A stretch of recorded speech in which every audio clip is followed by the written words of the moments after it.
Oh. And they are indeed moving quickly towards B here. It's been predicted. The setup is solid from 3D Max. Gravity going to need another to make us happy. 2 will do. And it's worked out brilliantly. Naf going to try and give us something. It's not going to happen, though. 10 HP. Down he goes. Will they hear this? Shuhei has to find these. Thankfully, Maka did get one, so the numbers stay even, but they're going to go... I mean, that is crazy. The bomb as well now is isolated and super low. Exorcist remains the only one. He's somehow hidden behind, and Shuhei...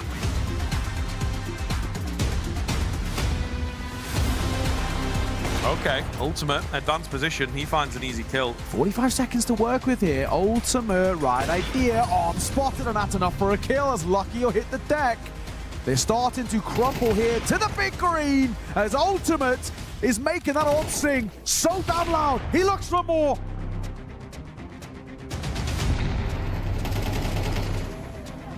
There is free space, Maka. However...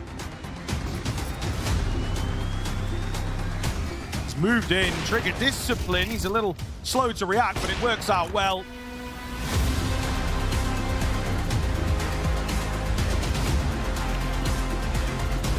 Indeed. Oh, man, okay. Don't need to peek from Nubox. Maka, this angle's so strong because of the crossfire. Oh, what a shot by Maka. Clips him out of the sky. It's duck hunting, and he is finding all the shots. Maka does so well there. In the flow, they like to work on their instincts. Liquid, much more. Perhaps. It's good. But some small ticks done here. Maka knows timing. So important. Will find the angle, will find the shot. Info picked up, gonna get another as well. Oh, imagine. Doesn't quite land it, but all the same, he's done so much for this round, looking to do a little bit more. So easily. Yeah, love it. He could have so easily have, swung again. His initial fight. We've got Lado trying to come back in and save the day, but he just can't do it, and Lux is now down on 4 HP.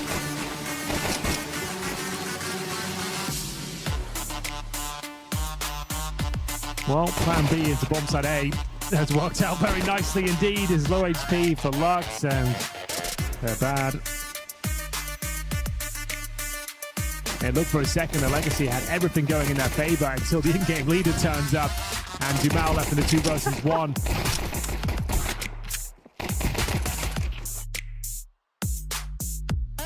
Look at this. Beautiful little shot. It's that breathe easy, it's that no strip. Oh, here we go. Remainder of the rounds here. Triple boost again. We love a triple boost, don't we, around here? There we go. Haley sent up on top. Oh, yeah. That's how you like to see it happen, but Dumal then pushes down the B ramp. Massive round. We noted the lack of firepower, the lack of utility going into that one. They needed Sadson to find the opener. They make a great call, Denko. The boost, an off angle, aggressive in towards A main, hitting their shots. This is a revitalized Legacy. Sadson down, and the streak continues. Nilo's nade gonna go up towards Nissim, force him further back. Youngstar, oh, he's kind of whiffed. That's a really important kill. Nilo trying to clean up now on the site. Remember, Dumal was so low, and Nilo.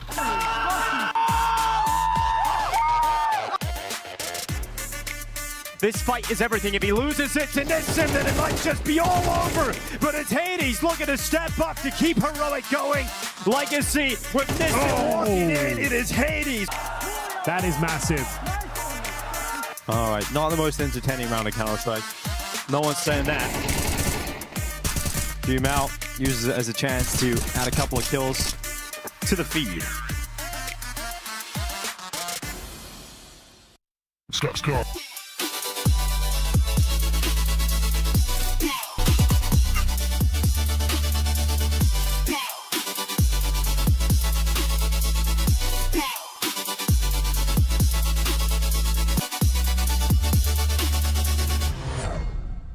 Welcome back to the CS Asia Championships 2025. It's the final day of the competition. Everything reaches its climax here. We have our third place decider and then, of course, our grand final. For the final time, it's time to feel the rush. My name is Parla. I'm still one of your desk hosts, and for today, I'm joined on the desk by the wits of the Professor and the Beretta of Vendetta. Boys, how we doing? Amazing this morning. Can't wait to get this started. Yeah, I mean, we've got a lot of good Counter-Strike still left to go. Two hot matches. Vendetta, looking forward to the action? Yeah, no, absolutely. So again, maybe not the teams that we expected to have, I guess, in the third and fourth decider or in the finals for that matter. But I think we've kind of gotten the correct teams in terms of how they performed. So very excited to see it. I think there's good storylines to kind of keep eye on for each teams, not only obviously for this tournament, but going forward as well. That makes it very exciting. So yeah, very, very hyped for today's game. Talking storylines, then, why don't we take a look at the playoffs bracket? We can bring that up on screen now. So at this point, we are left with 3D Max and Legacy in that grand final, and then we have Liquid and Heroic in our third place decider. Prof and Ven will get to you shortly. Let me set the scene. 3D Max, I think they've worked hard, proved cut above against Fnatic, beat one of the tournament favorites in Liquid, and will play that grand final versus Legacy, a team that beat them earlier in the competition. Legacy, they came in as underdogs, but they ascended to dark horses and now have it all to play for against 3D Max, again, in the grand final. And then, yeah, in our third place decider, Liquid, they put on a good showing with Lige at his second tournament back, but they fell just short. However, they have a good chance at the third place. And then last but not least, we have Heroic, true underdogs considering the recent form, and Hades also standing in, but they grinded to reach semis, fell to Legacy, and now they have a chance versus Liquid for third. Prof, let me get your thoughts on our final two matches of the playoff brackets. I just wanted to mention how we got here. 3 mappers everywhere, a lot of long games, and I think that gave us the opportunity to see different faces of these teams and see them tested in different ways, which gives us a good idea of what we're expecting in the remaining 2 games to some degree. I think Heroic for me is still somewhat of a mystery of what to expect with the standing situation, but I've loved the story of Heroic over this competition, Prof. Yeah, I mean the Hades stuff is amazing. He is still their top-rated player, but maybe not performing the same level as he was in the group stage. And there was, yeah, and I guess we shouldn't necessarily fault him because he did play at a godlike level. Yeah, leading up to that point. So the fact that he has a bit of a dip, that's understandable. And again, he does get in a sense a second chance, right? Otherwise, before you had the third and fourth decider, you would have had that one opportunity in the playoffs. That's it. You don't get any sort of redemption afterwards, and you just kind of have to live with whatever you did in the playoffs. Yeah. So for right now, Heroic have a chance to kind of right their wrongs, because we did, I guess, come out of yesterday with the feeling that a lot of both teams that made it directly from group stages into semis did not play as well as they did in the group stages. That goes for Liquid. That goes for Heroic as well. Luke. Yes, exactly. Just a bunch of fluke runs. But now they actually get the opportunity to right their wrongs and actually show who's actually worthy of a top 3 finish, which I think is cool, which I think is going to be nice for players like Hades as well. Again, it's a massive opportunity for him to kind of just get out there, get his aim out there. People basically get eyes on him. Remind people of him as a player, as a potential signing, right? Yeah, because yes, he is a part of the Inner Circle court still, because he's only temporarily in Heroic, but obviously with the performance that he's had so far, given the fact that Alcarin is a lone player, surely somebody at the Heroic office have thought to themselves, why not? Maybe not. This might work out pretty well. I think at the very least, Hades has absolutely pumped his stocks at this event. Unsure exactly in which direction it'll take him, but yeah, that Hades story has definitely been one to enjoy, and we'll see hopefully the conclusion soon. Hopefully it's not a pump and dump. Yeah, no rug pulls. No rug pulls. If we talk a bit more about the grand final, which will happen in our second half of the day, yeah, we've got a very cool dynamic there. 3D Max versus Legacy. At a base level, good matchup, but yeah, these two teams played each other earlier in the tournament as well, Prof.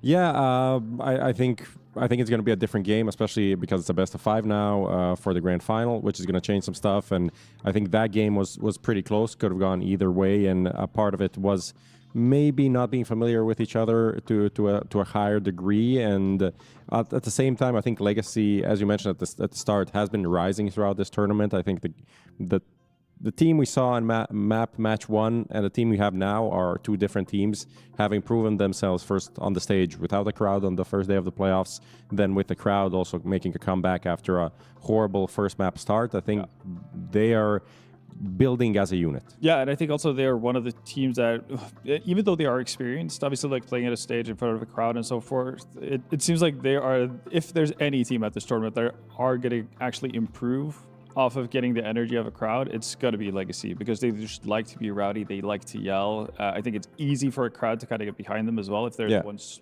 displaying the most emotions. So I don't necessarily think 3D Max get that kind of a, I guess, stage boost, if you want to call it that. But Legacy definitely might just do that. And yeah, I completely agree. The fact that we're going into best of 5s, we've been raving on about how 3D Max have such a solid nuke, such a solid Inferno, and so on and so forth. And if we they'll need to win at least one more map. Exactly. And it's got to be Dust 2 or Ancient. I'm not so sure how that's going to go. Let's stay on board with this topic. So for our matchup, that third place decider, it's a best of 3, but that grand final, yes, a best of 5. Huge dynamic shift, 3D Max versus Legacy. Who do you think's got the deeper map pool there? Who's going to benefit from it being a best of 5, Prof? I mean, I think 3D Max is overall the better team, and I think more maps gives them more opportunity to prove that. Even though they lost before, I still edge it towards them. But how is it going to pan out across all 5 maps that they're going to be playing? I'm not exactly sure. There are some unknown quantities there, right, Ben? Yeah, no, there absolutely is. And also, like, we have to consider the fact that BO5, yeah, even if it's MR12 now instead of MR15, it's a slogfest. Like, it's a long battle. And we're not necessarily sure how both of these teams, like how the players on both of these sides are going to deal with it, in terms of their, like, do they hit post map 3 fatigue? Yeah, right. Like it's a real thing. We've seen. Have they even ever played a best of 5? I'm not so sure. Yeah, no, exactly. Right? That's a very good question. Yeah, and they've definitely not done it at a stage like this, like in front of a crowd and with tons of pressure, and obviously like pretty far away from home as well. I think Maui and me, we kind of like lightly prescribed 3D Max with jet lag for day 1 as a bit of an excuse. That obviously isn't the case anymore. But yeah, it's been an adjustment for both teams throughout the tournament, and I do think a best of 5 is going to be just very, very curious. Yeah, we've had a matchup already between the two teams, but this should be like a completely different story.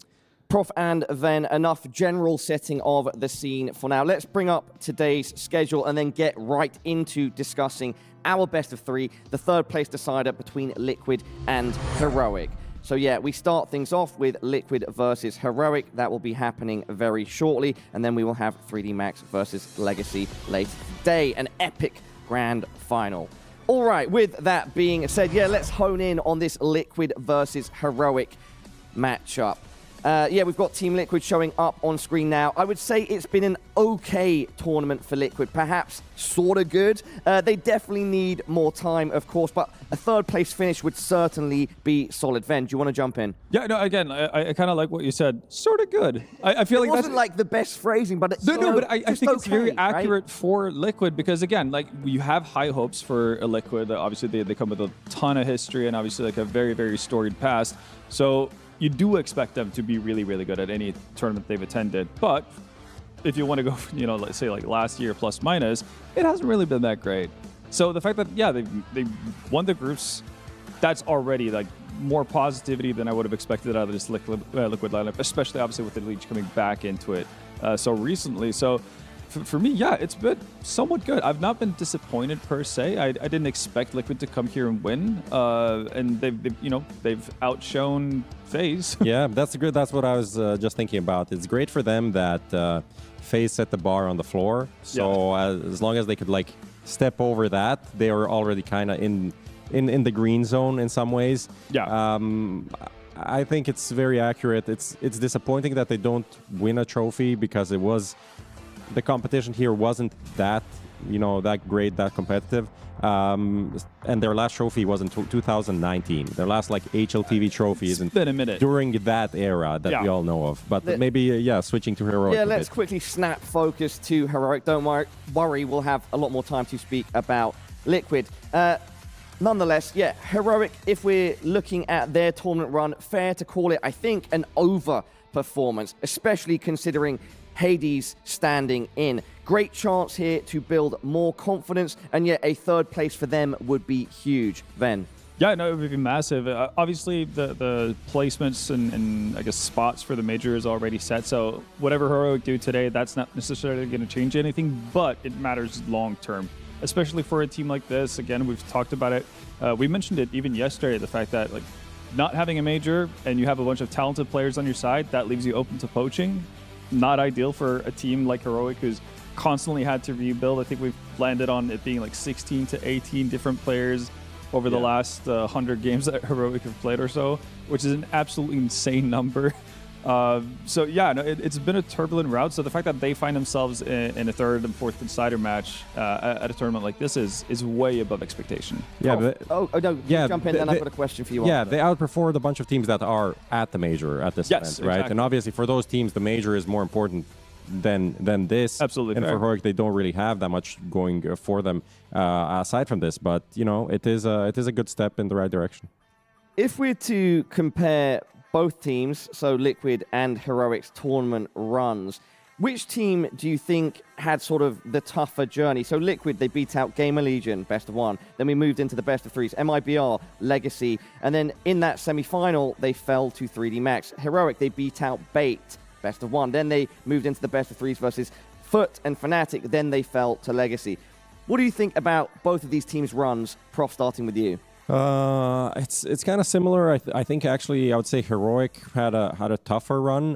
Liquid's win over Legacy is maybe pretty impressive, but I think Heroic beating Fnatic, that was a pretty big game from them, and also I think it showed that they have something going for them, that they can come back on maps maybe where we didn't expect them and overperform somewhere, and kind of set up the story and the situation where I honestly don't know what to expect from Heroic. Veto-wise, player performance-wise, everything is kind of random in my eyes. And on the other hand, Liquid kind of makes sense. They lost to 3D Max, and that's kind of it. That was deserved. Yeah, again, like Liquid have done what they're meant to do, which feels par for the course. The fact that they lose to 3D Max, that's not a disaster. I think, like you mentioned, the fact that they beat Legacy, that's a strong win, given their circumstances. And as for Heroic, I kind of thought I had them a little bit pegged in terms of like I kind of see the vision. I know where they want to go, what they want to do. And then we had the semifinal, the semifinals yesterday, and the veto just threw me for a loop. So now I'm a little bit like a question mark when it comes to what Heroic are trying to do. But obviously they've made it this far with a pretty impressive run and actually gone through quite a few teams that have had kind of been formed teams. If you think back to FUT, for instance, who surprised everyone. Do you want me to explain what we just saw? Yeah, we just had our VRS predictor up on the screen. Do you want to run us and everybody at home through it? The quickest way to think about this, just third place deciders in general came back this year, mainly because it's a match that can impact the VRS quite a bit, and for teams that's important to have as many opportunities to move up the ranking. In this case, Heroic, if they win, that's plus 57 VRS points, which is a huge jump up of like 4 points. Spots, 4 spots, to number 15 in the world. For Liquid, it's more like if they win, they get a few points, but if they lose 20 points. So for them, is avoiding the defeat is more important than winning, even though you can't do one without the other.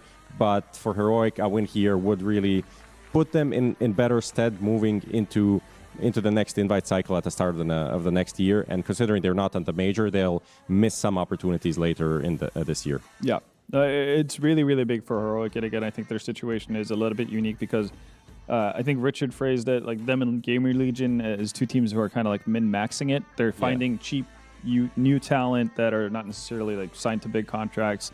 They build them up and eventually lose them to a bigger team.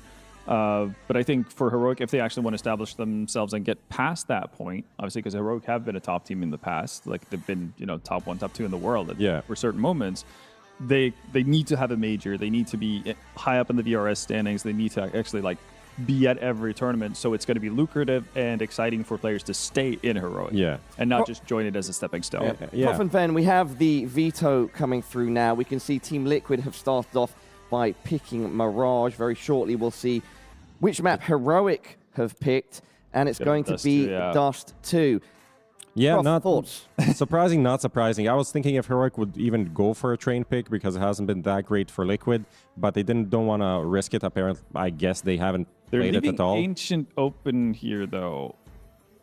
Okay, but Liquid are not going to actually... Mirage Dust to Inferno, we called it. Yeah, we got the most... Classic pool, guys. Classic puggy maps, everyone knows how to play them. I think the map pool wise, I feel like Heroic should be happy. Yeah. They should be fairly happy. Like, obviously, they would love to play Overpass, but that's not going to happen. So, with that being a given, this is not bad. I say they'd love to play Overpass. I'm not really sure if they would pick it because they didn't yesterday. They could have. So overall, not a bad map pool for either sides. Just switching back to Team Liquid, we spoke about like why this is important to Heroic. Also, not Nilo, stop doing that. You can't be doing that on screen. But what was he doing? I didn't Come see. on. He's snoozing. He's snoozing. Oh, okay. Can't be doing that. You're too young. You're too young for that. He's Swedish, though. He gets a pass. Yeah, I probably get that when you're 5 years old. Exactly. Then there's the legend himself of Elige on the screen. Just to put a full stop on that veto discussion, I think a veto, that doesn't really favor either team. It could be a fair expectation to see 3 maps here. Either way, definitely going to be good based on the maps. If we're to switch discussion here, though, quickly and delve into some specific sort of factors about this matchup. The return of Elige, do we need to see the best of Elige for Liquid to beat out Heroic? So this is kind of the fun part with this roster change, because obviously we've seen them, I guess, Liquid makeup without Elige for quite a while and see kind of what worked, what didn't work. And as good as Elige has been so far coming into Liquid, as good as we know he will be, because again, he's always been like a very reliable player in terms of output. I don't think you need him to necessarily be some sort of like godlike performer for Liquid to improve significantly as a team. And I think that's partly because of roles. And I think Elige coming in allows for Nerds to finally be Nerds, because Nerds hasn't been himself for quite a while. And I'm hoping that's going to be the continued, I guess, evolution of this Liquid lineup, that you see more Nerds of like the ends and early Heroic days than what we've seen as of late. Because I don't know, like he's been, I'll just say it, he's been disappointing. I have kind of lost that like little spark of that joy I had of watching Nerds, because he was a super exciting rifle player, very explosive, just extremely solid mechanically, who you felt like could turn around on its head at any given moment. And he hasn't really had that ever since he joined Liquid. Yeah, and another player to watch, especially now with Elige coming in, is Naf, because he's on the other side of that spectrum of aggression, where he just enjoys having his time, moment, being left alone to do whatever. And he's been doing that great this tournament. He's their highest rated player after a horrible season, horrible year. By quite some margin as well now, like in terms of, like how he's performing at this tournament. And then that's crazy, because like Nerds started off super hot in the group stage with the first 2 games, 1.60 rating, and then the third game, 0.6 rating against Legacy. They still managed to win that. And Nerds and then Hades on the other side are kind of on the similar boat, from hero to 0 in the latest games. How that pan out, I think both of these players have more to offer than they've shown in these poor games that they had. But I really am happy about the Naf situation, that he can pick up his game and can prove his worth to this Team Liquid lineup and the organization that had faith in him to not cut him earlier. Guys, just aware of the time, I think it's accurate, by the way, so this should be going live in about 1 minute 30. So on the Liquid side of things, we want to see a good Elige, we want to see Nerds rise to the occasion, Naf bring that stability, ultimates, or if we turn our attention to Heroic, we've sort of spoken enough about Hades and his AWP. It would be great to see him have a solid performance here. What are the other win conditions, though, for Heroic? Ven, starting with you. Yeah, in a bit of a similar fashion as to what we talked about, having dipping semifinals performances to someone who was obviously like focal point during the group stage, Nilo. He was fantastic for Heroic through the group stages. He is their best player. I'd say he's the one with the highest ceiling. He's the one with the most talent, really. He had a bit of a lackluster semifinals history, so I'm looking for him to bounce back. Other than that, I do think they have a good mix of the X-Factor players. Yeah. Like, xCloud can have bang-out series. He can be like a deciding factor throughout a series for his team. Yeah. Guys, unfortunately, the game is live. Quickly, Prof, say a team. G2. No, who's going to win the match, Prof? Who's going to win the match? Which match? This match, Liquid versus Heroic. Probably one of the 2 teams playing. Okay, Ven. Liquid. All right, everybody, this third place decider is ready to go. It's Heroic versus Team Liquid. Neokai and Scriv, over to you. Thank you very much, gentlemen. We are here and excited to get into this, of course. Bit of a banger on the cards, I'm not going to lie. Our first time covering Heroic in the tournament as well. So excited for that. And we've got no waiting around. Liquid with an execute here onto the A bomb site as they attempt to make it in. It looks good. They tried to hold off on that CT end and unfortunately will fall completely flat. I mean, we'll see if any kills come back their way. All right, they have. So we are back on. I even had the save on my mind, but not going to be the case here as they look to pick up the pace on the retake. There's life here, right? 3v3 on the retake. I'm not going to discount them just yet, but time's starting to tick, and these first initial engagements are going to be very, very important. Ultimate, for one, on towards excl, and Nilo trying to dance around. He knows where the last guy is. A tap on towards the bomb, but Shuhei just needs to play patience, play time. He's not on it. And that'll be all she wrote in this round. It's a lovely shot from Nilo to close. 3 kills to his name. It's all for naught. It's Liquid who kickstart this series well, of course, on their map pick of Mirage. We've got the same veto again. Script, we've had this veto quite a few times now throughout this tournament. It's been, a lot of teams going in towards it. The cursed veto, we might argue, but kind of interesting, right? Because we see a lot of people saying, like, okay, Mirage, maybe the perfect map of Counter-Strike, but a little stale. Dust 2, kind of slow and stinky. Inferno saving all the time. Stinky, very. Well, like, why is it getting picked so much then? True. We've not had the Overpass that much. We've not had the Ancient that much even. At least on our games. And, you know, it's like, why are we getting these so-called not fun, boring maps that often? So, something to food for thought, I think it's safe to say. Bursting out onto the sites here. Into the 3 versus 3. It's not too bad for Heroic, considering their buy, of course. That initial engagement is a bit perplexing. We kind of just see there where, I mean, Shuhei's given a freebie in towards Con because it's not being held properly from short. Just a little funky. And I do like the pause call here by Liquid. There's been a response. There's been a bit of a, I guess, a re-aggression on towards you as you're trying to move through in towards the A site. You slow things down, you reset, you regroup. And you know you've got time to work with here. We're under a minute on the clock. They retract from the A site and they are shift walking all the way to B, but it looks like LNZ might be about to meet them. This could be a bit of a bloodbath in through mid. Question is, can he win the fight? The answer is no, but the ruse is up. It's a foot race towards B as they start making their way, and it looks like they will actually just about lose it. Exil's here. Could be big, actually. They seem somewhat prepared. Oh, and he's not going to fully commit. He also doesn't really know what's going on. That's a shame. That is a shame. He could have really screwed them here. They guess A as well. And it's wrong. So probably going to be a save here, especially with this A1S in play. Look to make something happen in the follow-up round. Liquid survive what could have been a dangerous one for them. So yeah, fair play in that sense. It definitely looked a little precarious there. I mean, especially that initial, as we were kind of saying, conflict on towards the A side. That is where things were looking potentially a little funky. And of course, LNZ moving his way through mid. If he even just got 1 kill there, it becomes a completely different round. If excl had committed to that underplay, similar thing, a completely different round. But not to be in the end. 2 rifles saved, M4A1S and the Galil. It's not bad, but it is basically all they're going to be having in towards the next round. So Liquid find 2. Statistically, they should be pretty favored heading in towards the 3rd as well. There isn't going to be much, or you assume not much of an investment around these 2 saved rifles for Heroic. So Liquid finding a 3rd here is probably pretty expected. Yeah, we'll see. I mean, they could definitely do something. There was a period of time where it was a lot of fun that like a saved M4 like this would go on that underpass boost, if you know what I mean. Yeah, yeah. And that was very effective for a long time. Towards mid, yeah. They might try for something like that, but I do feel like that spot has been figured out by now. So yeah. Maybe not quite as effective as it was probably about a year ago now when I saw it creeping in. But they are still going to try and make something happen with this M4. Aggressive up middle. That's a little awkward. Not going to land the shots, and the Galil also falling. So I like the proactivity, but yes, it has completely pilted out there. Yeah, that is basically the round done already.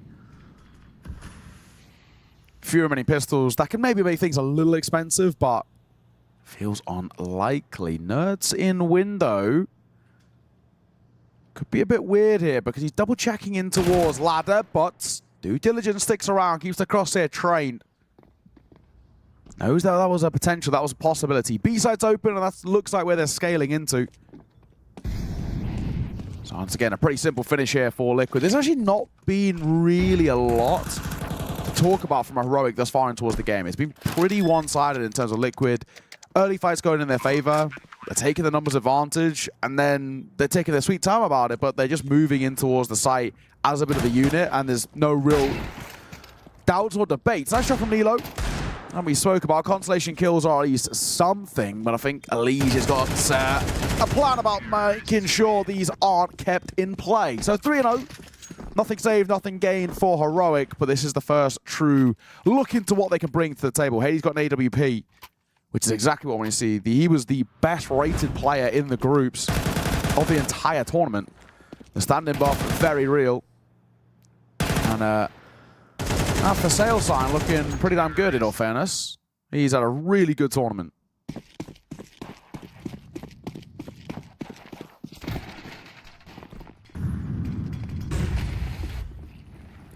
Early utility out here for the big round. Ooh, an early peek from Nerds as well, so some confident moves. Good to see from Liquid. These third place deciders fall into a weird sort of slot. I think you're going to try some new things in a game like this.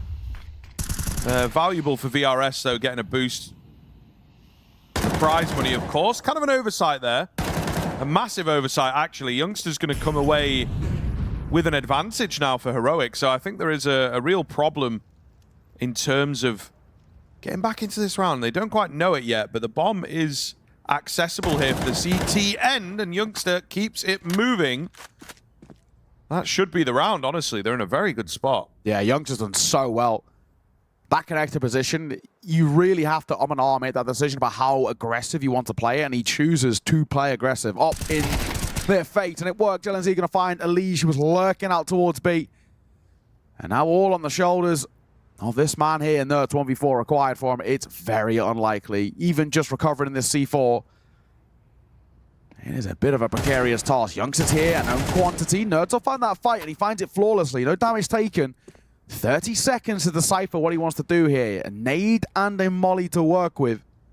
And it feels like the only real place he can get into is the A site if he can potentially survive Hades, but he can't. Great round from Youngster. Nice finish from Hades. And Heroic start their first full buy pretty damn effectively, in all fairness. Yeah, I would agree. I think Liquid with an oversight in it connector, though. Yes, didn't have eyes on, and you saw what... short play as well. Yeah, exactly. You see what that created. Also, just the wrong smoke thrown, right? They've thrown... If I'm right in saying it was actually a CT smoke thrown towards connector, but they don't actually throw the, like their own the T-side smoke, right? Yeah. But they've also not thrown a top mid smoke either. They've actually just gone out with flashes. It's a little bit of a questionable one there, right? They've kind of made it a little bit too easy for Youngster. Ultimate on the AWP here.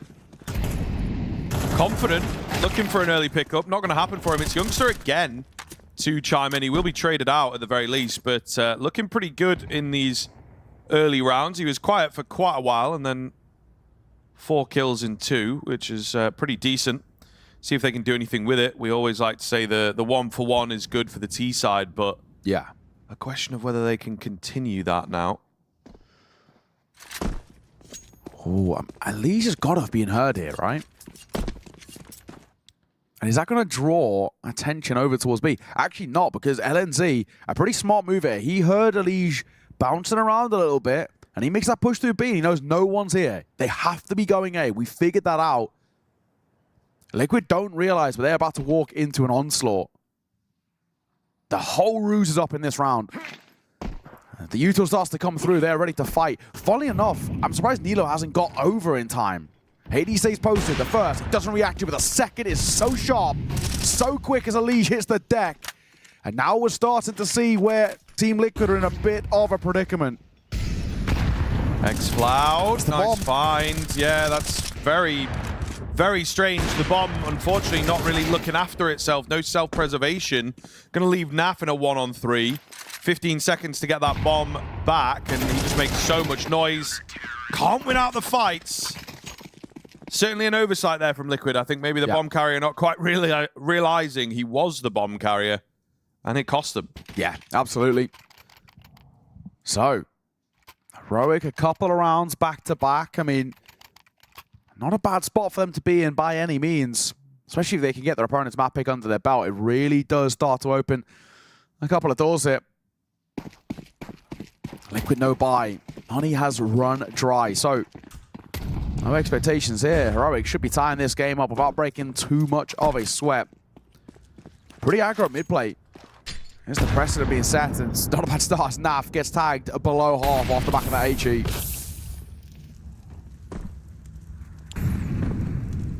Trained in with the utility here to just keep them at bay. Might be a bit more on the way. Ultimate left low as well. So some good chunks taken out, and it's kind of what we live for, isn't it? You know, good nades, seeing those HP bars go down. I feel like it's a bit of a caster's dream. Yeah. Just to catch a good nade and follow the trajectory. It just, you know, it really kind of just very satisfying. Tickles something in the brain, you know what I mean? You know what I mean? I do indeed. Speaking of, in towards mid, the massacre that comes through as Nilo and excl combining Youngster to close a simple round for Heroic. We weren't really expecting anything else in that no buy. Well, this game's tied up, right? It's a good start for Liquid out the gates, but you actually have to take a lot of stock now in the fact that Heroic have won 2 gun rounds, and then, of course, that round there, which is a low buy, but it's those 2 gun rounds, which is 2 really solid rounds put on the board. They figured out what Liquid are doing in terms of the tempo they're trying to set. LNZ's making good moves, pushing through BAPs. Pretty good spot. It's sort of hard, at least in the early part, the first 6 rounds play. It's hard actually not to lean in favor of Heroic. Those, especially the gun rounds, there's glaring issues that Liquid need to fix early. Spamming away, looking for the first kill. Not going to present just yet. Oh, got to be careful of lower here. excl in and out. It's a break of the smoke. And as always, it's the opposite way that finds success. That was a CT break, but they're the ones to go down. So always awkward, I feel like. You're never quite as prepared for it to dissipate as you think. How has Nerds gotten in here so fast? And again, some oversights. I think both teams making a few sloppy mistakes here in terms of the info and the expectations. Super stand-in Hades. See what he can get. He's only got 2 more bullets remaining here. So not an awful lot. Gonna need some support. There's a flank coming round, and he eventually gets caught off. Knew he had to take a fight there. Knew he had to put his best brave face on. Doesn't quite work. So 4-on-2. Some chunks taken out here. Maybe some quick kills would make us believe. Not gonna happen. Heroic move to save. Yeah, fortunately for Hades, he was already just dead to rights there. He, like you said, if he can get out with something, that'll be nice. Youngster goes for the re-aggression, and that'll be at the cost of his life. Nice work from Naf. Initial spray a little laboured, but the second shot pretty damn sharp. LNZ, a safe call. They know he plays with B as well, so I don't even hate the slight move we're seeing here. Nerds is looking over. He knows that he's playing through here so far, and also, why not, right? We know we have, even if he was to fall, it's not the end of the world. You don't want to be too aggressive in the hunt. We don't have loads of money to spare, but I don't mind it. LNZ, he'll say tuck, so be okay. Liege was close. Oh, he's going to find him right to the dying embers of the round. LNZ was so indecisive about where to play there. That'll cost them. First ball is going to come through for Heroic. As Liquid back into the buy, make it stick. And pressure put back on. And already, to be fair, we're looking at Mirage. Generally speaking, pretty CT-sided map as it kind of plays out statistically. 4 rounds T-side out the gates in the first 7 played. It's not a bad spot to be in for Liquid. They're looking pretty good. Yeah, I would totally agree, to be fair. I think there's a good degree of back and forth, which is nice to see as well. Yeah, I know. That's what I'm saying, man. The market's up. Where's this guy's knife? I know. Broke alert. SMH. Broke. I wouldn't say that. I wouldn't say, listen, we got Liege. No skin on the M4. It's a choice. No skin on the M4. Some guys think they're cool by not having any skins, you know? They think it's like Youngster cool stuff. Broke alert. right. Bag check, bag check. Somehow I doubt that, personally. But, you know, each to their own. You got to have a little knife to play with in the freeze time. Yeah. That's why everyone's got a butterfly, because it's just an ADHD fidget spinner. I don't. They're too expensive. Well. Would someone say broke alert? Yeah, I was going to say. Broke alert. Get yourself. Swing and a miss. Next flout. Nice find. And a pretty good spot that Heroic in. They've actually gone for a forward stance in towards mid, and Team Liquid don't really know how to react. You sort of needed Nerds to make a move at the same time as Ultimate, but he'd actually left that a little late. So the initial push was too quick, and then Nerds maybe a little bit too slow, and he'll reclaim the space in towards mid. What do you do with it? Down to 3, and he is a lurking element, right? You know, the 2 players are moving towards his B side, but there's 2 players there to meet them. Yeah, very curious. I think they're leaving Nerds to get creative and see if he can find a kill, make some space, something along those lines. He's quick up the window. They're ready for him, though. They're just not quite able to capitalize here over on B, so they'll give their game away with all the utility rotations now going to start to come in. Yeah, really sharp there from Nilo. Naf alone. Been here a few times this tournament, but nothing happening in this round. Flawless one from Heroic. Post-pause as well. Yeah. So really quite a good sign there that they are turning things up, and with a denial of the bomb plant, it's a very, very difficult buy for Liquid. Yeah, I think, unfortunately, what Liquid are doing, I think, is the right call. I do think they actually have to reset the recon a little bit. It's a bit all over the place. Like, Shuhei's money's terrible, but then you're looking at kind of like Elysian, Nafa, and Nerds in spots where they've got actually kind of abundance of cash. I think this force buy here is the right call. Hard reset, but hard is maybe the word here. 3 AKs have got to try and bail them out. Youngster, he's crossed the door sandwich, and he's done it unchecked. This is such a strong angle. As Hades finds the first, this round starts to look pretty good already for Heroic. Youngster does not need to peek. He's got support, and he's got a great position here. And Shuhei starting to move, but it's Elise who falls. Youngster, even from that spot, 1 is not bad, but the Mac 10 of Shuhei activating at a good time. Yeah, there's something brewing here. Nilo, that was the kill that was so paramount for Heroic. Unfortunately, he is not going to get it. Naf round the smoke looks good. And it will be down to Hades on this orb. He's close to the action. Could maybe capitalize on the element of surprise, but that's going to go eventually. Oh, no. Yeah, it is a little awkward. I mean, he's got so much time, so much awareness, that it's like, I can't shoot that leg because it'll be a leg. And it won't be enough damage. Yeah, I mean, what are you going to do? You never know. How much damage does it do through that box? I don't think people are going to know that. 100%. Can he save here? Nice finds, but he's traded instantly. Team Liquid regain their lead, so very back and forth game so far, which, again, is a good sign of what's to come. I think that round is more or less completely won off the back of Shuhei as well. So much credit to the way he goes about this, because the A guys have got out, right? And that was the main thing. But if Shuhei doesn't come up through connector, get that first kill with a Mac 10, scoop up the AK and deny the rotator of Nilo, I don't think Liquid actually get into a position of a kind of a comfortable post plant. So Shuhei's done really well there for me. The call's quite nice. It's really quite on the fly, but I think individually he's done a really, really kind of good job of giving a bit of breathing room to Team Liquid. Now net themselves a 5th. Already 5 rounds T side. I don't hate what I'm seeing here. And the way Liquid are playing, it's hard not to match at least just one more going in their way. This time, a bit more of a standard AXU coming through the stairs, jungle, and CT smokes. This is prime MM right here.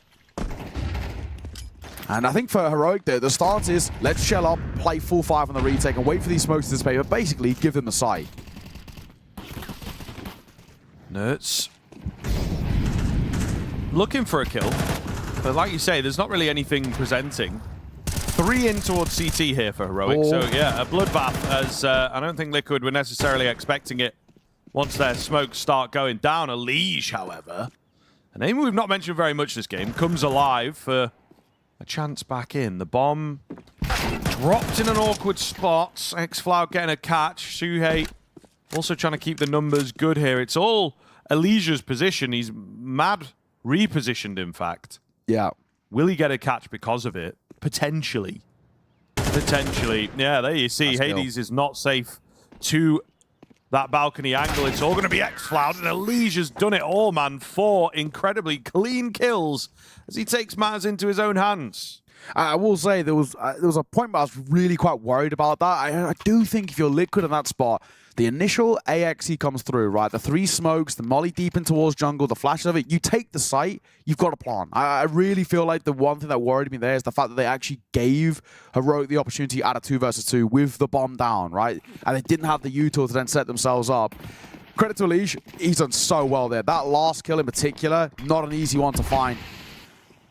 But I was a little bit concerned, right? They did not prioritize that plant coming through, so it did give maybe an opportunity for Heroic. Money's broken, though, for them. So quite literally the broke alert here. As Heroic, unfortunately, just the pistols across the board. Hades has got a deagle. This is unorthodox, but Elige spots the feet, so Youngster goes down. Yeah, I was really hoping Youngster would have an opportunity to do something there, but angles get checked. Excl can't get anything done on the deagle, so flawless, fully flawless. On a single point of damage. Perfect round from Team Liquid as they will start to stretch the lead here. We talked about it being kind of back and forth. Heroic opened up very well with the rifles, but Liquid have stretched the lead. Looking good going into half 2. If they can get the 8-4 as well, they would be playing a pretty solid game here on their own pick.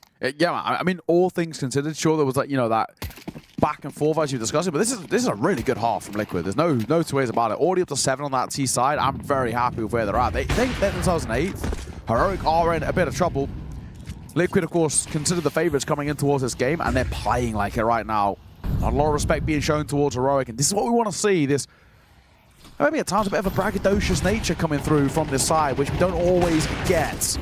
Ultimate trying to find the first, second now. I'm asking, will catch Nilo. They flashed in towards mid, but Heroic, they were a little bit indecisive about how aggressive they want to play, and Nilo gets caught short. Yeah, pretty big deal. Team Liquid start to solidify their position pretty massively, and they've broken away. They look like the better team. See if Heroic can recover things. Certainly not impossible. Execute coming round.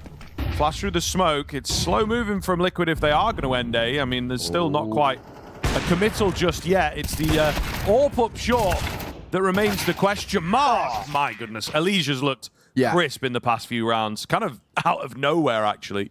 And do you know what? It's really good signs because actually, if we look towards their loss, they didn't really have Elige at all. He didn't do a lot in towards that game. He didn't have the impact that we normally expect of somebody of his caliber. It's really good out the gates to see it. And actually, in all fairness, I say out the gates, it's actually only been like the last like 4 rounds where he's really stepped up, right? He has actually won them like 3 out of the last 4 rounds off individual moments, nice swings, good play in the 2 versus 2 that we saw a couple of rounds ago. So as a whole, this is a nice spot to be in. You're an 8-4 half on the T side of Mirage, your map pick.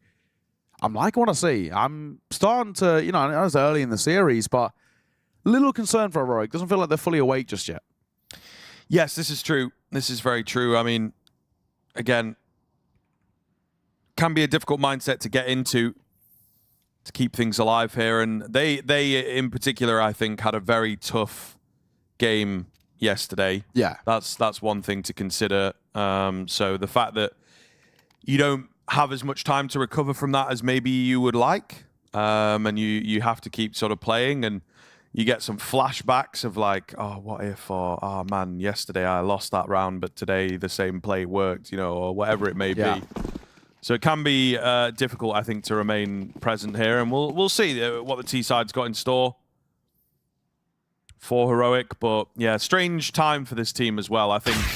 Oh, okay, God. Okay. Just was singing the praises for Elige. Yeah, Elige's going to get flattened. And with that, they have started rotating a lot of players away. Nerds does well to gather some information and pull the rotations back, but I don't know that they can necessarily stop them getting in the site here. This is the nature of the pistol, of course. There's so much potential. Oh, this is so awkward. Not being held, not being saved. So Heroic might have given their opportunity and sort of sold it down the river. There's a hold on the bomb happening. LNZ does get them off, but he's so very low. Ultimate crispy for 2. And Liquid to take the pistol. There's just something about all players on pistols, right? They are Yeah, man. so sharp. Even though you're, in a way, trained not to get headshots, right? The way you kind of are with the I think AWP. it's like selective shot. Yeah, yeah. Like as a psychology or whatever is pretty effective, whereas these riflers just be spraying. You should study it, mate. You should lock in. selective shots. Yeah, yeah. Yeah. Looking Do you know into- what? I'm actually not a bad pistol player. That's all I'll give myself. That's what. Honestly, we played some games, you know, as a group. Yeah. I was doing all right in the pistols. It was about the only time I was doing all right. Yeah. But I was doing all right in the pistols. I'll make my judgment on when you're on your home setup comfortable, right? I think that's a fair assessment. All right. Anyone who's interested, keep track, you know. Yeah. Little script stream coming to you sometime soon. Three kills in the pistol, Yeah. that's all you get. You ain't never seen 15k Prem Elo like this.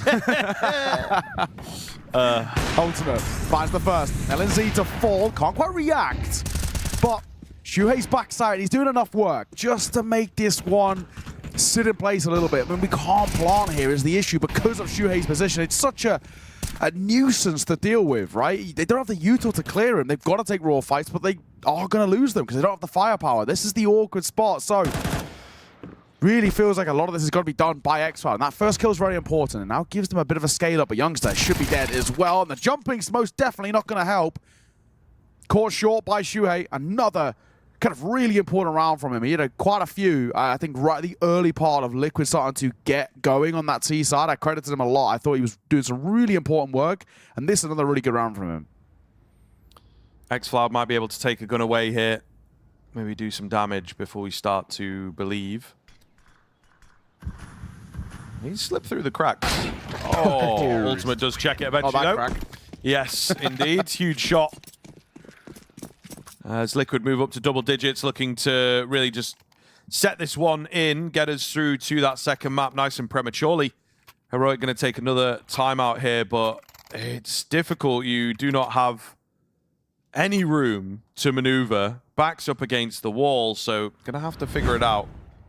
Yeah, unfortunately, we are rapidly approaching that position of no contest, unfortunately. 10-4, man, this sort of scoreline. You know, no wonder Heroic going in for their second tack pause, but time is running out swiftly. They have no funds to work with heading in towards round number 15, so Liquid should be getting 11. If we're being honest, basically Heroic, you have one gun round left to save face completely in towards this map. And if we're being brutally honest, it is so statistically unlikely that they can do anything to recover in towards this. Liquid look too clean. Things have been really clicking for them. Heroic, they've got to find a second win and some to even be in the conversation of getting back in towards this game.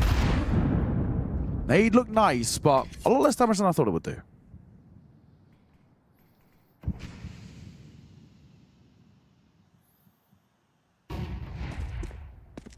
Few flashes to try and create that first kill. Nothing quite spotted. I was going to say the timing on the underpass peak there was dreadful, so they could easily have walked up by now and shot him in the side, but they're still expecting some sort of a presence down here. Oh, there you go. First one spotted. Like a deer in headlights. LNZ to find Shuhei. So keep your eyes on it. A few more Deagles in play could be very damaging indeed, but as I'm getting the words out, they are being thinned here. There you go. There's another one. Consolations, mate. Consolations. They really don't matter. No. This is the thing. It's also a bonus buy round in a way, right? So, Liquid aren't too stressed about this. What have you got for us, Nilo? Do you know what? Fair play. That's the a fact hard that you even shot. check that is mental. Good work. He scooped up a Khalil, but he's going to stick with the Deagle. He's made something out of this. I'll give him some credit. That shot alone makes up for everything. He's seen off by Nerds in the end. Not a bad round from him, a three-piece from what has been a very quiet map from Nerds, all things considered. 5 and 12 prior to that round. But Liquid find 11. 2 rounds away now, and like we were just saying, this is, as much as it's pretty early in the grand scheme, round number 16, but it is a bit of this last chance saloon for Heroic. You lose this gun round, that is that. There's no way you're getting back into this. So now or never here for the T side. But Liquid have just looked too clean, and with how expensive it was in that round, this is no longer a bonus. It is a full buy from Liquid. Rifles across the board. They haven't got any of those less than premium ones. Heroic have got to do it the hard way. Yeah, here we go. A lot of pressure on this round. And so far, Team Liquid have been looking pretty good. Ultimate, consistent with the AWP. Alige, Crisp, and Shuhei, pretty consistent, actually. Yeah. So the three of them together look to close this one out, and the double con setup for two of those more powerful players is going to be a big deal here. Ultimate, wrong level. Wrong level. Flash comes in. The Legion see him. Short player survives. Gets to fight another day. Maybe showed up on the minimap as Ultimate was ready to take him there. So they will find the first pickup. Yeah, I think you're right. Surely, I think it must have been a kind of a dot on the minimap, but Elise just didn't react. Smoke broken, open, Shuhei spamming through, finds excl, and Elise going to find Hades. Heroic's chance of getting back in towards this map is crumbling, being pulled apart at the seams. It's all on the shoulders of Nilo. It is flawless from Team Liquid as they net themselves 12. And my oh my, this has been a next to non-existent narrative of how Heroic finds success on this map. They have been just decimated all the way throughout.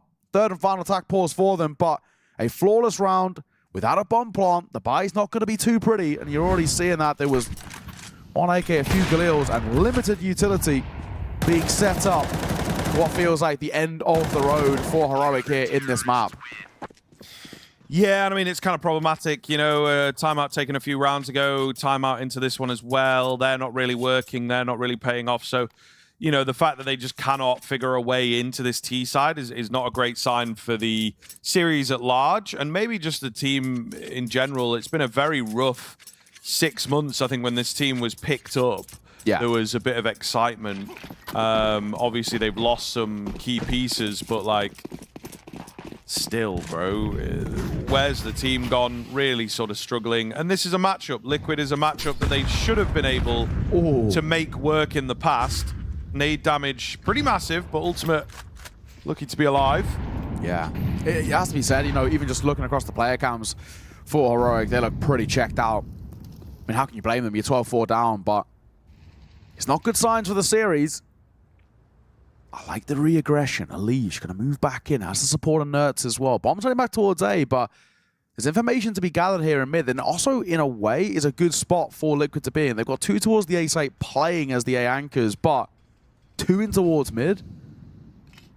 That rotation is pretty quick. Shuhei gives them a bit of support, double checks. The question is, do they actually flash Alige in? But in comes the Yuto. Nerds will find the first. That's excl. Hades also going to fall as well. And Nilo hits the deck. It's all crumbling again. Heroic left down to 2. Make that 1. LNZ, can he bail them out of 1 versus 5? It is definitely not to be. And Alige will close the door. 13-4. What a dominant display from Liquid. Couldn't have put it better myself. That was pure dominance by Liquid. Prof and Ven, let's get straight into it. What went wrong for Heroic? They had nothing to offer there. Yeah, again, this felt very much like, I want to say like uninspired, and it's not Liquid's fault. They kind of found something that worked for them. It was basically through mid control and mid to A splits, and it worked. So why would you ever change? No, not the most mentally stimulating map of Counter-Strike that I watched in recent times. That's fair. It was so one-dimensional. I mean, as you said, it worked for Liquid, but they exclusively went A, mid to A. The 2 rounds that went B was at the beginning of the half after the pistol anti-eco. Other than that, all of the action was literally just on A. It was just A simulator on Rush. And you see it reflected obviously through the highlights as well. And yeah, no, for the better part, like Counter-Strike can be a pretty simple game, right? Like if you have a bit of a hole in your defense and the opponent figures it out, like they're gonna punish you for it time and time again. And if you then can't obviously win out your duels, there's not a whole lot of you coming back into it. I don't want to sound negative about it. It's just like it was so easy for Liquid that there was no. The staging of the round was like first and a half stage of a Counter-Strike round was what was happening, and that's where everything was ending because they were getting the duels, that they wanted. Yeah. It was favorable. They were winning them out. There was no fakes. There was no, late manipulating the rotations, playing with this or that. Like, oh, earlier we went A with this execute. Now we're going to send a guy. They had 2 good rounds early on. Yeah. You pointed out one of them when Nurse was boosted. Then after that, on a kind of a mixed buy, A execute with Shui lurking mid. Like that's a pug strat. That's not like something super in depth that we're witnessing there. Yeah, they didn't really have to get advanced or tricky with it, and which is a good thing for Liquid. Obviously, they feel super comfortable about how that played out, and it's obviously a great feeling for them as well, because every move you do, you get such a massive return. Yeah. And you're not supposed to get that. You're supposed to trade damage or at least gain position on the map, but you're not meant to get 2 openings and a freeway into the bomb site. Yeah, just a lack of awareness of Heroic in some of these rounds as well, to not trade out, not be aware, especially that Shui round. Nilo kind of maybe going a bit too fast. He knew this guy was in this area. They go for these retakes on a tempo that's not synced, and that makes sense for a team that's playing with a stand-in, but also sad to see. Talking stand-ins, is it fair to say, out of all the matches that Heroic have played here, this was the most obvious in terms of it looked like a team with a stand-in versus a solid unit, a typical sort of CS team? I think you have some good point there. It really just felt the Pug versus Pug. Above one Pug was doing great, so it doesn't matter. One guy that also did great, Shui, individually, finding quite a bit of impact actually. Some key kills across the map, and he keeps performing quite well, over 1 rating, which for Shui is huge. I don't mean this disrespectful. He's just an IGL, right? It's just a matter of fact. He's outperforming Nerds. Once again, Nerds on this map practically didn't do anything, and Shui from objectively worse roles was more impactful. Yeah, I mean, it has been a bit of a criticism for Shui as well. Again, that he is one of those IGLs that is happy to go first, and one of the biggest strengths he had in Mouse NXT, and obviously later on into Mouse, the main team, was the fact that he was actually, finding something from it. Yeah. He wasn't just running into die to create space. He was actually firing back and finding openings at times. And that's when you see those kind of results, like we saw in the first map here. That hasn't been the case previously when we've seen Liquid play as well. He's had a bit of a rough go at from an individual standpoint. For so sure. Great for him to get off to a start like that. Obviously, it doesn't bode well if you're Heroic. And one of the issues as well is that usually we talk about it. Well, it was Liquid's map pick, so we're going to go into Heroic's map pick, and now everything's looking to be better. This veto could have very easily been flipped. If you remove the name tags, you could have put either of them to pick Mirage, either of them to pick Dust too, and that doesn't have me brimming with confidence for the side of Heroic. I mean, based on what we just saw, I'd be very surprised if Liquid didn't come in strong to Dust 2. Before we get on to Dust 2, though, Ven, let's stay on board with you, because I believe you wanted to look at round 7, Nerds and Elige going underpass on Mirage. Yeah, no, again, and this is kind of what we talked about, the fact that they didn't do a whole lot of different stuff, if you want to put it that way, Liquid, but they were able to do a couple of things that might have confused Heroic, because leading into this, it would have been very typical to see Nerds top mid and Elige being the sole player towards underpass. And in this instance, it starts again with Shui getting an opening, which is great for them. But you're going to see the quick boost into window here, which is going to catch Heroic so off guard. They have no idea as to what's going on, which again leads to such an easy entry in towards the A bomb site for Team Liquid. Even though Hades does his damnedest, to try to actually hold the defensive lines, it's just not enough. And it's everything Liquid did seemed to work beautifully. Yeah. In a weird way. And it was just everything came a little bit too easy for them throughout the game. So that was just one of the rounds that kind of stood out as a bit of a okay, they can do just about anything they want and it's going to pan out. Yeah, I mean, that's also one of the rounds where you see Hades has an opportunity to do something. He gets 1 kill, not enough from that position. Later on, there's also a 3v3 retake where that's also first Nilo gets kind of caught off guard. Then after that, Hades has that free kill on NAF on the boxes, whiffs that, and then doesn't get the saved op even. Yeah. So that also puts them on the back foot. I think Nilo, I think he had a good tournament so far. He was setting himself up to, I don't want to say having his breakout tournament, but having a, living up to potential in some way tournament. And here we saw him. He was pretty much just a liability on short. He's going for a lot of duels and winning practically none of them and just opening up the map for Liquid to do whatever they wanted. Yeah, it did feel at times like maybe he was kind of trying to force the issue. Yeah. Being like, I need to find something because nothing's really working out for us. We can't necessarily just give Liquid mid control because when they've had it, that's been working out way too well for them. So we need to put a stop to it somehow. But he then ends up kind of just adding fuel to the fire by going down early, not having anyone necessarily near enough to trade off of him on what he's done. So he might have forced the issue. Again, I can put that down to inexperience. That's something that you kind of learn as you go. But yeah, it wasn't the greatest thing. And they do need a Nilo in top form really to be able to put up a fight versus Liquid. There is one more round that we can take a look at, the very last round of the match. One of our guys in the back noticed this, talking window, talking mid-control, a missed smoke, which caused, of course, some consequences. Yeah, and this is something that we've seen quite a few teams. We were talking about Shuhei obviously doing a good job. Obviously, this map, he had a missed window smoke earlier on in the first half as well. A lot of teams have started doing this ever since they had missing the smoke. Yeah, but ever since they added the sub-tick variance update, I would say 3+ weeks ago or something.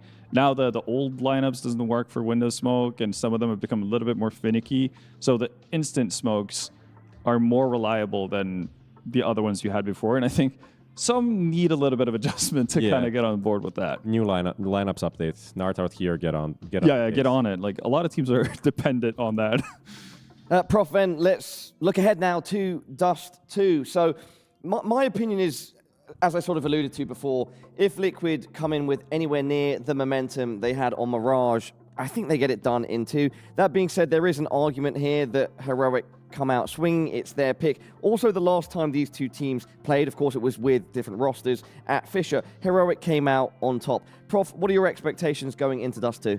Yeah, I mean, we saw from Heroic, I was just looking at the stats, like 2 very different Dust 2s, starting with a 13-2 loss to Fnatic and then 13-2 win over Legacy. And I'm looking at the win to see the win conditions, right? X-Cloud on point, CT side, running around A short, mid, stopping these, I would say, areas where there's a lot of fights going on in the mid to late rounds.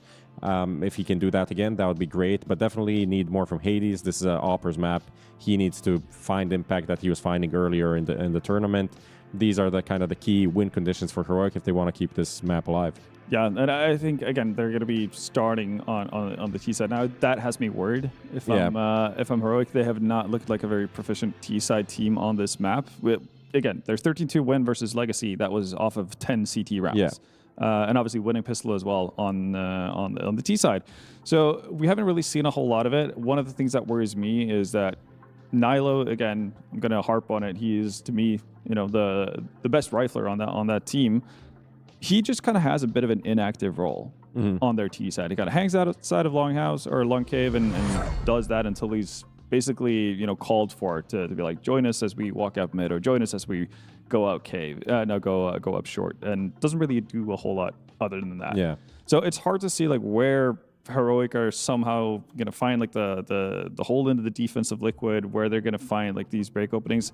It might have to be through Hades. It might just have to be like hoping that Hades can find something early, because the way they build up their T sides hasn't necessarily like shown any sort of semblance of that being like a breakthrough moment for them. One thing that could be good is that Liquid play the CT side quite aggressive, so Nilo waiting outside of A doors might actually get some duels up there. Fair, yeah. Like Nerds, Elige really like to push up mid and push B tunnels and do plays like that. So the fights might come to him. That might be what they need, yeah. It might be what they need, and I think Liquid will play that like aggressive CT side that served them quite well throughout the tournament so far. All right, Prof and Ven, thank you as always so much for your thoughts. Everybody at home, second map coming up shortly between Liquid and Heroic. It's Dust 2. If Liquid win it, they get that third place here at the CS Asia Championships 2025. Don't go anywhere. She said she loves you, but she can't love me. But I love you. Yeah. Look, all of my friends going crazy. I gotta break on myself, I amaze me.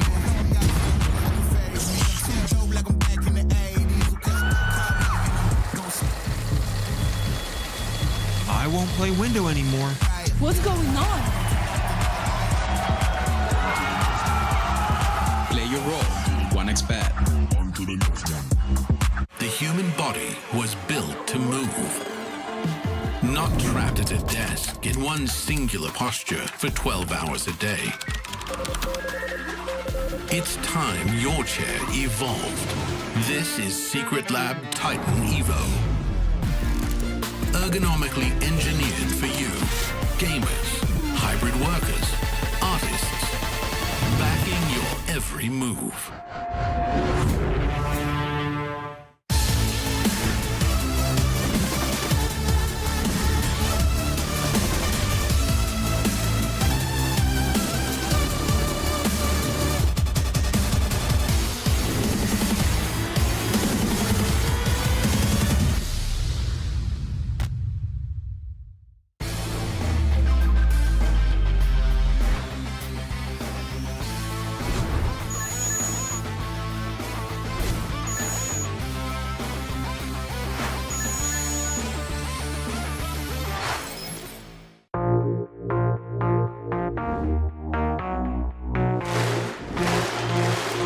Astana, are you ready?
Let's go.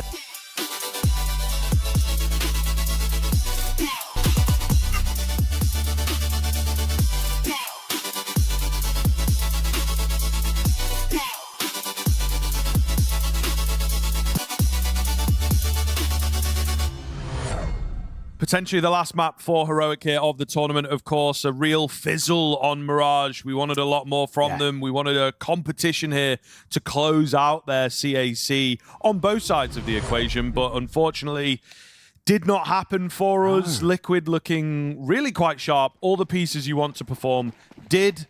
And now we move on to Dust 2, which has a few similar story beats to a map like Mirage. Not wasting any time here, Neo.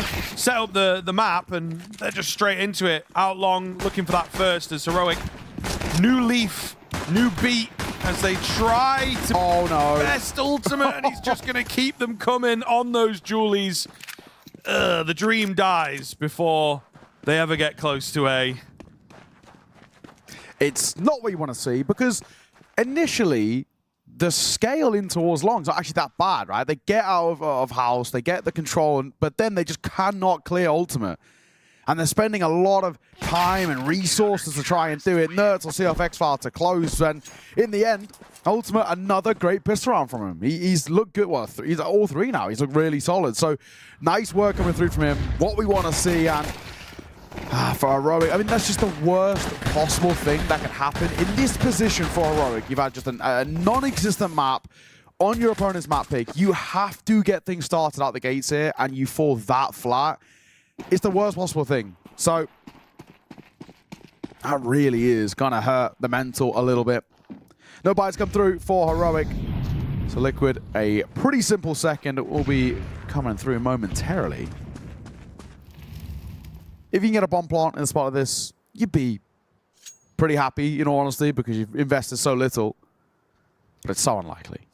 Yeah, it's true. I mean, we do see an awful lot of brute forcing up short in a round like this. And it sometimes can work. Just get all the bodies in the way to allow that bomb plant. One player spotted at mid. Not looking to get super aggressive. And again, they are taking the leaf out of that book as they shape up at short. Smoke doesn't really matter. I think they're just going to try and send it. LNZ, you know, to drop into CT and draw some crosshairs. Liquid are ready for this, though. Alicia's read things pretty well, LNZ. Oh, yikes. Ultimate with the 4K as well. We miss out on a clean spray there. He's 7-0, by the way. Might get to see it from his perspective as the comedy that was happening just down the side there was distracting. It's like ultimate, super crisp, nice little kind of spray down.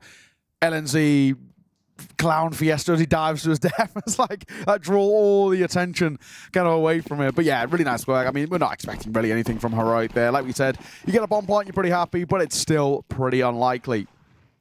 So, first investment in towards round number 3. As AKs into the fray for Heroic. Deep suicide smoke. Flash over. They're quick up long, by the way. Nerds, I don't think he expects this. Whoa. Oh my god. Smoke will come down from the T sides. Nerds spams behind it. LNZ goes ahead of the plume.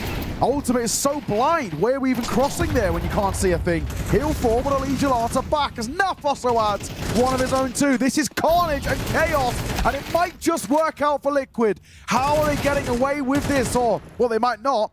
As X-Files left alive. 1v1 against Naf, but he's tagged down low. Chaotic round here. Absolute madness. Nothing makes sense. I think that's kind of what Heroic wanted, to be honest, is to just throw some confusion in the works. And it's not quite panned out as cleanly as they might have wanted. Naf is the coolest guy in the world, both in the sense of being calm and indeed being cool, but xCloud is hoping that he's a little nervy and that he's trying to make a move and pull off a flank, just make him doubt. The thing is, the bomb is all the way up there, and Naf's going to know this, so he has a quick check behind him to make sure that there's nothing freaky going on. Do you know what? I don't know if he does know about the bomb. Surely someone in this mix has but it's also like they seen the kill come in. Naf's not really been keeping track in a way, right? Look at the timer, 10 seconds. Did he spot him? He did. Oh, Naf sees off in the end. Do you know what? Good sort of, in a way, excl figuring things out, right? He's got to be somewhere around. I actually don't know if he knew about the bomb in the sense that it's actually a little bit tucked in towards ramp, and it's behind one of the kind of the barrels. Let's see if we can kind of catch on the replays here. It's definitely deep enough in, and so they see it going down. Yeah, but obviously he spent a lot of time in towards shore. He lost track of excl as well. I just don't know if he knows it's there. Like, he doesn't have 100% confirmation. It's one of those things. It's like if he crept up with that time to pick the bomb up, he has to plant A, so it's like, you don't need to hold it super aggressively. Oh, by Hades, Ultimate, that's a freebie every day of the week. Scout going to be scooped up by Youngster. Yeah, it's really nice from Naf. He's not flustered at all in a spot like that. He knows what he has to do. He's going to break open the smoke behind it. excl actually makes it 2 Xbox. Another for Ultimate. No one behind that one either. And they kind of know, though, that Heroic are scaling in towards mid. They sort of figured that bit out.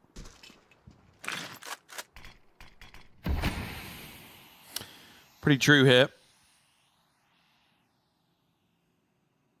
See if they can find any semblance of damage, semblance of a good round here, Heroic. Great smoke.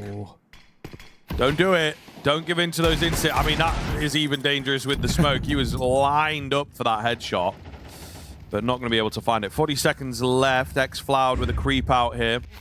1 kill makes all the difference if he can find Nerds.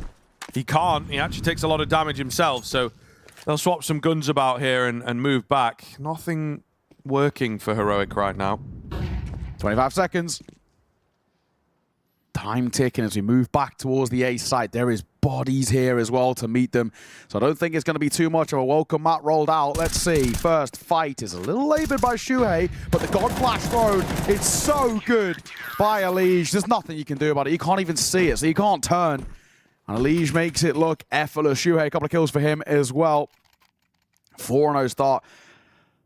Scriv, I mean, we're in a bit of a damning... I know it's early in towards the map, but I've still yet to see anything in the series which is any indication that Heroic have a foothold. Yeah, no, it's very true. It is very, very true. I think some isolated rounds, but it really just started to be dominant for Team Liquid at the end of Mirage. They're picking up where they left off. I think one of the things coming into this, as we try and break down the nuance and, you know, the desk gets into it and shadow boxes them at times. I think Liquid are just playing better. They maybe are just better in terms of the ceiling. And we expected it, right? They are the favorites. At least for me, they're coming in towards this one. It did feel like they have just got a lot more about them, despite it maybe not being, you know, it's early doors and not loads of practice, integrating Elysium back into towards the side, etc. It is just, like you said, that ceiling. Yes. Clean shot from excl. Nafly. Ooh. Awkward for him. Meanwhile, from lower, the timing is just perfect there. That is unfortunate. And excl's done what he can. He finds a double opener, but it's just not falling into place here for Heroic. Shuhei just crept in there. Good catch from him. They will find the kills cleanly. And it's somewhat of a shame as well. I think Heroic, this time, 6 months ago, they compete with Team Liquid. Yeah.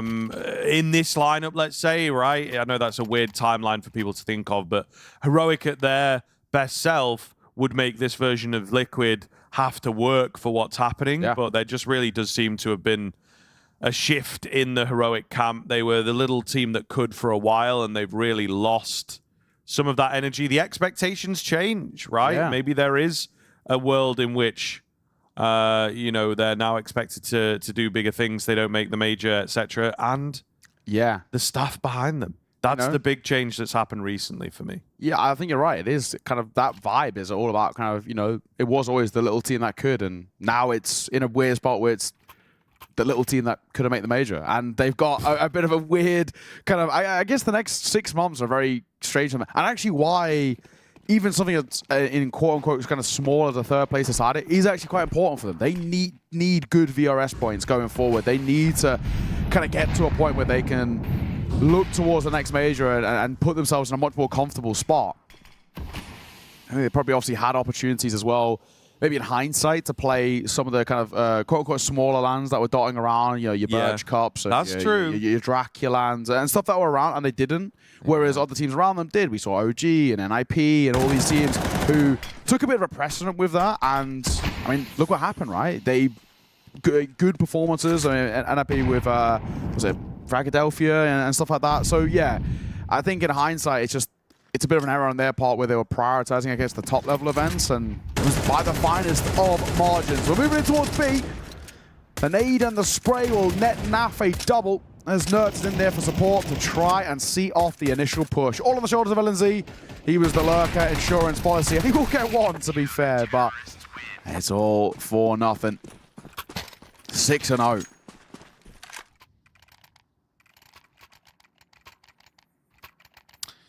Yeah, where are Heroic, man? They've really just not woken up this morning into this series. But yeah, we really do start to question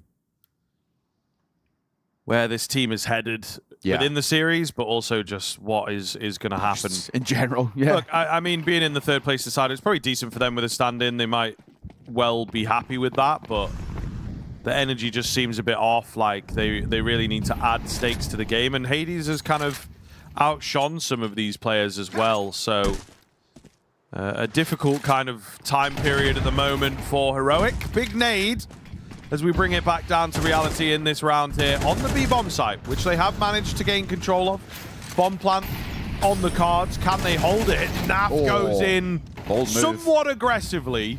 Nerds, meanwhile, oh, bro, this works so perfectly for him. And Nerds keeps them coming. The break is not going to create too much, but a man advantage worth its weight in gold here. Still difficult to get in, but they will find the kills. Great space taken. Nerds with a hero round to just ruin Heroic's day. Yeah, I mean, it's again, another damning thing where Heroic, you've got a post-plant set up on the hardest site to retake in the competitive map pool. And actually, Liquid do really, really well. I mean, Naf gets a little fortunate on this spray down here, don't get me wrong, but I know that's it, but it's all part of it, right? I think, you know, it does so well. And just holding that mouse on, even just for the potential, really, really quite nice work. 7-0 by Team Liquid. This is, I mean, it's a bountiful performance thus far. Heroic, like we were saying a little bit in towards map number 1, I do just feel they are so checked out right now. And it's unfortunately, it's spilled over into their map pick. They've just not got going into the series. Really not got going into the series. I mean, look. Okay, hold on. We'll see what they can find here. Oh, okay. X-Cloud remains consistent. He's been pretty decent in the series considering how the scorelines have looked. So definitely one to watch on this team. And again, this is where it gets into the realms of conjecture. Might be a guy that gets sniped up in the near future. Elige. Now, he's not a potential player. We know about him. We know what he can do. Maybe. Maybe if they'd kept the two alive, they would have gone for it. But I think Elige, despite the kills, I don't know, they've got loads of money. Yeah, got 9K. Might give it to him. The ace on the cards. Do it. You're 7-0 up. You've got money. Lurkfo comes through. Molotov is on the run out as well. Elige tries to make something of it, but Hades will close it. I think a lot of credit, of course, has to be given to X-Cloud there. That round is nothing without him, but commendable round on the flip side from Elige. Finally a Heroic on the board. Finally something to work with now for this side. The only thing is, and the big thing is with Heroic, it just cannot be a flash in the pan. We have to find consistency. We always talk about that when you finally break a bit of a deadlock and you get yourself back in towards the game. You can't afford for it to just be a one-off. We have to, I mean, if we're being honest, for Heroic, we probably have to get the remainder of the rounds in this half for me to even be comfortable. It's very true. They're looking to do that, though, as they start off aggressively here. Out long, great flash. Youngster catches one, he's heard the second as well, and Shuhei was just hoping and praying that he'd get ignored there. Not the case. Youngster's done well. LNZ out middle. Not spotted, but still caught. And the AWP holding the line. Got to stay alive. Ultimate, great show of force there to find the kill and just slow them down. I'll get the re-smoke on. And then he gives his life away, right? Definitely needed to stay alive as that cross smoke had come in. There's no assistance. Look at this, though. It's all on him. Uh-oh, yep. Nerds with a keen find. Bomb has only just gone down. Pretty good utility here as well, I'd say, from Liquid and the kit. It's just the HP bars that make the difference. What is Naf going to get? He's lost his teammate. Quick headshot required. Quick headshot required. Molotov comes in. Not going to be on the mark. So it really is just all about the shot, and it's Hades to get it. Yeah, nice work. I will say there's still this worry that lingers there with Heroic. I mean, in that spot, double entry coming through, right? Things go well. And they actually give up the advantage. And this is the issue that worries me a little bit. And we saw this happen in the previous round again. They're giving up a lot of advantages. It does concern me just a tad. But all that matters, couple of rounds now to work with. First act pause coming through for Liquid. I don't think they're in too worrying of a spot, but it's just about making sure, really. First time that Flashy's even needed to enter in towards this game as well. Liquid had no real reason to take a breather.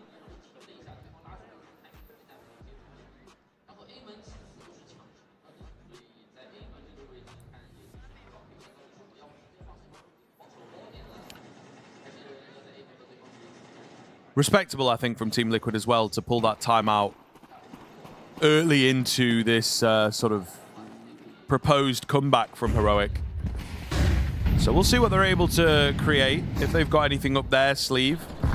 Similar in terms of the setup. They go for an aggressive long stance here, Liquid, once again. Didn't work for them in the previous round, but obviously Heroic not really matching. Famous smoke at the moment. And it connects. Yes, I've seen a lot of them miss. Very true. A lot of them misses. You know, there's a good 5% variation, which doesn't sound like a lot, but, you know, Makes a it is something you can get perfect in theory. I do think also, I've just seen a few where you can just tell they are throwing it wrong. Yeah. Like, they're like a couple of pixels off. Yeah. From memory. Yeah. I think it was 3D Max, right? We saw them a few times where they missed it. Basically, every time it was either too short or too long. There was like 2 or 3 rounds where they used what feels like an antiquated smoke now. And then I think someone was like, I'll give it a go. Yeah, I've been working on that lineup that everyone's doing. And it failed. And then they might not have done it again after that, to be honest. So kind of comical, but we all get there in the end with those kinds of smokes. Flash out all's long. That control taken. And Liquid opt for a double cat play here. Up close behind the smoke. Youngster, this is really dicey as he sits inside of this smoke, but they are starting to move their way forward. They've got to win this fight, but then there's where Lige will join. And they'll scoop himself up an AK. I kind of like where we're at. You keep a player in towards Gandalf, especially as you get towards a position of planting, it's really strong. But Nilo, he'll answer back. Flash over Shuhei. I actually think he doesn't need to peek for now. Wait for the players scaling through. And Naf and Nerd's going to find a killer piece. Shuhei will go down, but Naf's on the flank. He looks for more, which he does. Nilo caught and LNZ dead. Liquid bite back. They call attack pause, and they deliver a really decent round. Yeah, really solid. It was looking kind of dangerous for me as they were moving in towards that A-bomb site. There wasn't really any utility for Liquid to work with, but they managed to make the shots land. Timeout back round from Heroic, so they were feeling themselves for a couple of rounds, and then this one comes sort of crashing down. They're crunched in. And Liquid showing some of their individual prowess once again. Elige 12 and 4 here on Dust 2. He's having a whale of a time. Yeah, looks great. Naf's looking really solid as well. He's just, in general, for being completely frank, had a bit of a slow tournament, right? And there's been a lot of times where we've kind of wanted more out of him and maybe not got it, but I think he's looking a lot more confident here. In towards Dust 2. 10 and 3 for him, 12 and 4 for Elige, as you were just touching on. 10 and 7 for Ultimate. And obviously, there's been a lot of narrative about Ultimate as well. But again, I've been impressed at this tournament. There's been nice moments. I think individually looking really quite sharp as well. But it's actually, for me, more about decision making. I think he's been making a lot of those better decisions. Apart from that one, when he goes down to excl, they're trying to drive by Nerds, who should be dead to rights here. So this gun scooped up, at the very least for Heroic. And they've got the numbers. Yeah, not a bad look. And there will be a game plan for this round as well, obviously. They've talked over it in great depth. We'll see what the mid-round looks like. Nice little flash info gather, of course, at short. but they are enacting upon that info incorrectly, as they will weaken up the A-bomb site, strengthen the B-bomb site. That would be the wrong call in this case. This is a wild call as well by Shuhei. It might potentially get a little overlooked. No Molotov, right? Yeah. So yeah, there is a decent chance if he doesn't jump the gun. They've got eyes on him. I think you just fully commit to this. Yeah. Just don't peek. Or do. There you go. There you go. Oh, the flash. Not even meant for him. He could have had a double there, and I think that might have saved them, but not the case. So nothing that these B guys can do. Again, they're far ahead. So they are going to give it a look in. Kit available for NAF. The dynamic duo here of Liquid, both playing very, very well. But there's no obvious first kill. So the back off comes in, and they will have to concede it. Yeah. So, in fairness, that's an eco from Heroic. Pretty good round, right? They didn't bring a lot to the table, and they make it stick. Guns recovered too, so less to invest in towards that final round. Not that they'd have trouble with it. I mean, Hades might even be able to squeeze out an AWP. 2.8 for him. Only issues, doesn't have armor. Only real problem. We'll see. I don't know if he wants to bring it. He doesn't also need to either, but definitely potential. Could have that open. He is going to go for that. Gets the armor out too. A bit of util. So at least for Heroic, I mean, you get an 8-4 out of this Heroic, it's not the end of the world. It is definitely pretty feasible. It's workable. Still quite the task to get back in towards this Dust 2 just because of what we've seen from Liquid.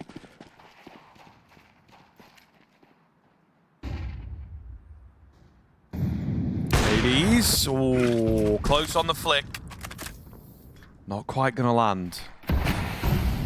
Big round here, that all-important difference between 8-4 and 9-3 could have a real knock-on effect for Heroic, who seem to have regained some energy that they've been missing all series long. It's not loads, but there is something in there that's like, come on, guys, we're better than this. We've got to be able to deliver something.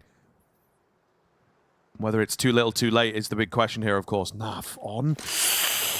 The off angle, oh my goodness. Nade is decent. I was expecting maybe better, but still, any damage is going to be good here to try and net this first kill.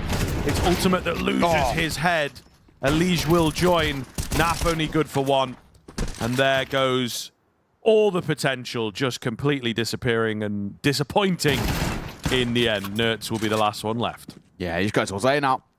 Move their way forward. There's a CT smoke that they can use as a bit of a wall on that cross. Nerds.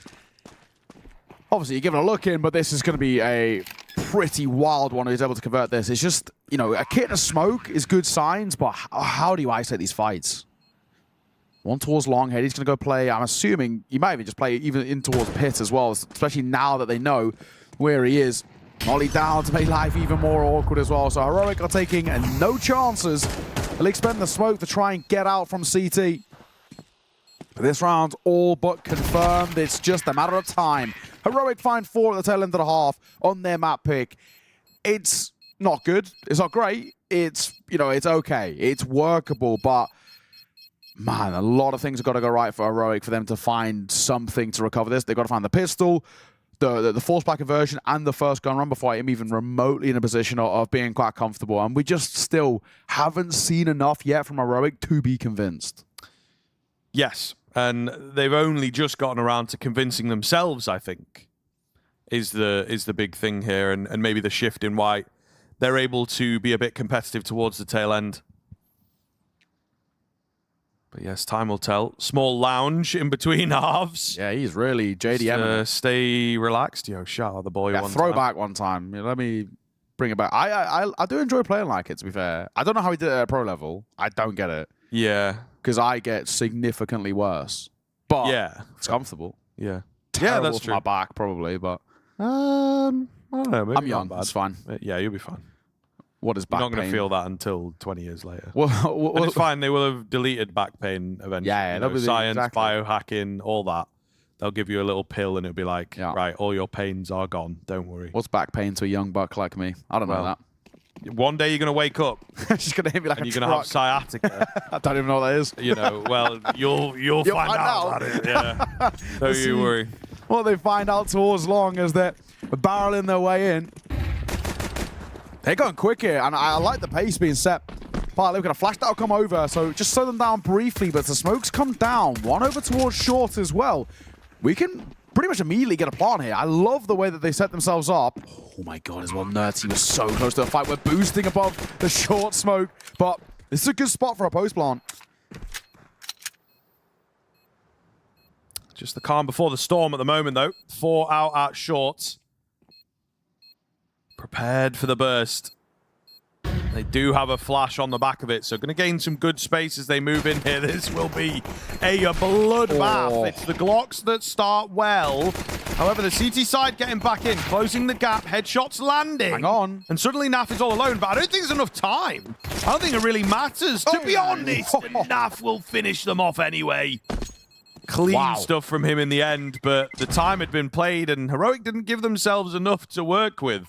Yeah, my god. I mean, well done, I think, especially when it dropped into like 3 versus 3, and I think Liquid lost a couple of bodies after getting the initial feud. They realized, step back, let's play time here, play the clock, use that as the real pressure on towards Heroic.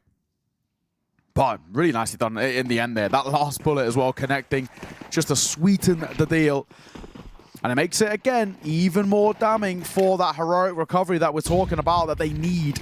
They're going quick towards B with a quick A pop, but now we go quick towards the B site. Youngster, up close, Shamoto. Youngster, hello! He's going to get 4, he's shutting down the onslaught in towards B, and single-handedly has taken control of that B site. What a play! He had to go huge there, and my God, does he. Crazy work. Absolutely crazy work. Just so good to watch when it comes together, and Heroic will give us a bit of a game now with a reset like that, denial of the bomb plant, and those individual moments so good for morale. Yeah. They're going to boost you massively, so we'll see if they can hold on to that. If this diamond falls into place, however, the B play a slight variation. They even have the throw-off roof smoke that is nowhere near the site. Yeah. A failed lineup for sure, but it seems to be working out relatively nicely, and now they have control of this pesky bomb site. They will get the re-smoke on the door, which is pretty important to buy a lot of time. Advantage looks good. I'm saying there's a decision to be made here, and I think they've already made it. Yeah. I actually can't hate the decision. I think it's the right call. As much as you hate to do it because you know that the buy is not great, you know that they're not bringing really anything to the table, I think this is ultimately the right call. Retaking into B side of Dust 2, it is such a big ask. It's so difficult. Statistically, one of the hardest, if not, it might even be now considered the hardest site to retake. And he just looked towards Heroic in a spot where excl's tagged. We've obviously got quite a lot invested in towards this round, and we do sort of need to keep hold of these guns. I just don't think the risk versus reward. But there's also the counter argument to that. You're in such a deficit. You're going to give them double digits, which of course now we know they have. Is that a time where you just got to take a risk anyway? Because this series is rapidly slipping away from you. And Liquid are only 3 rounds away from taking this 3rd place.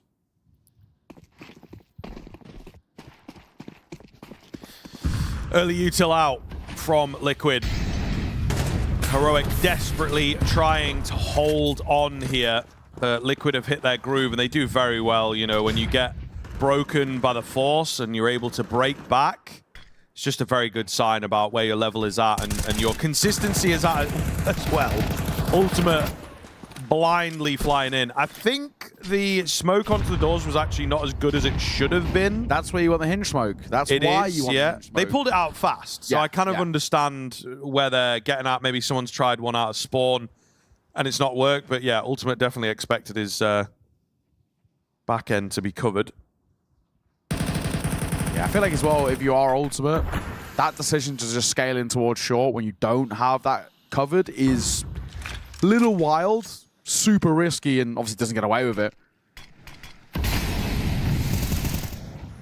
Wasted Molotov by Shuhei gets immediately extinguished, but backside Hades falls. Naf quick quickly traded by excl. We've spoken at length about how sharp he's looked. And there's another indicator of it as he gets a second. Numbers advantage for Heroic, but the bomb will go down. Awkward. Oh, LNZ, relax. Just haven't got Mac 10. Hello? Hello? What is going doing? on? How does Shuhei get away with that? He's in the open, bro. How is he still alive? I mean, credit to him for the fight he took, but mid-fight, taking another fight is just crazy work. what are we doing? It's rookie errors, isn't it? That are kind of really getting quite costly. And coming back to what we've been saying about Heroic, they just look checked out. Yeah, very, very shaky there. Very shaky, and I think attack pause certainly needed, you know, and not on the same page for those peaks. It's like, you know, you got your boy distracting him, you got to swing and get the kill. Yeah. But doesn't work like that. Man, Heroic. They've given us a couple lights, a couple looks into what they could be capable of, but just never really panning out. And I think this is now, if you look back to a heavy game yesterday, this is going to be 4 maps in a row, where they have really not shown up.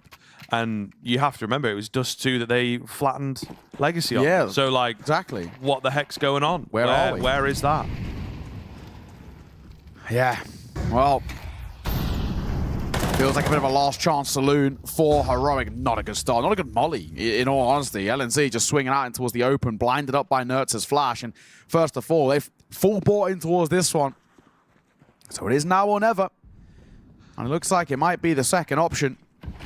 Liege had just around that corner, Nilo, but slips the net a little bit of a youngster. Why are we going so loud? What are we doing? Liege, free before him.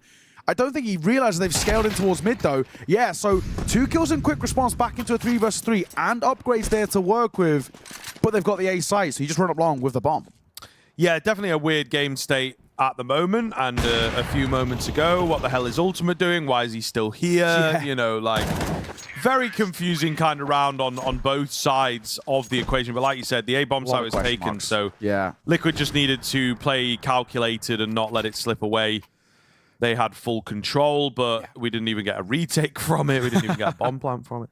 Unfortunately, similar to map number 1, there's just not been really a lot to talk about in positives for Heroic. I think it's kind of the main talking point about this. There's just not been much of a competition here. Liquid, I mean, and that's all credit to Liquid. I do think Liquid do look excellent, but you've also got to look at the flip side where I think Heroic have also looked bad. Compared to what they did in the groups especially, right? They've just not been on their game as Shuhei and Ultimate combine. Naf will add to his tally as well. This looks like the curtains are being drawn here.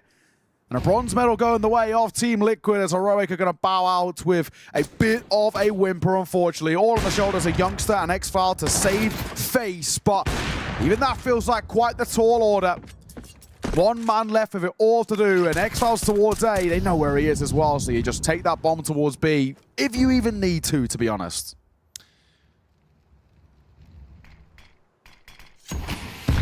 Reality setting in for Heroic here as they will go very quietly into the night here. Naf will finish it off with a nice clean 1-tap, and that will be all she wrote. Team Liquid with a very, very clean find. No sweat off their brow, and they will claim that 3rd place.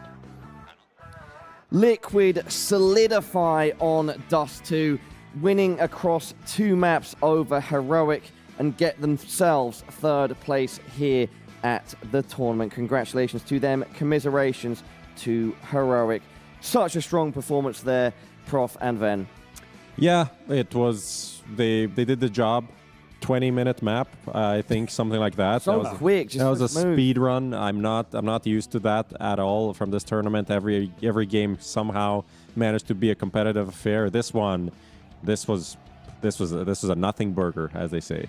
Yeah, no, I mean, I'll say that again. Yeah, it was quite the nothing burger, and I guess the fears that we had about the T set of Heroic kind of came true. Yeah. I guess the fears of how effective the aggressive CT side play from Liquid, how good that would work out for them, that also came true.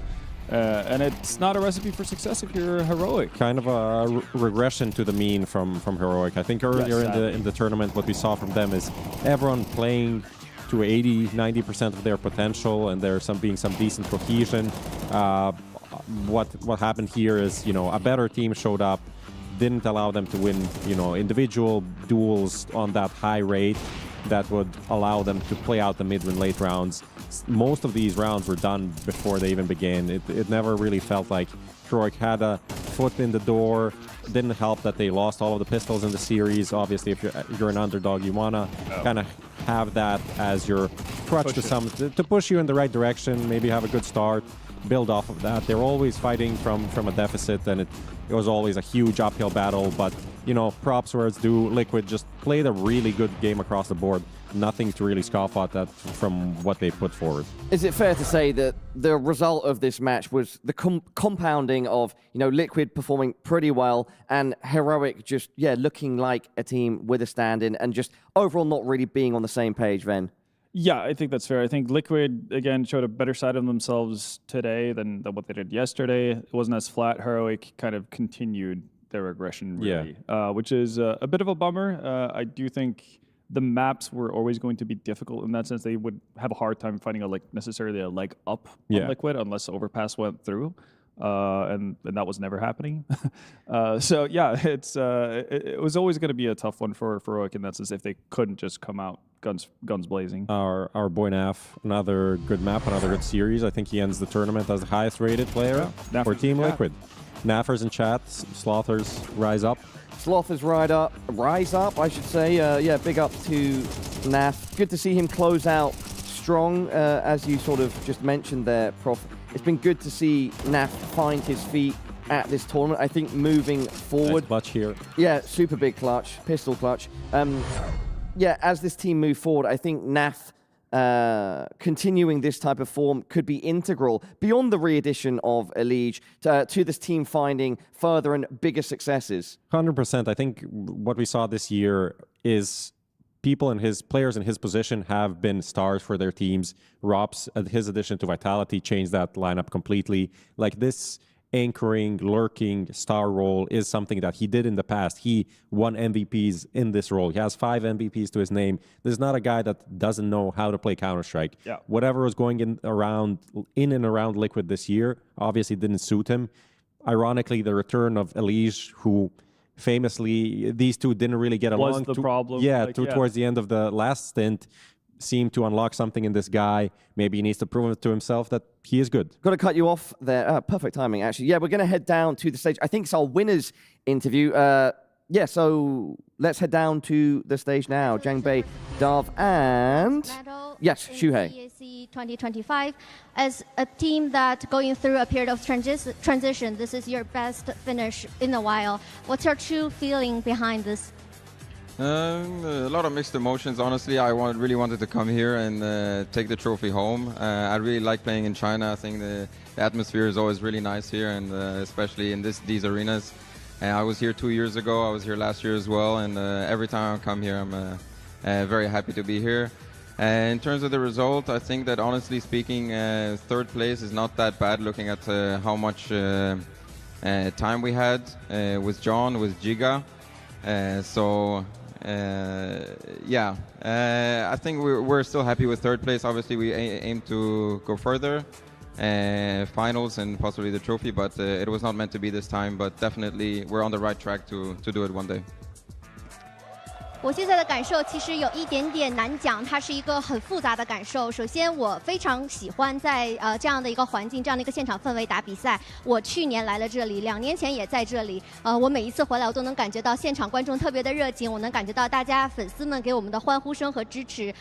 这一次的话，其实当然我们的目标来这里之前肯定是想拿冠军，把奖杯捧回家的。但是很遗憾，我们这一次没有达到预期当中的目标。但是因为我们队伍也是刚刚换人经历不久，鸡哥来这里才刚刚10几天，所以我们能够在这样的阵容拿下这样的成绩，还是非常不错的。然后我个人的话也是觉得，在 Liquid 的未来，我们现在正在一个正确的方向和轨道上，再给我们多一些时间练习和多一些的经验，比赛的经验，我们一定可以再向前一步，打得更好。太好了，刚才非常标准的鸡哥啊，大家都听到了。那当然，你也提到了Elige的加入，他在这一个赛段打出的成绩，他的 rating 数据也都非常的好。他的到来是他的稳定发挥在推动着你们队伍的前进，还是你觉得他到来之后给你们的化学反应又增光添彩了？ You mentioned about Elite Jiga.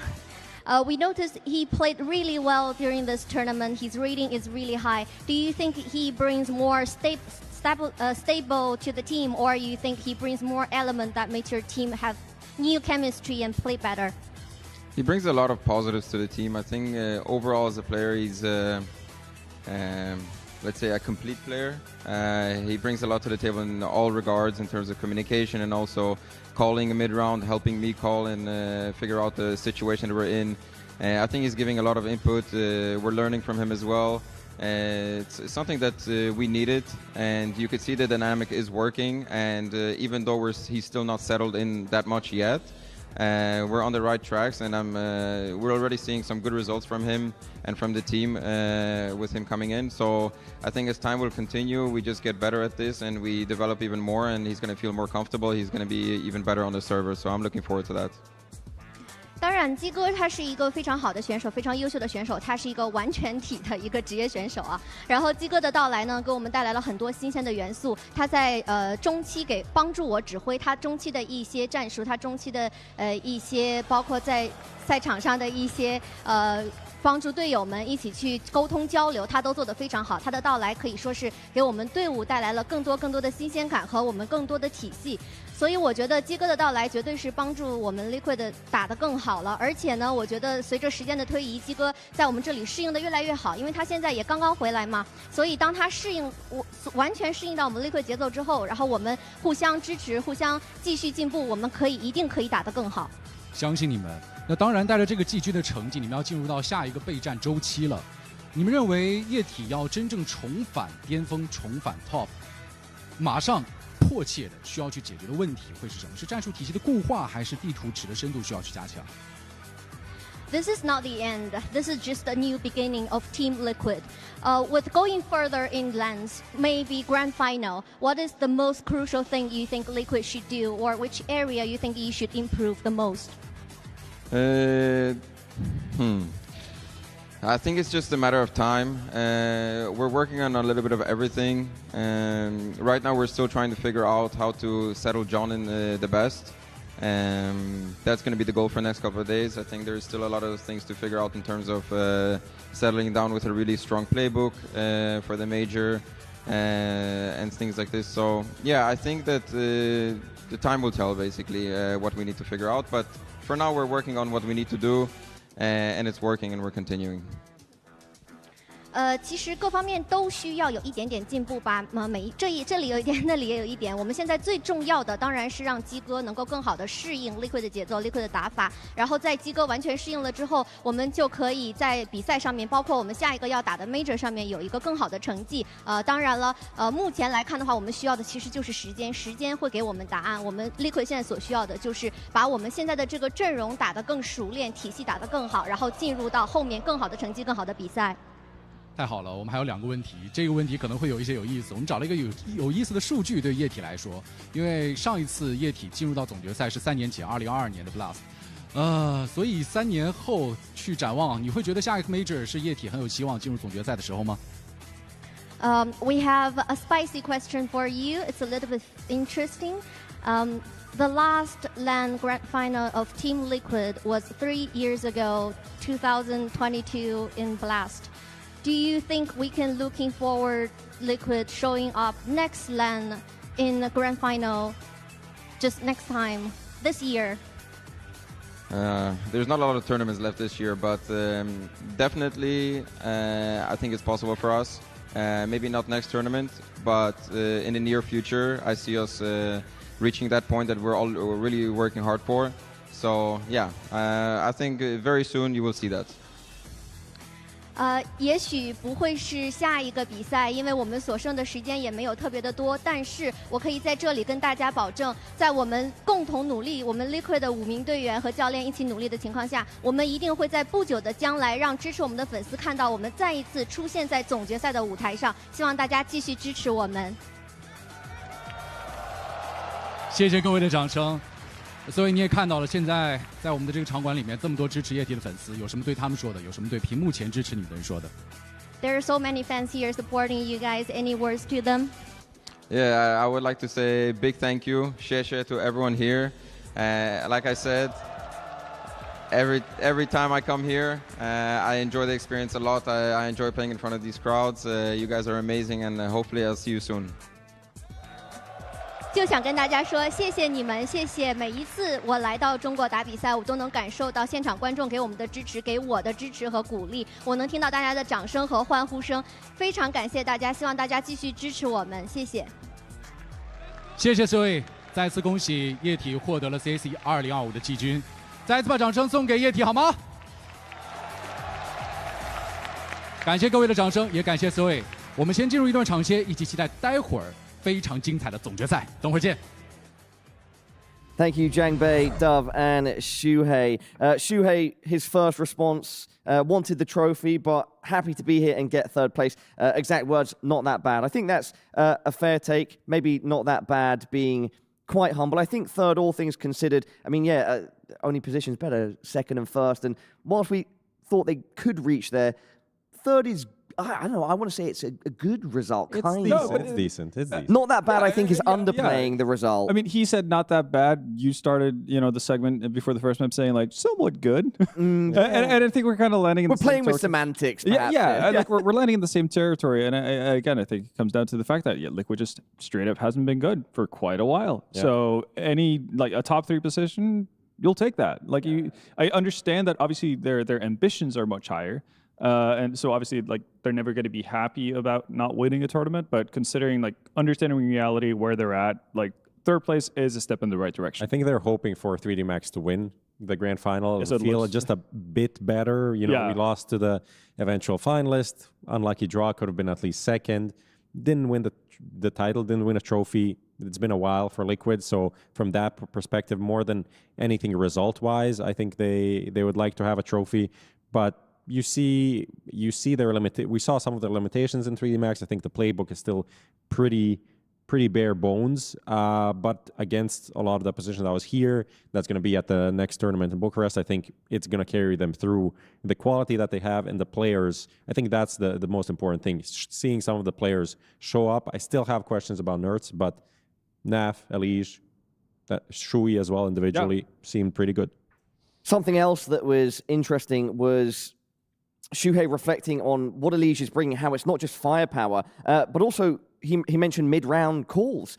And so, I think that's... It's an interesting dynamic, really, because obviously you had the swap of Twist and Elige, essentially, and obviously Twist being, the IGL in Liquid for a period, and then obviously when he swapped over to FaZe are now talking about how Twist have become so much more vocal. Kerrigan said his first second caller in his career. Nico, right? Yeah, basically, yeah. So it's kind of a weird thing where you would have expected that Twist already had filled that role type of thing when he was there in Liquid. But I guess it's also, it comes down to the fact that it was obvious that Elige didn't necessarily mesh with the playstyle of FaZe. Yeah.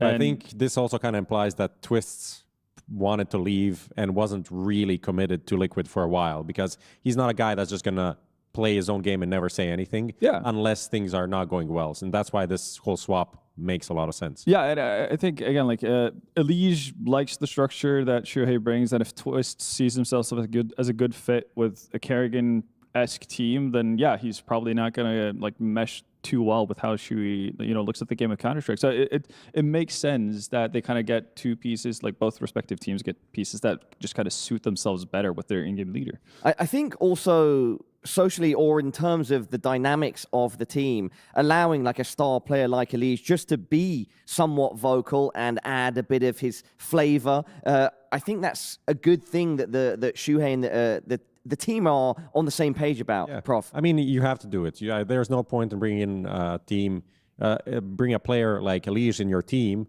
and then not playing around his strengths. FaZe. But it's showing that this works, this makes sense. I think the question mark is Nerds actually suited for this? Because there's more and more maps that we see that he's not really finding the impact, even though the team structure makes sense. What they're doing as a team makes sense. His performances have been kind of hit and miss. His best play was back in the Snappy era when he was set up with a lot of chaos, but he wasn't a part of that chaos. He was kind of on his own, and that's still more of a Naf role on this team, where Naf is the guy that just lurks on the other side and finds his timing. Nerds maybe need some more time to understand the dynamics to find his path in this Liquid lineup.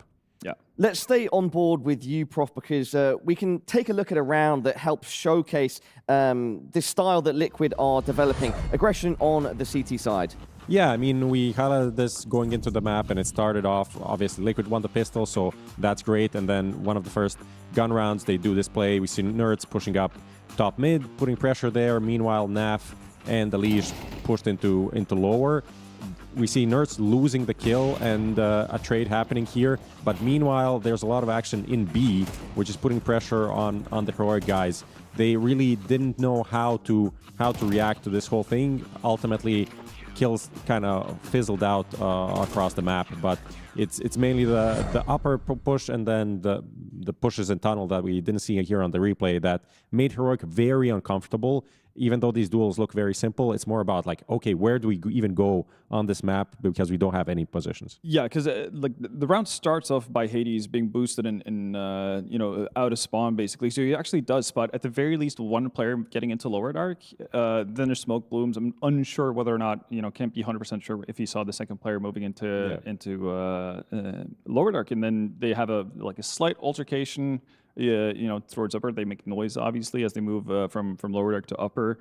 Heroic actually back out to give them the space, which I think is a fine thing to do. You don't necessarily want to take. You don't want to die in the first 5-10 seconds of the exactly. round. You kind of want to get the opportunity to assess the situation first, and then when they actually get the first frag onto Nerds, excl wins out that duel. I think Heroic might be thinking to themselves like, this has got to be like at least one of the two players that we saw going into lower who, you know, didn't find anything initially, so now they're trying to back out. They're trying to, you know, basically go for another aggressive move, and that's why they move back into upper. But they haven't necessarily set themselves up for like squeezing lower by actually having the people who now got top mid control to actually come back and kind of clear out that area together, regain map control in a sense. Like Heroic just kind of went in with their fingers crossed and hoping for the best. Yeah.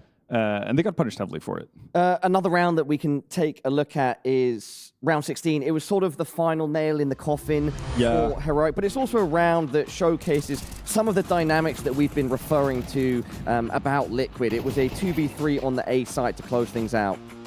Yeah, again, like Heroic get into a decent position to actually, you know, kind of keep life in this match. And as you see here, Shuhei and Elige very quickly, in very quick succession right there, picking up the last 3 frags. But what you didn't see there immediately is the fact that LNZ is at the corner of long with a Mac 10, and he gets, I guess, contact with Shuhei in a sense, and like there's a couple of shoulder peeks.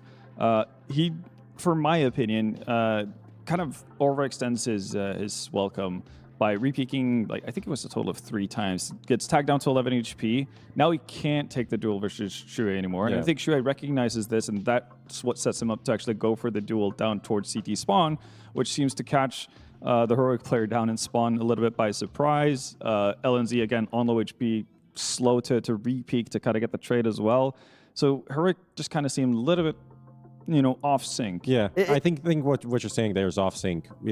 Fits the bill because they had 3 players. Liquid doesn't have any positions. They don't have short, they don't have long. They're just 2 guys on the bomb site. Yeah, not established at all. And you have 3 CDs coming from 3 different angles in a good timing, but not really getting any of the kills. Liquid just felt way too comfortable in that situation. It's funny though, because we were debating that as the round was being played and as the round finished when we were watching it in the green room. And I got the idea from LNZ, you know, I think peeking there a bit, apply some pressure, allowing his teammates to come from CT and short. But I do think it's an absolutely fair argument that were maybe a few too many jiggles. Yeah, because I think that's the idea initially, right? Like you basically make yourself known, because Shuhei have to keep himself honest about it. Like he can't now, from that point on, he can't ignore long. He knows there's someone there. If he turns his phase, that could go badly in an instant, right? So now it's all about basically timing it to the point where your CT player is actually in a position where he can take a duel with you to some extent. But if Shuei's still like far up in A slope, like that CT player is not going to be put into action by any means. So LNZ re-peeking, not necessarily allowing Shuhei to actually move further down and get into a different position, kind of negates any sort of hope you have of playing together with the heroic player in CT spawn. So a little bit of a hiccup in that sense, but again, they're not the most practiced team. We know that. They've had so many changes with their lineups. So that's probably something that can come with time, but it remains to be seen. Prof, any final thoughts? I mean, final thoughts from both of you, really, about this series, about Liquid moving forward, Heroic. Yeah. Anything else that you'd like to share before Really, I let us all go? Really enjoyed the interviews by our colleagues in China, Dove and Jangbei, yeah. Great, like 2 great people, by the way. Met them in Shanghai last year, and it's been super cool to connect with them of sorts via. They don't know podcast. you're watching. You're I don't know you're you, having a bro. parasocial relationship with them. But they're having some great questions with the translation and everything. I think it's always difficult. The spicy question at the end is like, Liquid haven't been in a grand final in 3 years. Could have said didn't win a title in 6, but putting the bar Positive a bit angle, lower, right? Putting the bar a bit lower.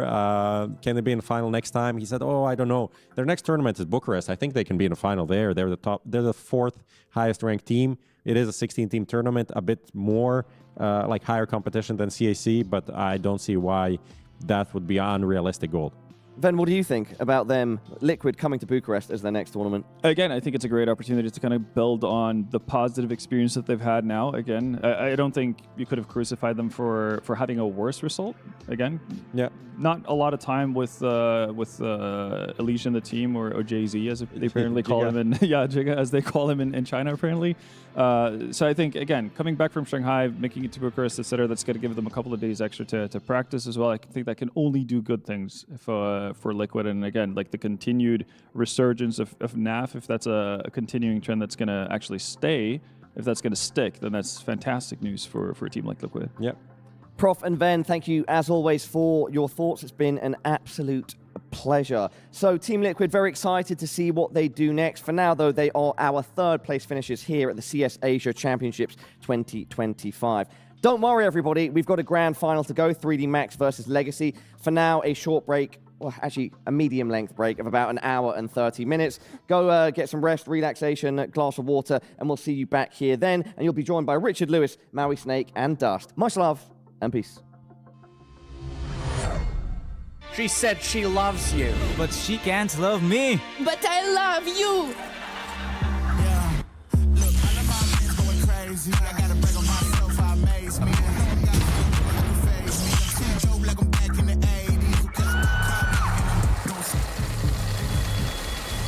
I won't play window anymore. What's going on? Play your role. 1xbet. On to the next one. The human body was built to move. Not trapped at a desk in one singular posture for 12 hours a day. It's time your chair evolved. This is Secret Lab Titan Evo. Ergonomically engineered for you.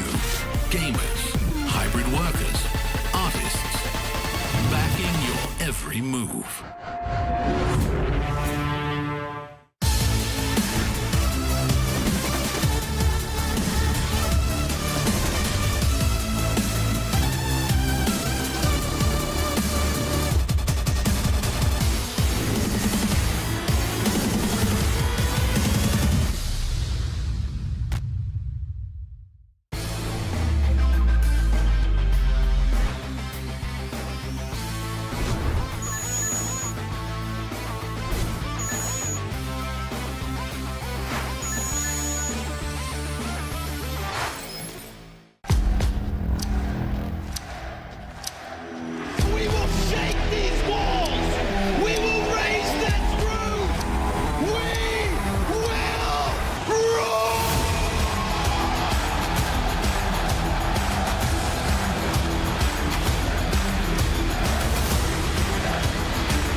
Scott.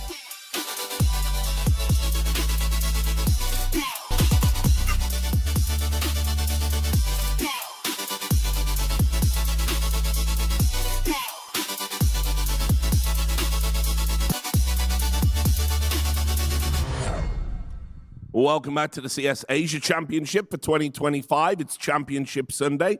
I'm your host, Richard Lewis. Joining me on the desk for the grand final, Dus Murray, Maui Snake, Americans watching Europeans and South Americans battle it out for supremacy. At least someone could represent In China. in the grand final. In China.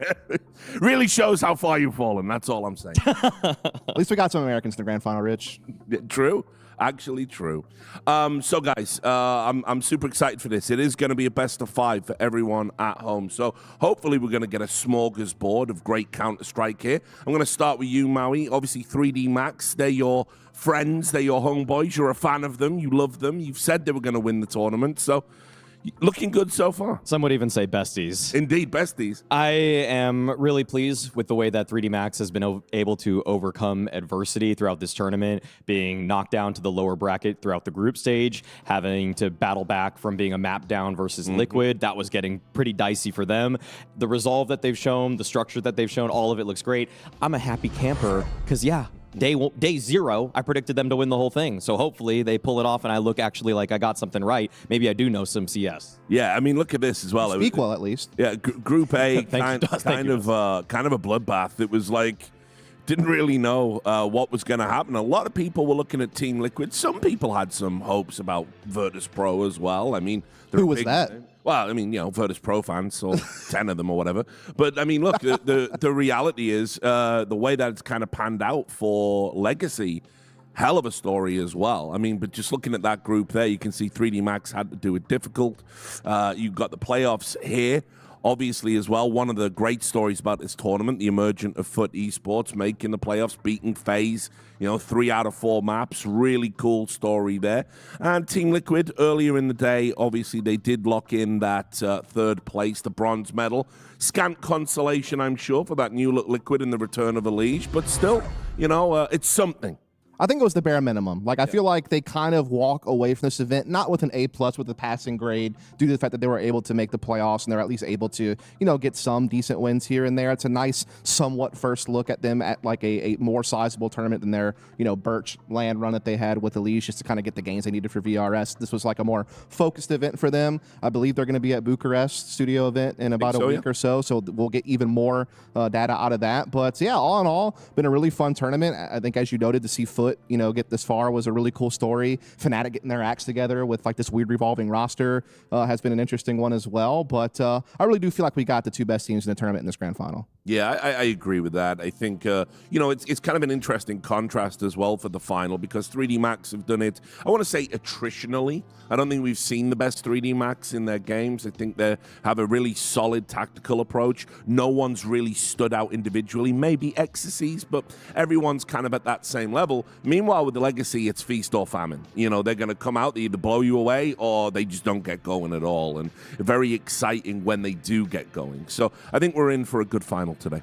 It would be legitimately difficult today to predict who is supposed to be the MVP of the tournament, which has actually been a testament to the structure of 3D Max, to the fact that Legacy is a little bit more up and down with player form. Maybe you would single out somebody like Lado if you really had to. But in terms of it seems to me like the style of both teams is kind of the narrative that I'm generally taking in with both of them. It's just the aggressive flair of Legacy, how they're able to stop on a dime. 3D Max with the ironed out tactics all the way throughout the rounds. Yeah, it's kind of like the matchup that we're about to see here is Purist versus Pace. You know, 3D Max is kind of that Purist team that all like CS aficionados really love, right? Because they play super strong tactical CS. They have really good team play. They don't have one true star, but collectively as a unit, they're able to put enough firepower to be dangerous. And they're going up against a Legacy team who just loves to run you down. They play a very aggressive play style, but I call it organized chaos. There's definitely a method to their madness. They have, good spacing and utility to kind of go along with that forward pushing style. And yeah, Lotto is right now the highest rated player still left in the tournament, and so would maybe be kind of your leading man for an MVP race for this. But I think the other big story to look at for this final is this is going to be the first really big trophy, I think, for both of these organizations. I mean, 3D Max, they won a smaller event here in China against TYLOO and Vision, but their last international win was a Sky Esports event in 2024, and even that wasn't like a big win. It was over the Mongols, though. Yeah. So that's a pretty impressive victory in itself. But still, almost a year's time since you've done that. I mean, that's a pretty big gap. And then for Legacy, I'm not aware of a notable trophy they've ever won as an organization, especially not as a lineup. So this is a big moment for both of these teams to finally put a trophy in the cabinet. Yeah, and even though it's not going to impact on the invites to the major, just to reiterate the point, next season you want to have that head start on the VRS, if you will, and a tournament win. With the way that the decay is so slow, it could really put you over the top for next season. Legacy already been in contention at the last major, so, could really cement their legacy. Exactly. Well put. They're setting themselves up for success. They're giving themselves a buffer because obviously the major is going to be incredibly impactful for invites moving into the upcoming season. But if you're able to take down a land victory like this, you can at least give yourself a lot of leeway if, say, you crash out in Budapest, something disastrous happens, you have to play with a stand-in. You never really know, so it's always about taking what you can today.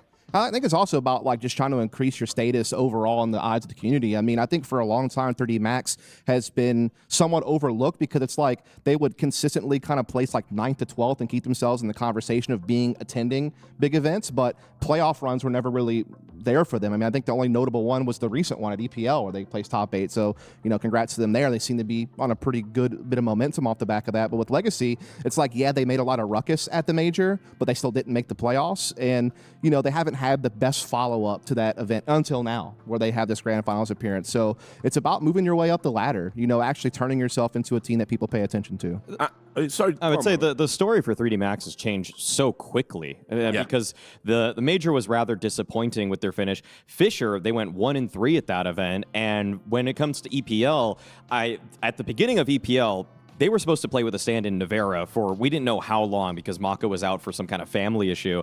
And so the fact that they made it all the way through to the playoffs, took Falcons the distance, going 3 maps, overtime on the 3rd map, instantly changed the story for me because I saw them before as, they could pull off the cheeky upset, but then to beat consecutively Na'Vi, FaZe, and G2 in EPL, it's suddenly my tone has completely changed about 3D Max, where before it was untapped potential, some really cool strats that I'm going to steal for my friends and I to copy, and now it's okay, well, now you're putting all of the pieces together. Yeah, I mean, if you look at the building blocks to this point for 3D Max, it has been, a nice stride forward. I mean, they beat Na'Vi at EWC, top 8 finish there. You did note that they didn't do well at that Fissure event, but they at least beat Mongols in the opening series and gave you some hope that they were making some progress to be able to actually go toe-to-toe with some of the elite teams in the world. And then they, again, won a small tournament in Asia against TYLOO and Lynn Vision. They had the EPL top 8 run. They beat a lot of good teams. They actually had, it wasn't like they had a free run to that top 8 finish. They beat some very notable teams to get there. And now they have this as an opportunity to have a true crowning achievement. So yeah, I think huge strides for 3D Max. And really all it took was changing the in-game leadership a bit, not necessarily revolutionizing their playbook. I think they still play a similar style, but they've added a couple elements here and there. You're starting to see a couple of players perform a little bit better than they were earlier in the year. And it's huge for them to have that, because if this hadn't have happened, what would they have been able to do? I mean, when you're only relying on French talent, you don't have really that many names kind of coming up the ladder right now from France. It kind of had to be an internal adjustment to work. Yeah, well, we can take a look at some stats from Maka as well. He's kind of been activated, one of the players that, he used to be the IGL, and now ever since he's passed that over to Gravity, which we'll talk about that as well. This is a really cool story because we've got 2 developing IGLs really, learning their craft as well. But this has been the real story for 3D Max for me, the fact that he had so much to do, because, he's AWPing, he's calling. It's a really hard job, especially in CS2, where maybe the AWP isn't the most fun weapon to use. You're not going to get the most production out of it. Ever since he's eschewed himself of the IGL role, he's had a big bump up in the stats. Of course. Right now, we saw the stats there for all lands in 2025, but notably, the stats he had before being the IGL and after the IGL, it's just that on T side, he's so activated now. I mean, if you look at his opening success rate on T side, while he is the IGL, it's paltry, like 35%. After being relieved of those in-game leader duties, it jumps above 50%. Like, he is just crushing it on openers now that he doesn't have to think about what's the next move in the round, how do I mess up the macro or try to, like, you know, execute the next strategy. So the fact that he just gets to focus on his crosshair, it has been a great boost for their T sides. Their opening kill percentage is way better too now because of him. Yeah, I mean, it's very rare that you have an opera on your team that is also able to flex into an AK and be able to be a big opening factor for you. I mean, you know, obviously 3D Max already had going for them. That body's been a pretty solid entry fragger. Like, even if his overall numbers don't leap off the page, his entry stats are very good. So he's doing his job as far as being the tip of the spear and creating space for his team. But sometimes it's nice to have that other guy that can kind of go off for you. And, you know, Baka really has been that guy where in a lot of T sides, he's pretty AK heavy and he's able to have a lot of impact creating space or helping create space with body. And, you know, it's turned out to be very fruitful for him. I even see him now going for like more aggressive plays with the op now that he's not as restrained, you know, having to kind of be the puppeteer. He's able to get more into the mix with the op. And again, just to kind of take a look at, you know, body and also Dumao, again, both players not necessarily, you know, knocking your socks off with their overall rating for the tournament, but the entry attempt and success rates for both of these players is up there amongst some of the best, you know, entries out there right now in the world. And this is not an isolated thing. Like, I know these stats are from this tournament, but, you know, body stats for the entire year are pretty similar to this. And Dumao, pretty much the same thing. Like, there's only like maybe a few percentage points difference between this event and this entire year. So very consistently having impact as entries, Mal. I've kind of felt a little bit for Dumao, actually, because, yeah, you can see from the stats there, it does seem he's the one who's had to take it upon himself to go and be that opener for his team. And unfortunately, when you do that, it's the hardest role in Counter-Strike. Your stats are going to suffer. And I think people are like looking at the page and going, oh, Dumao hasn't played very good. It's just, unfortunately, he's got to be that guy, you know, and it can be a lonely place if you're not hitting your shots. And I would just commend him for the transition that he made, because it was actually kind of a known thing for the first couple years of Dumao coming up in the space on, say, like the 0-0 Nation lineup, the Godsend type lineup, that he was a baiter. Like, this guy was actually a pure bona fide baiter. I thought I was kind of where I would always detract points from his rating mentally, where I just say, I mean, he just baited Lado. He just baited everybody. He baited Taco. He's baiting Cold Zera in some of the situations on those old teams he had. But now the irony, he's completely shifted. And I talked to him at Austin about it, and just he talked about how, you know, he's played so many different roles now over these years, and he just said, this is what I am most needed to do on this team. And I wouldn't even say it's really the most natural fit for him. It's just what now he recognizes him and Lux just need to go forward. They need to push in, try to take space. So I'm glad that it's actually transitioned to make Dumao and Lado these kind of like perennial up-and-comers to now really contesting to win a trophy here today. Yeah. I couldn't agree more with you. I mean, it's one of those things where when Legacy was kind of going through some of their roster changes and Lux was coming in as the in-game leader from Pain, and obviously being a very tenured player from his, you know, time on that team, you know, you're kind of wondering what type of squad would Legacy really be, but they've been doing great. And now we can go to China for the team walkouts. Shanghai, 让我听到你们的声音。Welcome everyone to the final day, the grand final of CAC 2025. Live from Shanghai, the Oriental Sports Center. I'm your host, Dolph. This is Jacob. 这是一段不可思议的旅程，激烈的战斗，难忘的时刻。而现在只剩下2支队伍，他们分别是 3D Max 和 Legacy， 将在这个舞台上展开一场注定载入史册的巅峰对决。It's been an incredible journey, fierce battles, unforgettable moments, and only 2 teams remain, 3D Max and Legacy. 一支是世界排名前列被广泛看好的欧洲强队，一支是从逆境中崛起，怀揣着夺冠梦想的南美力量。现在，他们将为荣誉、为梦想、为那至高无上的冠军奖杯而战。This is it, the night we crown a new championship. Are you ready, Shanghai? Well, but before we bring the team on the stage, Let's take a look back at how they got here. 在有请他们登场之前，我们先来看一下赛事短片。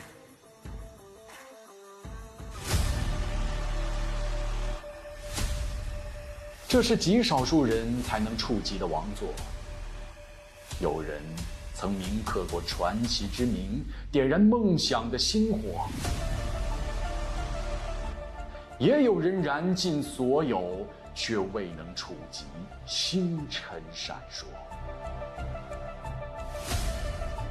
16支战队自上海启程，如今2支雄狮会师东方之巅。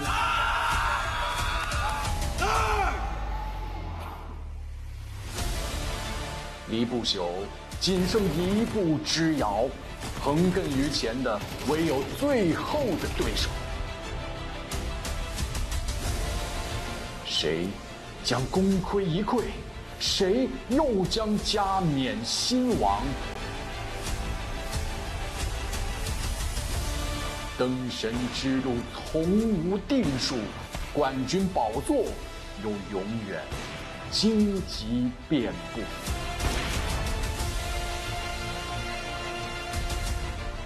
此刻，东方体育中心的穹顶之下，即将诞生新的传说。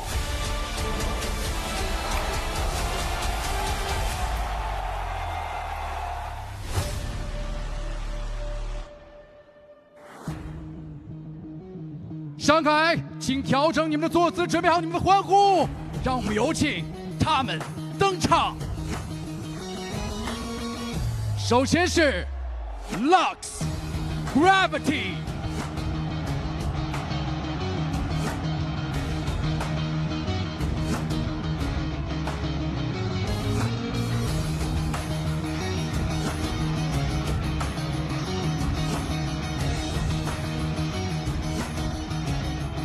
接下来是 Nissan Exercise。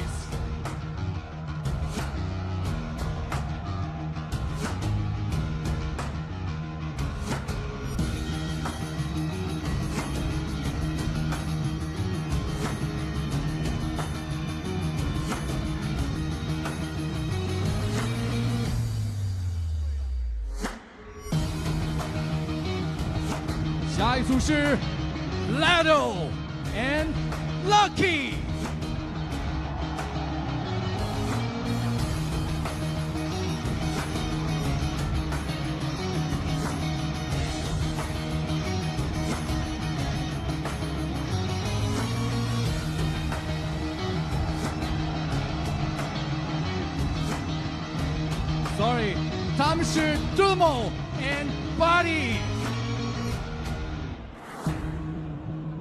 接下来再一次把掌声送给 Lado and Lucky。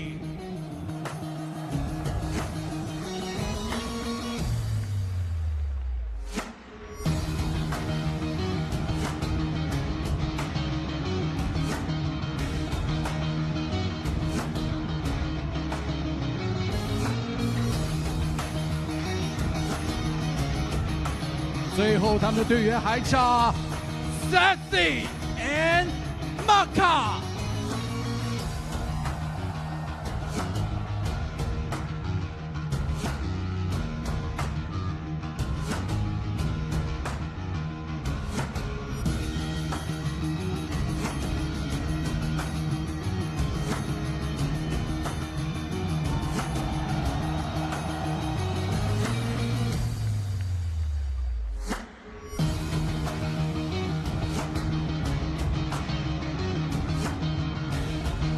同样，最后每支队伍还差教练，他们分别是 Chucky and You Know。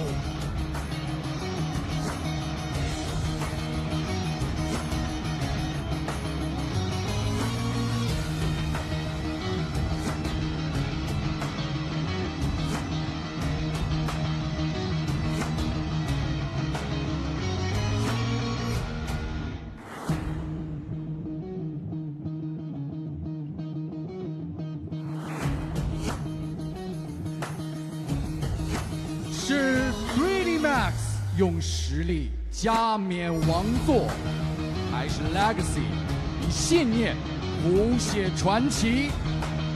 这不仅仅是技术的较量，更是风格与信念的碰撞。答案即将揭晓。CAC 2025总决赛现在开始。The arena is yours, teams. Let's get this grand final started.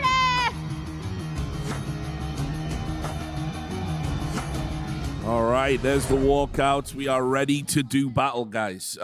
So let's start setting the table a little bit about what we might see in this final. Obviously, we've already talked about the contrasting styles. We've talked about Legacy being this, powerhouse when they get going, momentum-based. They want to just run at you, take space, very aggressive play style. 3D Max, they're the attritional team. They want to wear you down. They want to take timeouts, come up with deep plays from their strat book.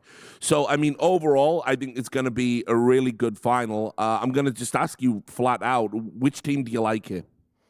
I think I like 3D Max overall, just based on the complete team that they seem to be. You've already kind of addressed it. A very strong tactical foundation. They play default to mid-rounds very effectively. They have just more layers to their utility uses throughout the course of an execute or throughout the entirety of a round timeline that other teams just don't really have. And they have enough firepower to go to toe-to-toe with anyone on the opposing team with some of the form that we've seen out of their players this tournament so far. But Legacy's just fun. They're just the X-Factor squad. They're like the guy, if you're having like a mixed martial arts fight, well, they have the puncher's chance, if they land one solid right hand, they could easily win this thing, and they have a load of talent in their own right playing very well. So I would say you probably not at 3D Max, but I would not be surprised at all for Legacy to give them a good run. I have to stick with 3D Max because I've been riding them from before the tournament started till now. So we can hear from Gravity as well, by the way. I'd like to hear from him. Yeah. 3D Max 的采访席，同样又是 Gravity 要接受我们的采访。Gravity， 那么小组赛对手从你们的手中拿走了胜利，再次在决赛舞台上相遇，你们是带着怎么样的心情来的？是复仇的怒火，还是绝对自信的平静 Gravity, you fought each other during group stage. They took the win, but today, the grand final. Are you calm and ready to this battle, or you full of revenge fire? Full of revenge fire. We really want to beat them. It's not the first time they beat us, so yeah, we really want to win this game.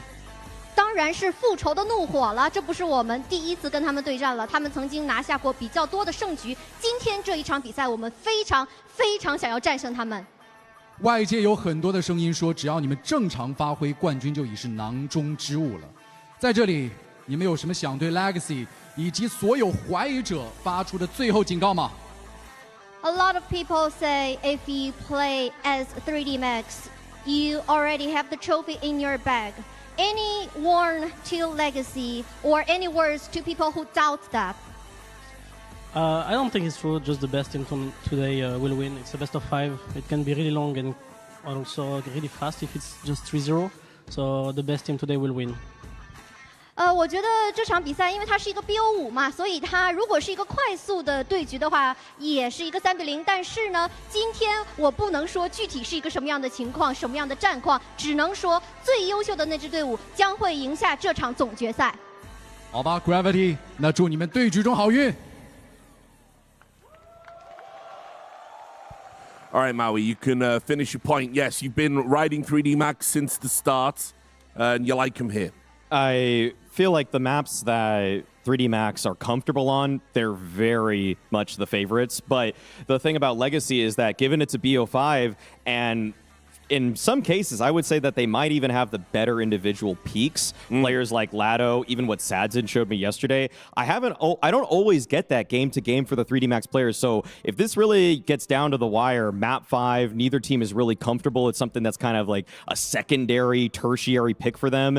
That's when I feel like the individuals of Legacy can rise up to the occasion and pull off the upset. But it would still be an upset to me. I got 3D Max. Seen some individual shine, though, for 3D Max. We'll take a look here at Gravity. As an IGL, he is playing some of his best Counter-Strike these last few events, and in particular, he's played very well this term. He's been their highest-rated player the entire event. And Exercise also said that these are the two younger players on the team, so to speak, that they were kind of hoping would become the stars of this squad. And while they haven't quite shined as bright as they would hope, they've been playing very well this tournament. And one additional note, very quick for Exercise, Molly, I've noticed he's going for more openings this tournament. You know, he's always been kind of known as a lurker extremity player, but he actually has had taken a fair amount of opening attempts, like near 20%. He's been winning over half of them. So that adds another layer now to what 3D Max have at their disposal. Gravity's just let him off the leash on those kind of lurk plays, especially on Inferno. If he wants to peek out through the halls towards that A-bomb site, peek out through Boiler, even go up bracket himself, they just let him. And it actually has paid dividends for them because it gives Gravity a second way in terms of mid-rounding as there's new space that's available to them.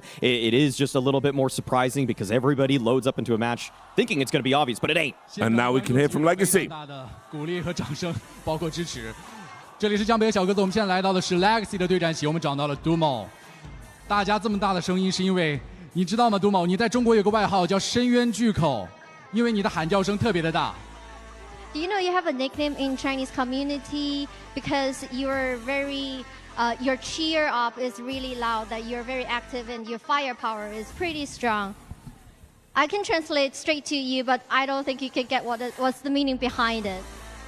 It's like lucky smile, big smile. 你喜欢这个 Yeah, you can say. No? 你喜欢这个名称吗？深渊巨口 Chinese. Ah, okay. Yeah, that's. I saw people saying it. That's very nice. I like it a lot, and yeah, that's pretty much. I love when people come to me and say nice things and in a very kind way. So I love China. It's very nice to be here. Hope you all enjoy this moment and bring your energy with us. And yeah, that's it. 我有在社区上看到我的一些昵称，包括中文的，包括英文的，然后翻译过来的，我都有看到。我其实有很多个昵称，我都知道。然后我觉得大家能够给我这么多爱，我是很感激的。不管是大家叫我一些比较稍微嘲讽我一点的也好，还是说在夸奖我的也好，我都很喜欢大家给我这么多的厚爱。然后在这里打比赛，感受到现场的氛围，中国的粉丝你们太棒了，谢谢大家。那当然，我们要回到这场总决赛去聊了，Dumo。Can I say one more thing? OK. Vamos porra! Woohoo! 太棒了，全场都被点燃了。那当然，我们还得再回到这场总决赛去聊一聊，Dumo。很多人都看好 3D Max 会夺冠，他们把你们视为陪跑者。听到这种论调，你会如何回应？是否渴望再次颠覆他们的预期？3D Max is the favorite one in this tournament, but through the match history, you are the favorite one. A lot of people say the trophy is already in their bag, and you are just here to feel the stage. Ooh, that's spicy. Care to prove that they're wrong? I mean, CS is a present game, so let's just have fun and enjoy this moment. This final will be very cool, and I hope you all enjoy. And yeah, let's go. Vamos porra! Let's go, guys! 太好了！已经到了现在这个时刻了，总决赛的舞台了，我也就不多说什么废话，只跟大家说这一场比赛将会非常的精彩，非常的酷，希望大家支持我们。祝你们比赛打得一样酷，不哈！ Farming aura like a young Maui snake there. But let's talk about who has been the X factor for Legacy. It's been Nissim. He's really stood out to me. Indeed he has. I mean, you talk about Lotto being the highest rated player in the tournament left, and then you talk about Dumao's entering, but Nissim has been so strong overall, mostly known as like a cleanup guy, extremity player, very good in the mid to late round situations. But I want to make note of this. If you look at this event, the amount that he is going for opening attempts is a little bit higher, and the success rate has climbed dramatically. And we kind of talked about this exercise on 3D Max, where he's kind of an extremity player that's been willing to go for more openers. Now Nissim is as well, and he is crushing it, Maui. Yeah, you've already nailed some of the ins and outs of Nissim, but I feel like the journey of him is also something that's also commendable. I feel like seeing him activate on Pain at the Copenhagen Major almost get them to the playoffs with how much of a difference maker he was for that team, but then be relegated back to Sharks because Payne couldn't secure his services for the long run. It just goes to show that Legacy, in a way, they're kind of a bunch of mishaps. And the Brazilian scene of CS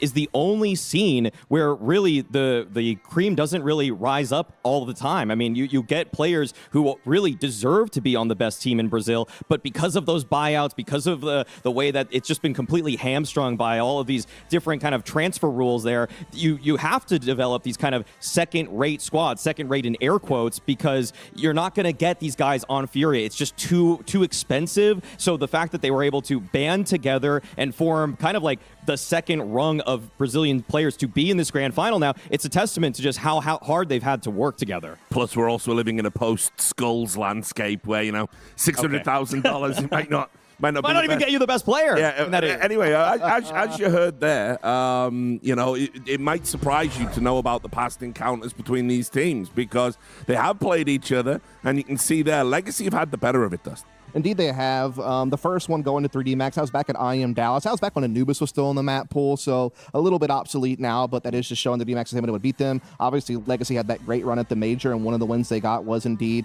against 3D Max on Inferno, their best map, by the way. And then, yes, they played earlier in this tournament, where once again, Legacy got over 3D Max on Inferno, and I think that is going to be one of the biggest keys to keep an eye on for how this best of 5 plays out, because you know Inferno is going to get played. When it does, I'm not sure, but whoever can come out on top there, I think ultimately holds the key to unlocking the trophy cabinet. Shout out to the world's bravest man walking around dressed like that. That's crazy, dude. It's okay in China. Yeah. So anyway, this is the veto. It's kind of academic because it's a best of 5, right? There's not really anywhere you can hide. We're going to see permabans, etc.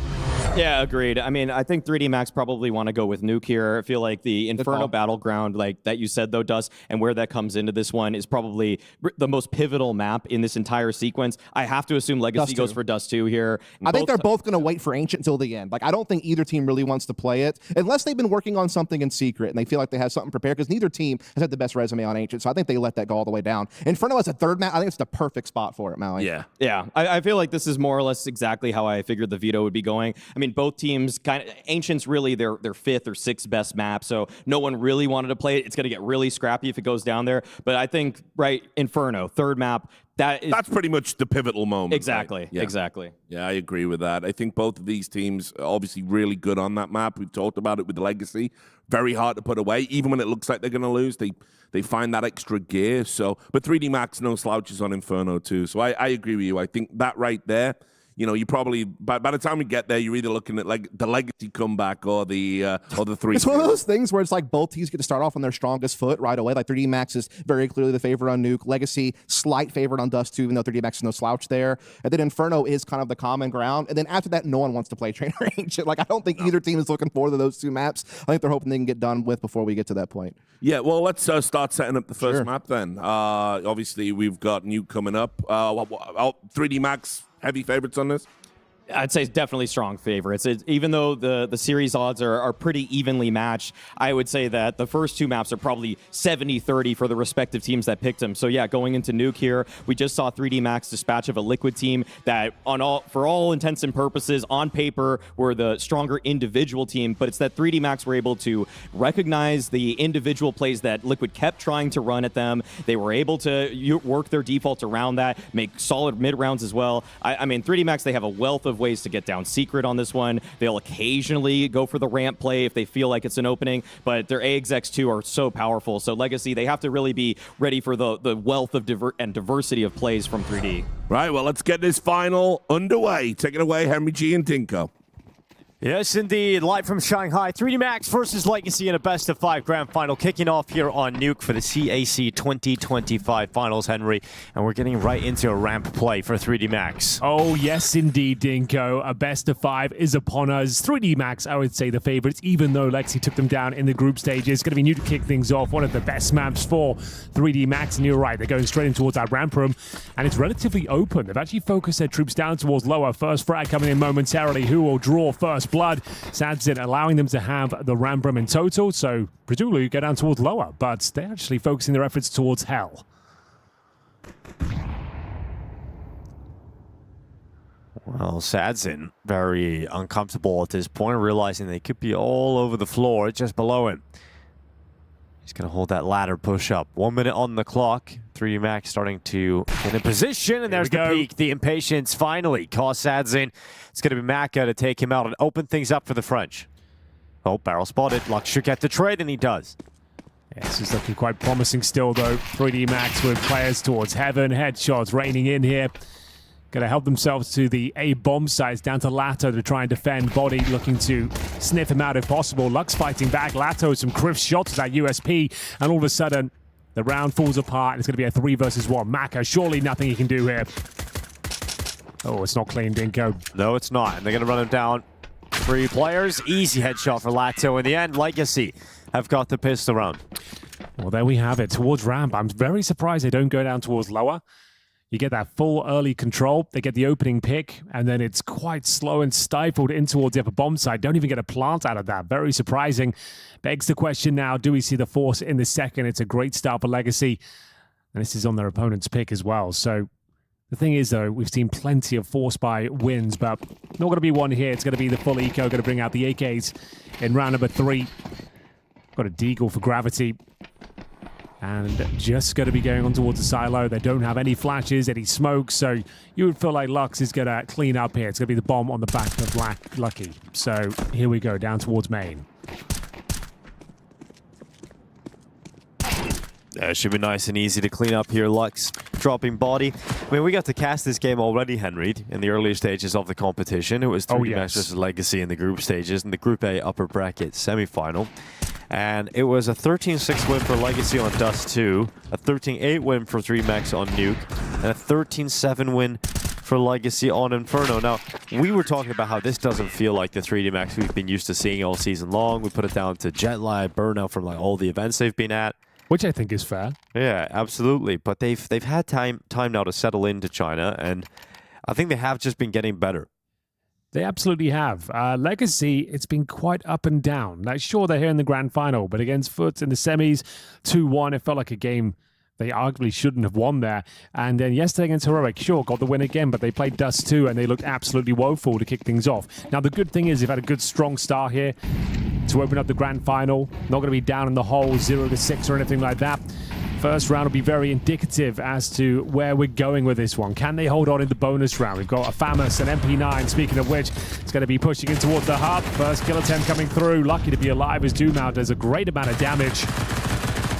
Ruffles some feathers there towards the hut. Takes XSC's down to 36. Yeah, willing to show some presence here already, some confidence in this final as Doom going to be such an important piece to this Legacy defense.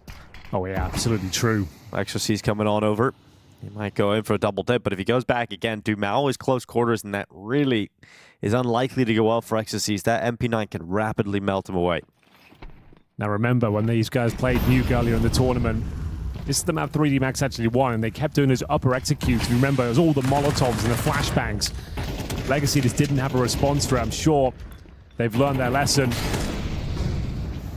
Easy does it, but there's only a single flashbang remaining. They have not committed off the back of the utility. Lucky's going to creep out of Squeaky, but they seem to be very aware of it. It's going to be down the vents. It's going to be a split into this B-bomb site. Most likely the bomb is still going over towards the ramp area right now, and they're already down lower with one and Lucky on this vent dive. Nissim's going down to try and address the issue. But here comes 3D Max with 28 seconds left. Can Nissim do anything from the double doors? He's had a great tournament, really made a name for himself here at CAC. Players all around him, though, just got to peak this moment, and it's going to be Body to take him down. That should be enough to win this round, quite frankly. I don't think you even attempt this retake. It's a 5 versus 3. Util very low on either side of the coin, but it's going to be 3D Max hitting their shots towards ramp, helping themselves towards that B-bomb site, and job is a good one. So yeah, it's a bonus round, but you might as well hold on to that Famous, to the MP9. It was a promising start there, but yeah, a little bit of presence towards upper, no rotations down towards lower, lost the ramp, and the round falls apart for them. So that's very promising for 3D Max. First gun round, all 5 players survive. Nothing too technical required. And they get out cleanly. No, there's no hunt. Not enough money for 3D Max to really afford a hunt yet, but now starting to look good. I mean, they've got residual cash left over here for 3D Max, and they can really start to build this T-side economy. What's your heart telling you? For this final? Who's going to be taking it? 3D Max, absolutely. I think they just are the better team, deeper playbook. Legacy, I think they've got some great players, but as you mentioned, you just talk about some of the inconsistencies, their ups and downs. The fact that they can win Dust 2 against 3D Max earlier in the competition, 13-6, and get absolutely bodied on it by Heroic yesterday. Yeah, right. It's just, it's not enough for me to fully believe in Legacy, but I feel like their ceiling is so high. If everything clicks, obviously they have a chance to win it, but 3D Max, for me, the better team. I tend to agree. Highest rated team in the tournament. Certainly the favorites coming into it, even with the likes of FaZe and Liquid here. Legacy were always going to be a dark horse, but it's proven themselves to be too streaky. Let's have a look if they can bounce back, though. Money's actually pretty decent. They've got the AWP out for SADZin. He had an amazing showing against Heroic yesterday, especially on Ancient, posting 25+ kills.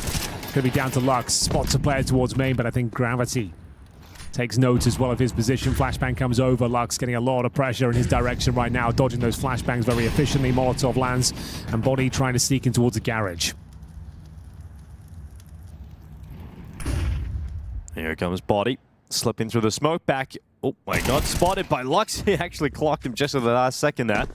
55 seconds though, and Legacy have got the player advantage here. But here comes one of those upper busts you were talking about, Henry. Yeah, it's more of a contact play, though. You can see a distinct lack of util once again. One Molotov, one flash. Now a 5 versus 3. Lucky needs to get them back into this round. Can he find the double? Not quite. Maka fighting back. We got a 2 versus 1. Has got the bomb. Plenty of time to work with here. Goes for the quick plant.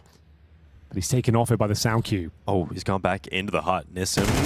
Okay, Maka starts spraying. He's in trouble. Yeah, he ain't gonna get away from this one. It's gonna be a 3-1 lead here for Legacy, losing the previous round, but bouncing back immediately.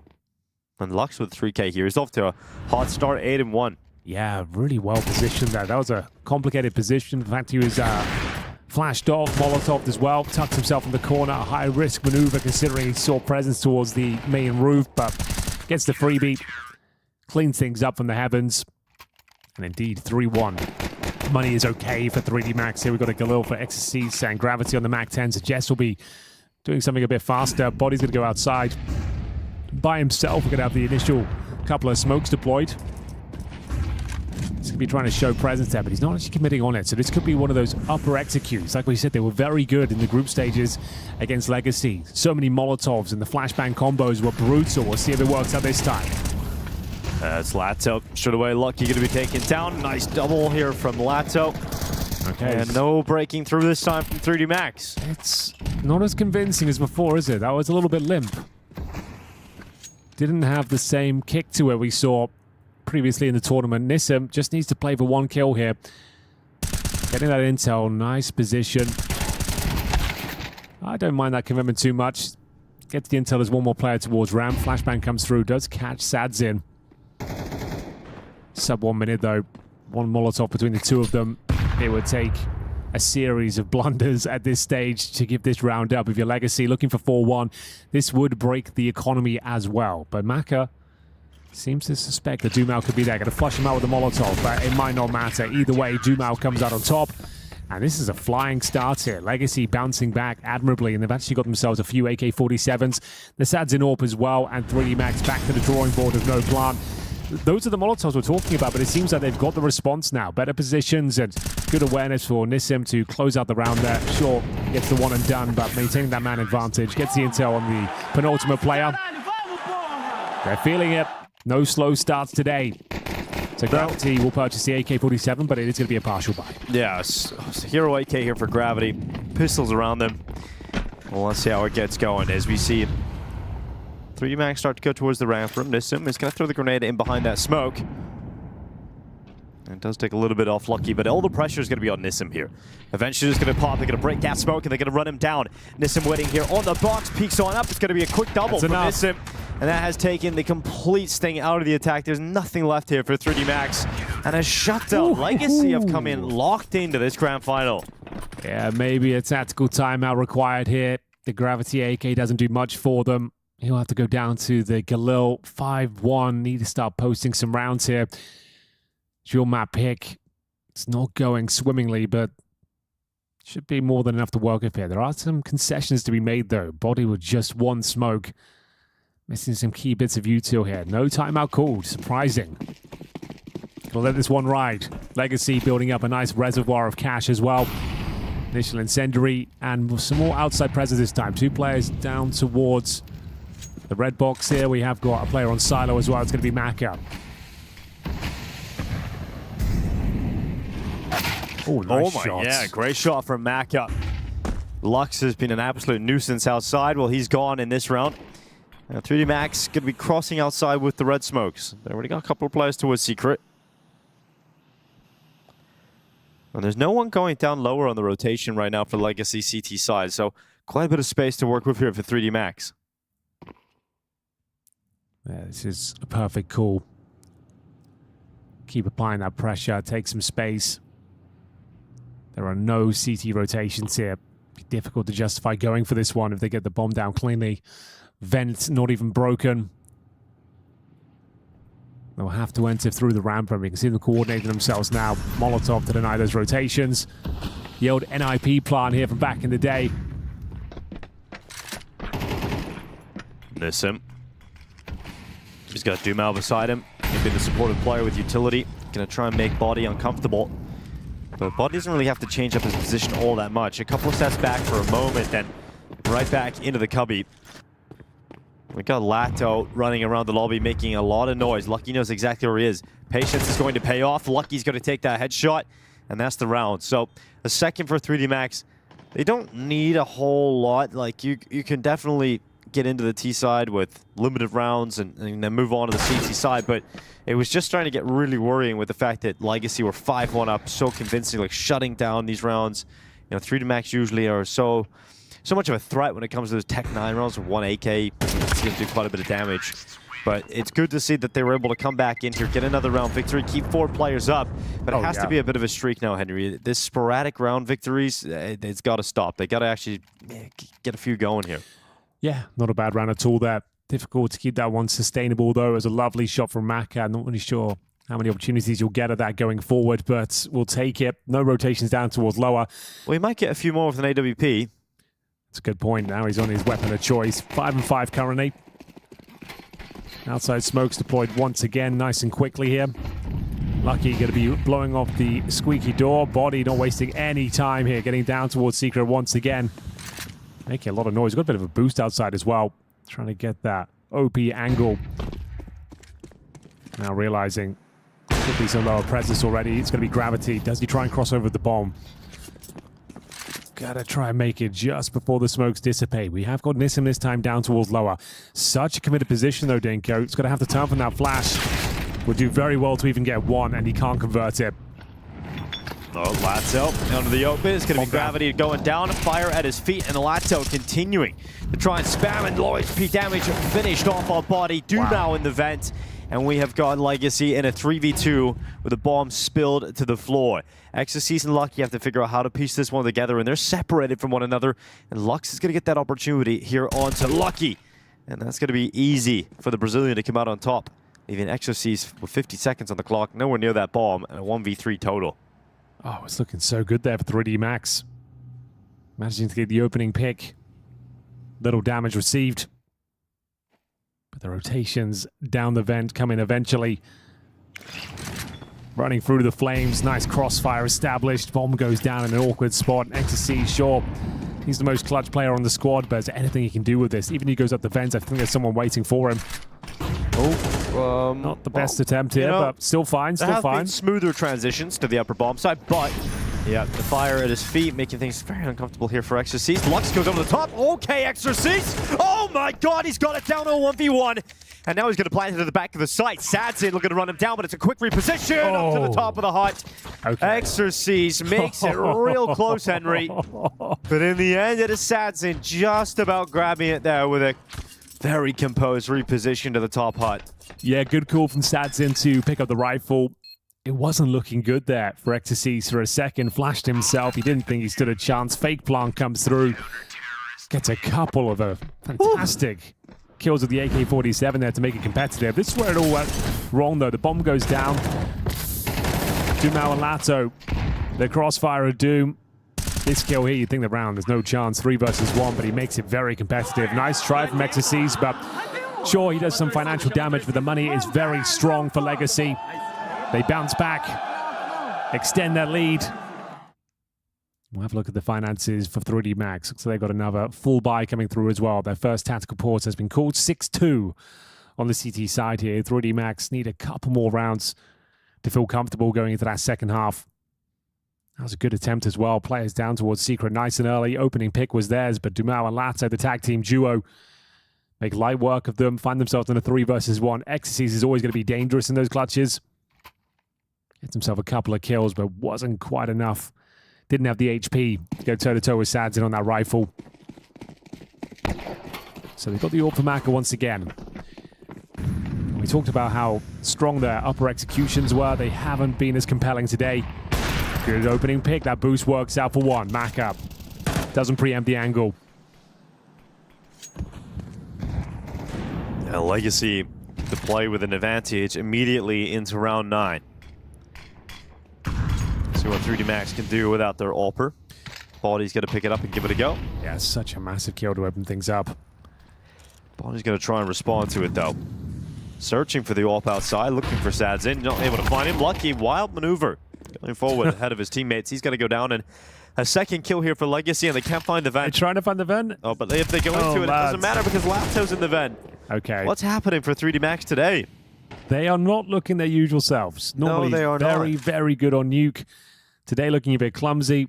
Nice play from Legacy, to be fair. And the reason you go for that boost at the back of the garage there is you get a deeper angle. So anyone trying to go up towards Silo, crouching along the back where you normally can't be seen, the AWP can spot you there.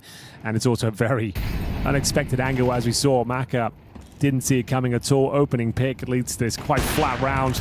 Body, not known to be an AWP, will be dropped as well. Legacy starting to really run away with this first half in the grand final. 7-2. Partial by territory as well. 4 saves lost bonus, no plant. Let's have a look at it. You can see Maka, no chance there. Dumao, like I said, a bit of a wild maneuver from Lucky by himself. No trade potential. Awkward trying to get down the vents, and Body, no chance to survive. Nothing taken into the following round. So we're expecting pistols and Kevlar here. I would say the upper execution, Dinko. Let's run it. Yeah, I mean, they haven't really shown that they can effectively take the A-bomb side. Let's run the upper execution. All the bells and whistles, all the Molotovs, the flashes. It was so effective against them, and it's going to be exactly that. Well, Legacy have shown a lot of stopping power on this A-bomb side, so let's see if it's a little different in this round. As 3D Max have the blankets of flames ready to be tossed out. We've got Dumao, aggressive again, disruptive, getting early information that there are Tech 9s waiting in the lobby. Prime yourself for what is possibly going to be an upper hit. Lux is just peeking outside to confirm further information that would suggest it's going to be an A finish. And so when Nissim drops Body, 3D Max fall to 4. They lead the charge straight into the open. Everybody is blind. The Tech 9s have slipped out, but it's now Maka left in a 1v3. And so the upper bus does not work. The bomb is down outside vent. And Maka would require something ridiculous, and it's denied. So Legacy doing a great job at gathering information and being able to steady themselves and ready themselves for the inevitable. Yeah, those upper pops not looking as potent. Legacy certainly learned their lesson from the last outing where they lost to Nuke 13-8 against 3D Max, and already got 8 rounds here on their CT campaign. Second tactical timeout. This one slipping out of their grasp. 3D Max need to post some rounds. Last 2 feel like a requirement considering the way this is kicked off. Bring in the coach, and hope for the best here. Today's go back towards the old faithful. Outside wall of smokes. Presses down towards Secret. Split from ramp. I feel they'll be dissuaded from the upper pops now that it's not hitting as hard as they once were.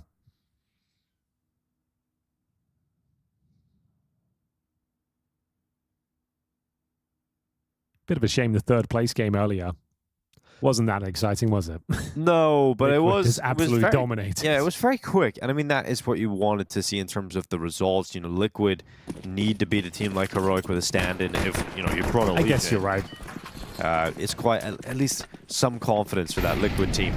Yeah, let's see if we can find some confidence. 3D Max. This is not the way we want to kick things off in a best-of-5 grand final. Your pick. That should be the opening frag. Maka. Massive change of pace. Maka just leaping forward, taking a big risk, but he ends up going down to a pistol of all things. Here comes the push from Legacy, starting to get real confident now. Even with the advantage, they push and they find a follow-up. It is lucky to fall. And Legacy destroying 3D Max in the first half of this grand final. Some pretty ugly duels going on now, where they've had the advantages. It's down to Ecstasy to pull this one back. And, oh, that's unlucky. Completely blind. The round's over, didn't go. It is. It's completely done. Gravity's 1v5. Now, I want to bring it back to a point Maui was saying on the desk there just before this. Now, 3D Max, better team, but Legacy might actually have more individual power when you look at some of the skill set on these players. And when Nissim's having a better tournament as well, that's just added a whole other level to Legacy. Now you've got Lato, you've got Dumao, and Nissim stepping up all tournament long. But now you're getting stand-up performances from Sadson yesterday in the semifinals, and Lux is on the rest here. Yeah. So yeah, if all 5 players turn up, which has not happened throughout this tournament, they're an incredibly dangerous team. And this is the first time we've seen all 5 players actually arrive from the get-go at the start of the series, and they are absolutely dominating right now. I can't believe some of the duels they win there. Maka did, what, like 70 damage on the first interaction, comes down, gets flashed admittedly, but then it's the P2000 that finishes him off. That is not the result he was looking for. Royal Flush set up a Legacy, 4 AK-47s, the AWP. This shows you how well this has been going, and Lux continuing to impress. What a beautiful shot on the AK-47, catches body on the cross, and it's another 5 versus 4. Body will finish the half 3-10.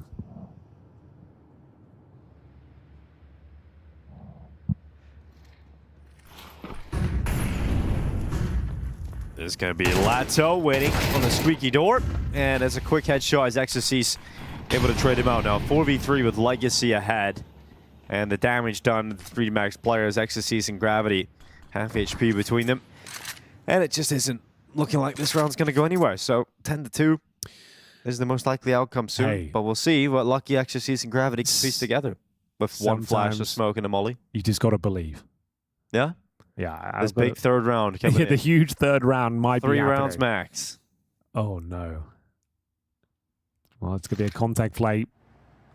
Flashing in towards main entrance. The problem is they've got to deal with a garage player as well. All Lux need to do is find one, and this is looking clinical. What a half a counter-strike that is.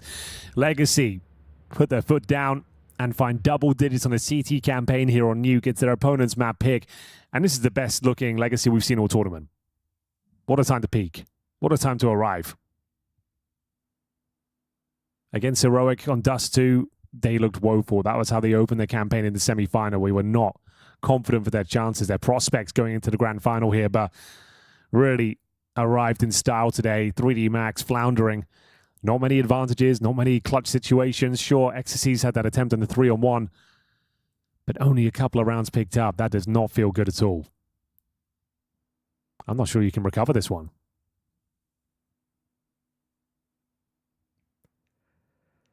Well, it's very similar to what happened to Legacy in the semi-final, actually, where they just got off to a terrible start. Yeah. Lost 13-2 on Dust 2 and were able to reset at least for the rest of the series. Still won the semi-final. But, yeah, I mean, this is 3D Max's map pick, one that you beat Legacy on 13-8 the other day, and then Dust 2's coming up next, which is where you lost 13-6 4 years ago. And the thing is, sure, Legacy had a pretty ropey Dust 2 yesterday, but I feel like it was just a team not really turning up. They missed so many smokes. Not maybe used to the stage. Or yeah, they just looked out of it. The smokes are missing. It's normally a very good map for them. I don't think they're going to get that same performance today. It was a wake-up call, I would say. So they're going to be favored once more. Once we move on to map number 2, it could be a quick grand final if they keep this sort of pace up. It's going to be Lato making his way towards outside, smoke down towards main. 3D Max need this one desperately, having to deal with the P250. It's a dangerous weapon. Maka, though, makes light work of it. Gets the opening advantage, but they can't hold on. Dumao and Lux coming charging in. Yep, that's it.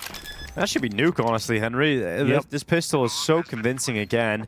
Because you have to force buy, and you're unlikely to win it on a map like Nuke. It's not as forgiving as a map like Inferno, for example, with the force buys. Lucky out into the open. Lux deals with him as well. Yeah, Legacy are so locked in. Like, everyone is just nailing their opportunities. Lux is 16-4. You know, Lux was the player that, you know, we talk about Dust 2. The best result they had at EPL Legacy for me was the win versus Furia. Yeah.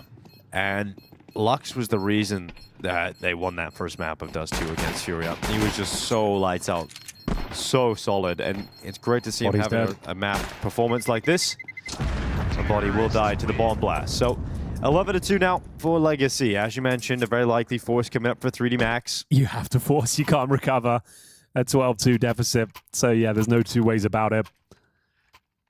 Sink or swim right here in round number 14. Not the most exciting way to kick off a grand final, admittedly, but there's always a chance to win this round, Dinko. And the comeback will have to begin then. CT side of Nuke. No better map for this sort of comeback. Mark my words on that. But they do have to win this round. I can't stress that enough. It has to come through.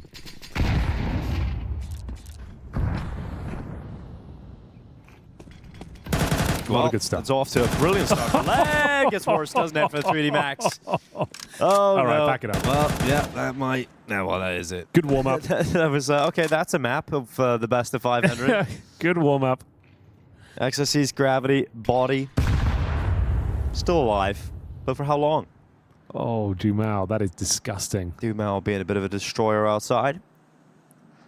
Destroyer of dreams. All they really need to do now, group up, choose anyone on the map to go together and trade out kills.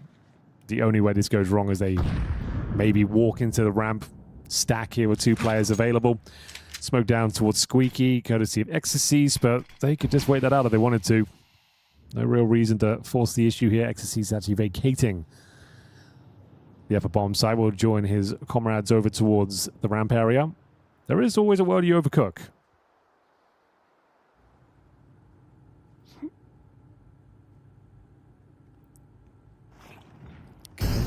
Body and Gravity starting to move forward. They do get caught. Gravity gets a second kill on the MP9. So a 2v3, 30 seconds left. You know one's towards ramp now. So all you need to do is choose one area to go together.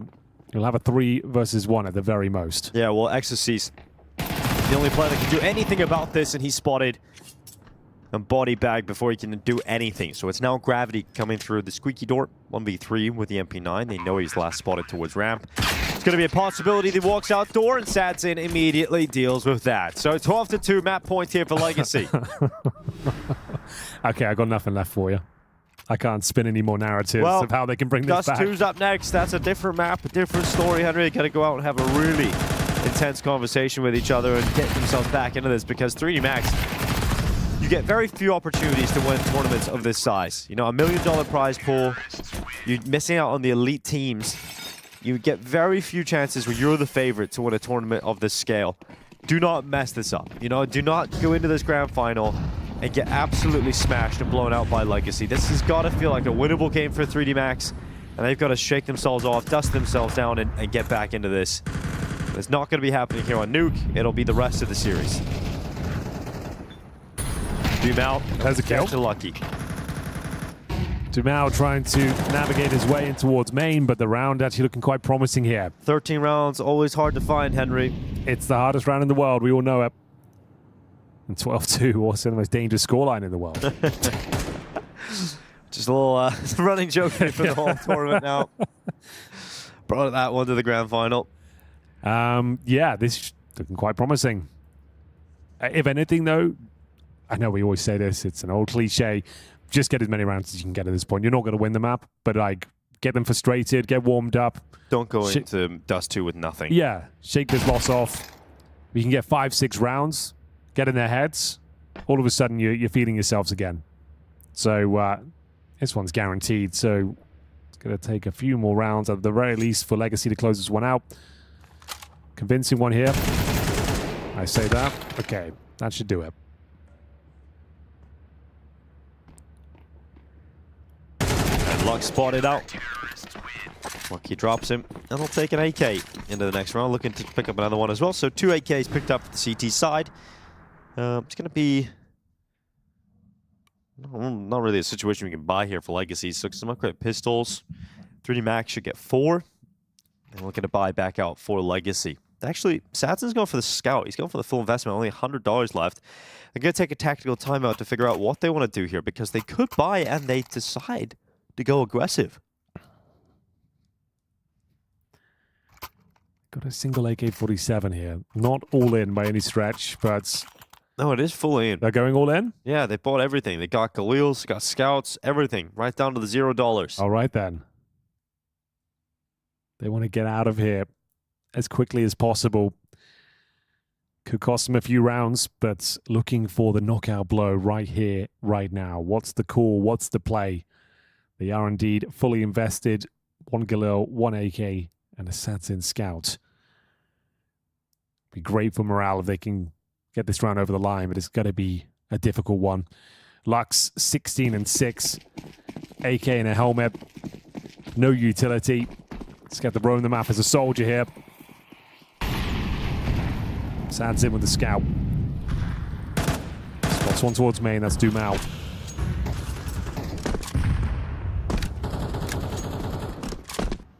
Could they really win the first map their opponents pick? 13-3 would be a statement performance. A declaration of intent. No slow starts here for Legacy. It's been a very up and down tournament. Sure, they're in the grand final, but every series has felt so labored. Always slow to get off the mark, but dragging themselves across the finish line each and every time. This would be a great way to kick things off and bring this tournament back to life. Maka, though, makes light work of the first. Can't get the second. There's an AK. Lux looking for a second, but they think better of it. Got to reset the round. Yeah, Legacy resetting and staying. And instead of staying committed to that fight, could have lost the advantage or the even number situation. This way, Legacy still have a shot to close the round. A 4v4. We'll see what Sadzik can do. He's still trying to make some moves outside with his scout. He's got some good space. Gravity up on top of the Could hut. find Lucky. Dumao's feet spotted. Dumao sees Gravity on top of the hut. XLC's going to get the pick, but again, another trade from Legacy.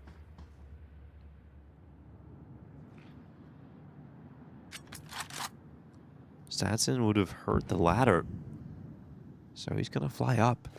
I like this risk. Going up. Oh, Lucky turns. Oh, the timing is a little unfortunate there for Sadson. Now Body pushes into the lobby. Lux is going to turn and get him, but there's no time to win the round. The bomb not in his possession. The time not in his favor. And he is going to drop off and save. Good damage done to the CT economy, but the buy doesn't pay off for the round victory. Yeah, certainly a lot of pressure. Sad's in. It all came down to his play towards heaven there. If he gets up, sure doesn't have the right weapon for the job in the form of the scout, but if he gets a drop on one player and can get a kill with a Glock, it could have been a very different outcome there. Lucky, living up to his name, turns in the nick of time and will confirm the round victory. 12-4, 8 to go. Nothing they can really do with this one. Lux has the AK, sure, but no one else can really invest. So AK and Glocks. Got a Zeus for Dumao. Interested to see what he goes to that. Does he just fly off of main roof and try and... Or maybe we go in tech timeout? Yep.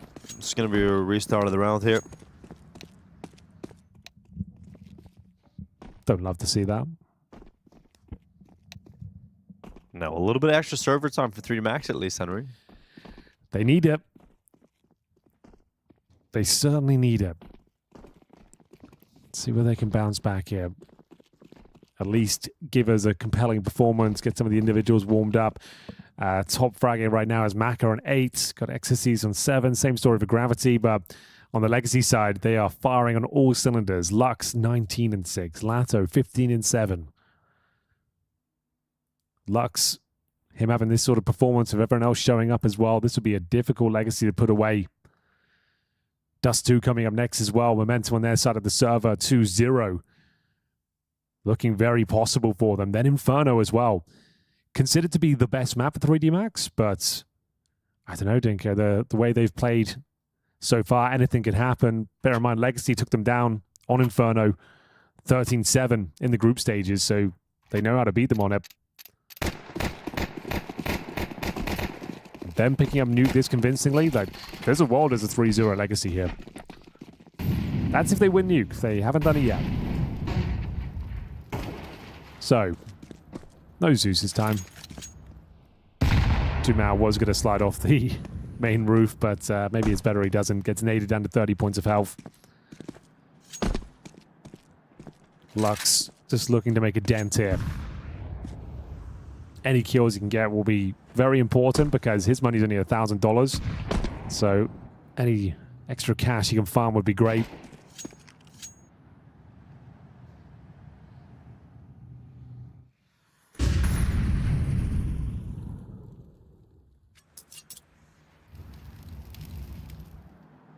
Gravity now moving up. He's going to find that AK immediately. So falls out of Lux's hands right into Sadzin's. But as we were saying, we're not expecting anything here from Legacy, and 3D Max making it quick. The 3K for Gravity as he now becomes the top fragger for 3D Max. XOC is going to wait out towards CT Vent. The final two collected. And they are starting to at least warm up a little bit individually, but it just feels like with just the amount of chances Legacy have to close this, eventually they're going to get into one. Here are the AKs out again. Lux having to make do with just the AK, Kevlar, no helmet, no nades. Might be better off going for the Galil here. The way he's playing right now. He wants the heavy artillery in his hands. 7 rounds to go for 3D Max. We're not starting that conversation of a comeback just yet. This is just them getting warmed up in the grand final, but they are starting to look quite convincing out there. Maka finds a lovely sequence with the AK, double headshot. Sure, they pull one back. That's Lux. Gets his 20th kill. But Lucky should make light work of this. Doesn't have to commit to the fight, though. Keep that 4-2 advantage. Not worth the risk.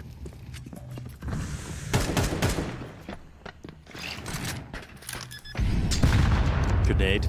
It's going to drop in the back of the site. Nice clean shot from Plateau. Goes again. Couldn't get a double. Is this it? All on Sadzin.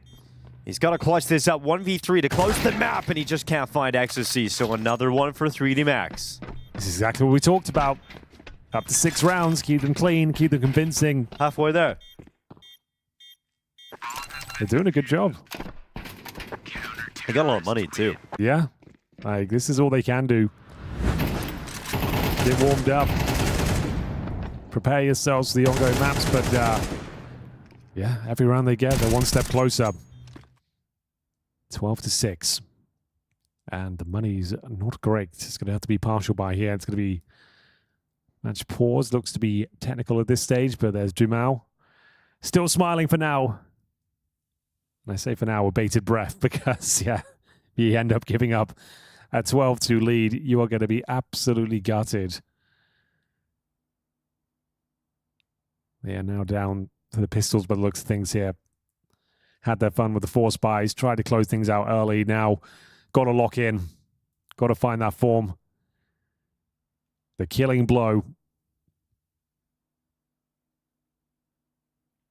There's the map pool at the top. Dust 2 up next. Then Inferno, Train. Then Ancient have required. As I said, definitely a chance for Legacy to 3-0 this with the current maps we've got coming up. That's if they close out Nuke, though. 6 opportunities to do so now. Fist bumps coming through. Should be back into the action momentarily. Feels like it's blinking you miss this sort of tournament, Dinko. Like, we got here on, what, Tuesday? And it's just been, I can't believe we're in the grand final already. It's been a lot of Counter-Strike, a lot of maps, but it feels like it's flown by. It has just gone by so quickly, and I think that's part of the tournament format as well. You know, you skip some stages of the playoffs. Yeah, right. B-Stream always helps too. Shout out the B-Stream. Yep, bang out a few extra games there. But yeah, tech issue right now. Counter-Strike never sleeps, never stops. Got Bucharest coming up next week as well. Yes. We'll be coming back to Romania on Friday. Ready to get going again. 3D Max will be there. Yeah. They will be at every tournament, like apparently. Every single tournament. Such a grind being a high-level CS pro right now, especially with the VRS system. You can't really afford to take any tournaments off. Legacy will be there too. They'll be flying back. Damn. So will Liquid. They were there today. So all these squads going to be packing up from China, heading out to Bucharest. Heroic. Will they have a full team this time? You would imagine so. You would hope so, I suppose. No. Well, looks like the buys are coming through. We might be back into the thick of it, ladies and gentlemen. 3D Max needs 6 in a row, but they are looking quite compelling on their CT side thus far. It's going to be a partial buy. You can definitely win these rounds. Smiles still out and about for Legacy. You can see 3D Max picking up the pieces as well. Feeling like they're warming up into this grand final. Best of 5. It's a marathon, not a sprint. Probably an execution of sorts. Still going to have the outside smokes deployed, but not many bodies behind them.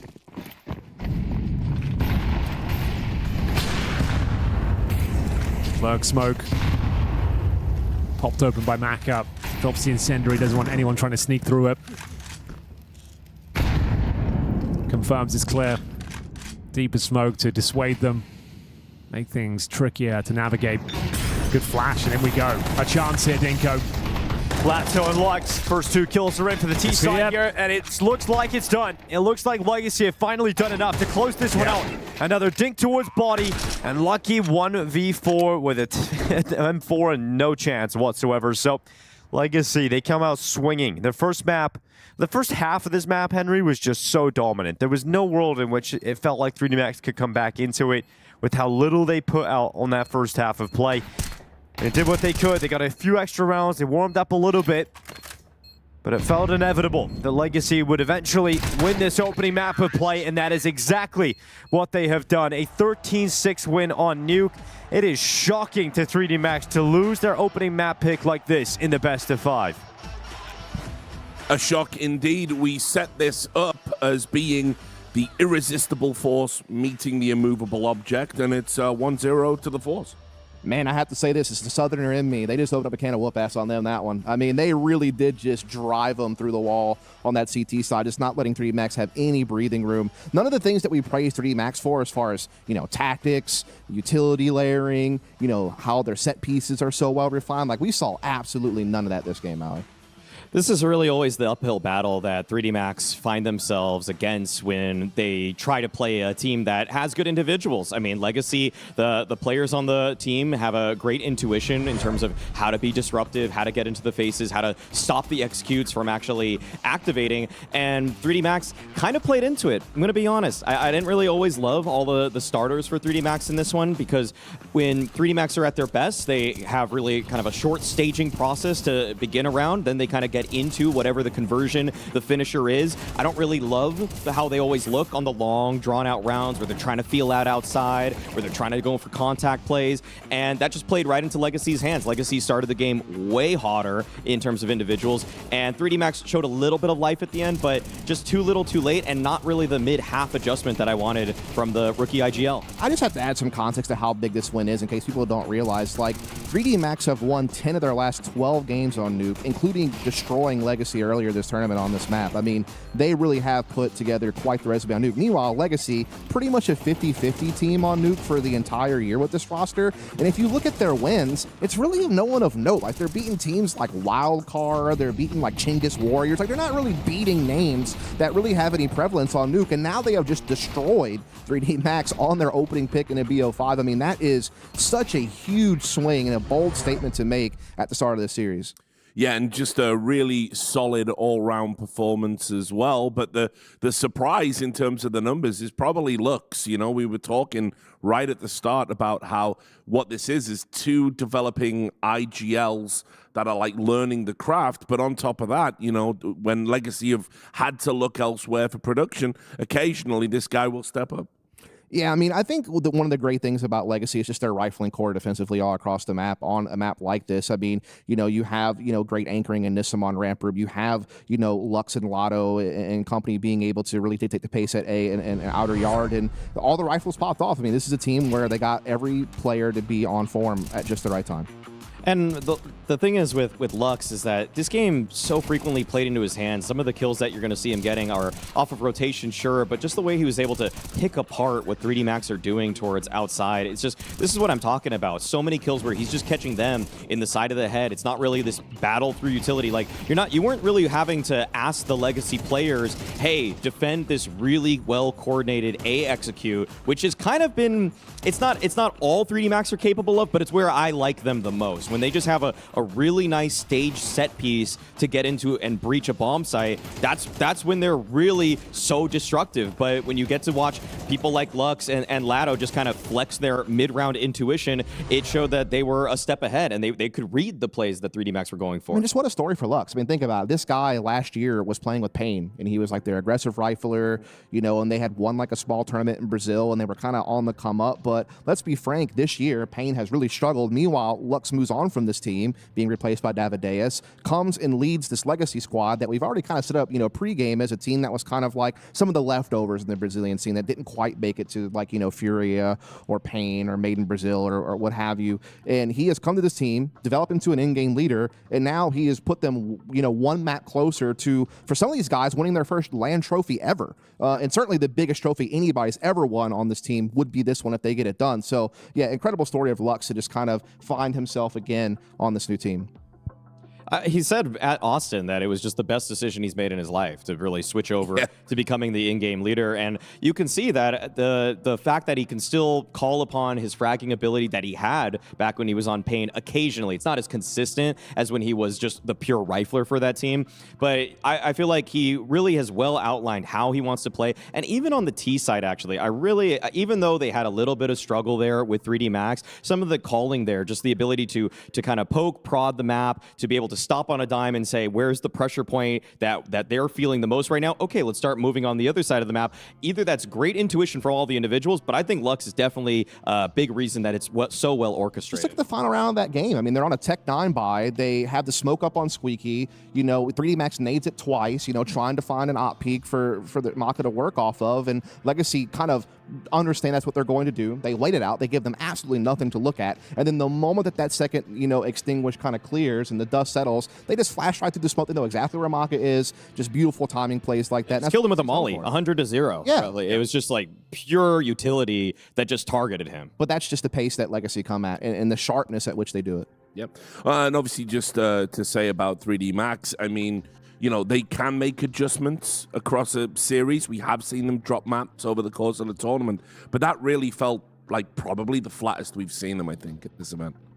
Other than maybe watching them as Liquid made a massive comeback on Dust 2, where that was just like kind of like one horrible half of Counter-Strike paired with a mediocre map. This one was just demonstrably horrendous. It's probably 3D Max being so set on a style that they wanted to play this game and executing it till the bitter end. I really just feel like they had a game plan going into it that they wanted to feel things out, but then Legacy, they just toyed with them. They were so many times they could find the incisions during the round as they would just recognize, oh, they're trying to do a slow take here. Oh, they're going to try to do a contact play here. And then you could see that the Legacy defense was so centered around where the next action from 3D Max was coming every single time. Like they knew what was going to happen before it did almost every time.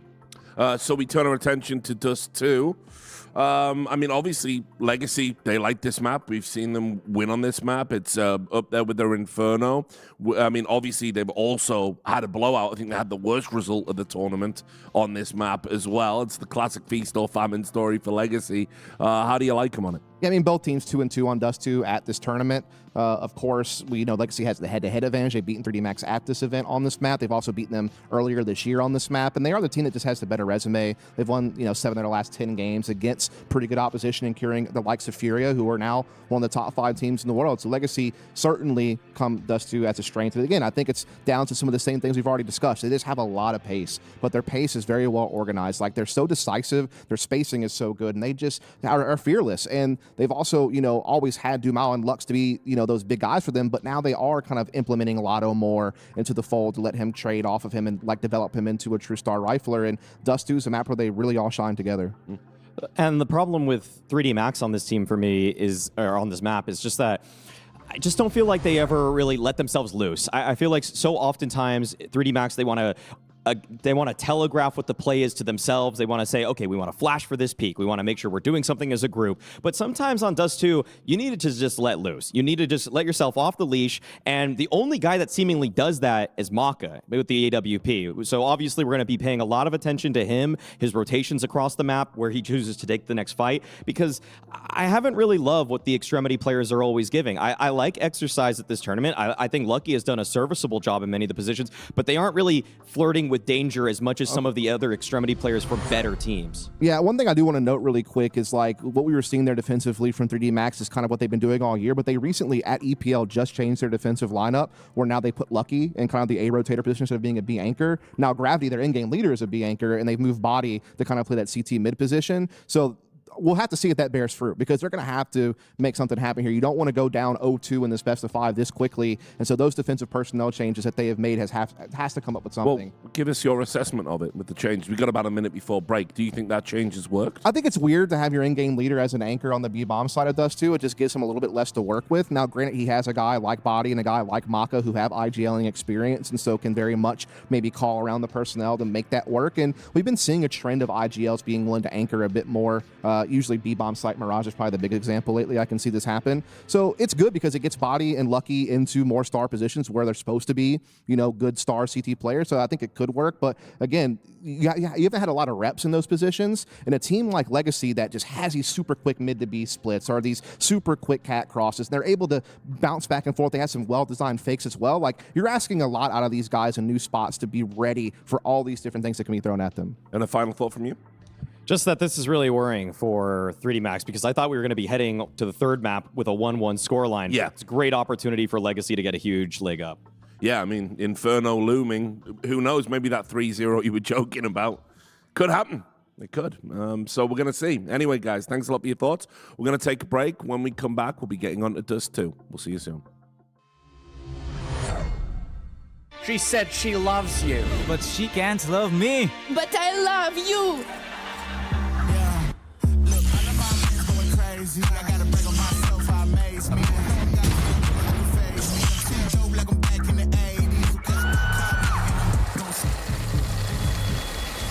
I won't play window anymore. What's going on? Play your role. 1xbet. On to the next one. The human body was built to move. Not trapped at a desk in one singular posture for 12 hours a day. It's time your chair evolved. This is Secret Lab Titan Evo. Ergonomically engineered for you, gamers, hybrid workers, artists, backing your every move.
Welcome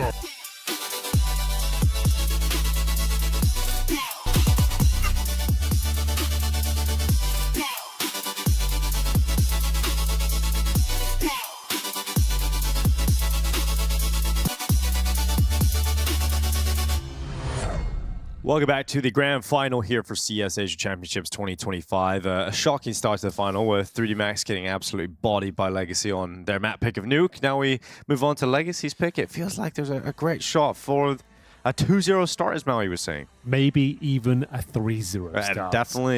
Yeah, Legacy looking like the much better team. They've had slow starts all tournament long. This is the best showing we've seen them turn up as a unit today, which is surprising. We even saw Lux almost getting 20 kills in that first map. No one on 3D Max really popping off. Maka had his moments here, but they really need to wake up on Dust 2 if they're going to stand a chance. The problem is, it's one of Legacy's best maps. Now, all we can really hope for 3D Max is they have the same sort of woeful style they did against Heroic. If you remember, it was that T side for Legacy where they looked so bad. They got absolutely owned on Dust 2.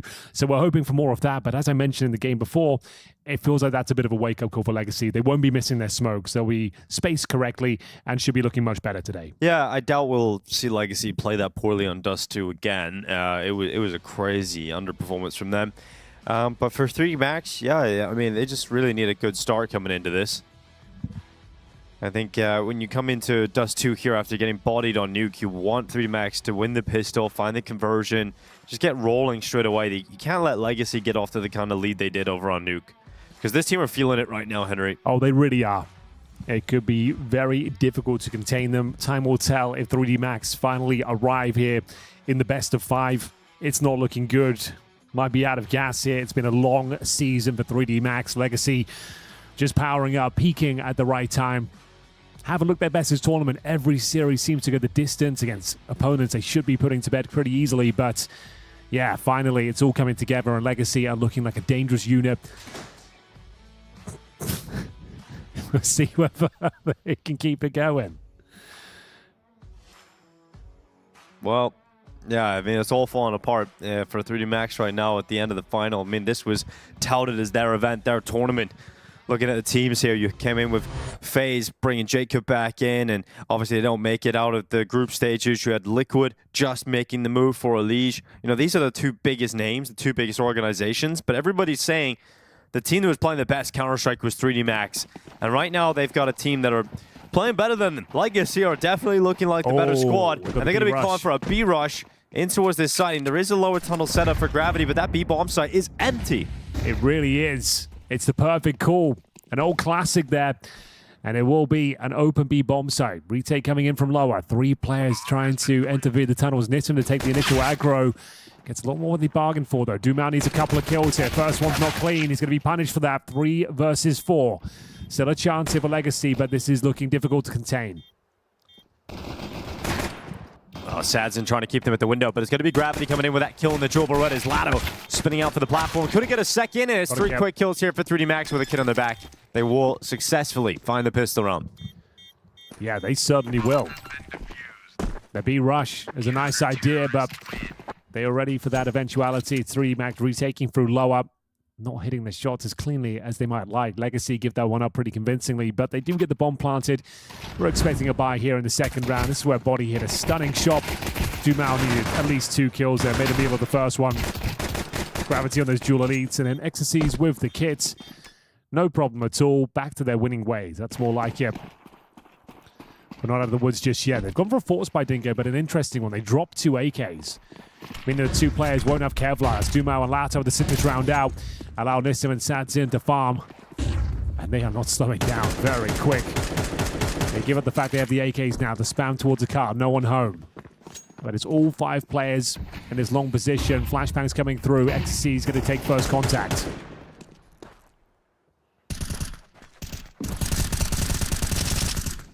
Well, damage being done here for the Lato cross on over. The Eagle is going to work out with a grenade. We'll search and find him. Sent on top, it's Body. Making quick work of Sadzin, and your idea of wanting a bomb plant here, Legacy is opened up again because Nissim's got a double on the AK-47. But it would have to be a clutch, a stellar moment from him, and he's not able to pull it off. So Exorcise comes through with a double to make sure it's 2 for 3D Max. But I think Legacy right at the end there, a little bit too much done from Nissim. A couple more rebuys thrown over towards 3D Max. If you got a bomb plant, you would be encouraged to go for a force buy. But without that bomb plant, Henry, I think you just have to take the hit here. Yeah, it was looking promising for a second there. It's not too common. We see 2 AKs and 2 players with just Glocks, no armor, but it almost works out for them. No bomb plant found, so it will just be the eco coming up next in round number 3 here. I mean, this is exactly what we were saying that 3D Max need, right? Is to win the pistol, win against the force buy, get yourself an eco up next, get a 3-0 lead. Yeah. Already looking more promising than their first half on Nuke when they only found 2 rounds total. Already going to beat that here in the first 3 rounds. Not bad at all. Maka looking to get activated here. One of the absolute strongest fraggers for 3D Max, and he's showing us why. Fancy footwork here, nice shots. Yeah. Super clean shooting here, up through middle. Looking to build some confidence in a round like this. As the grenade comes in and finishes off the job, it's a 3-0 start for the side of 3D Max. And we've got a 4K for Mac in this round. He's off to a 5-1 lead. You've got Body 4-1, 4-0 on XSC. It's a little bit more fragging across the board already than what we got to see in the first half of Nuke. Legacy, though, getting their buyout. And Sadzin, he had the AWP for a moment. That decides against it. Wants to play with the AKs instead. Suggests they might be using the long spawns they've got right now. Lux with the best possible spawn. The bomb on his back.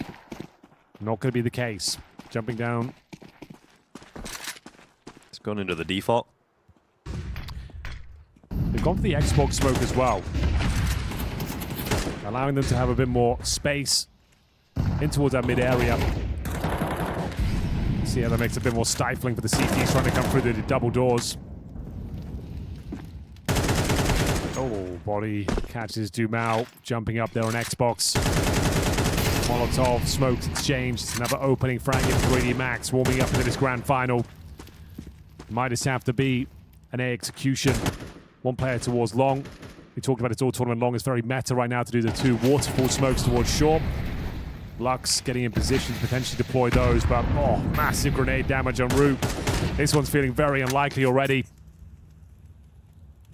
So they go back into the mid split. Options very limited. There's the mid to be smoke.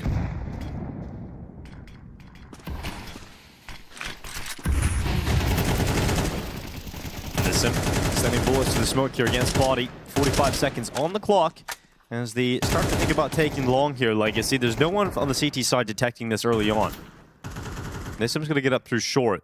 And even though Legacy have got a player deficit here and a health disadvantage as well, they still got a shot at this if Nissim can be impactful out from short with the distraction set up. XFC's going to be focused on the long play. Shots. There comes Nissim. Needed that shot. Opens up an opportunity. The cross utility coming in. They don't have a smoke, so that could be a big issue here for them because Gravity and Lucky both looking to stop this cross. And Nissim has to come and use bullets instead. Just couldn't get to it. And now Lucky picks off Lato. The plant is coming in. It will be set up for the post-plant position of Lux out long, but he's on low HP at 10. So you want Nissim to get more output here, and he just can't.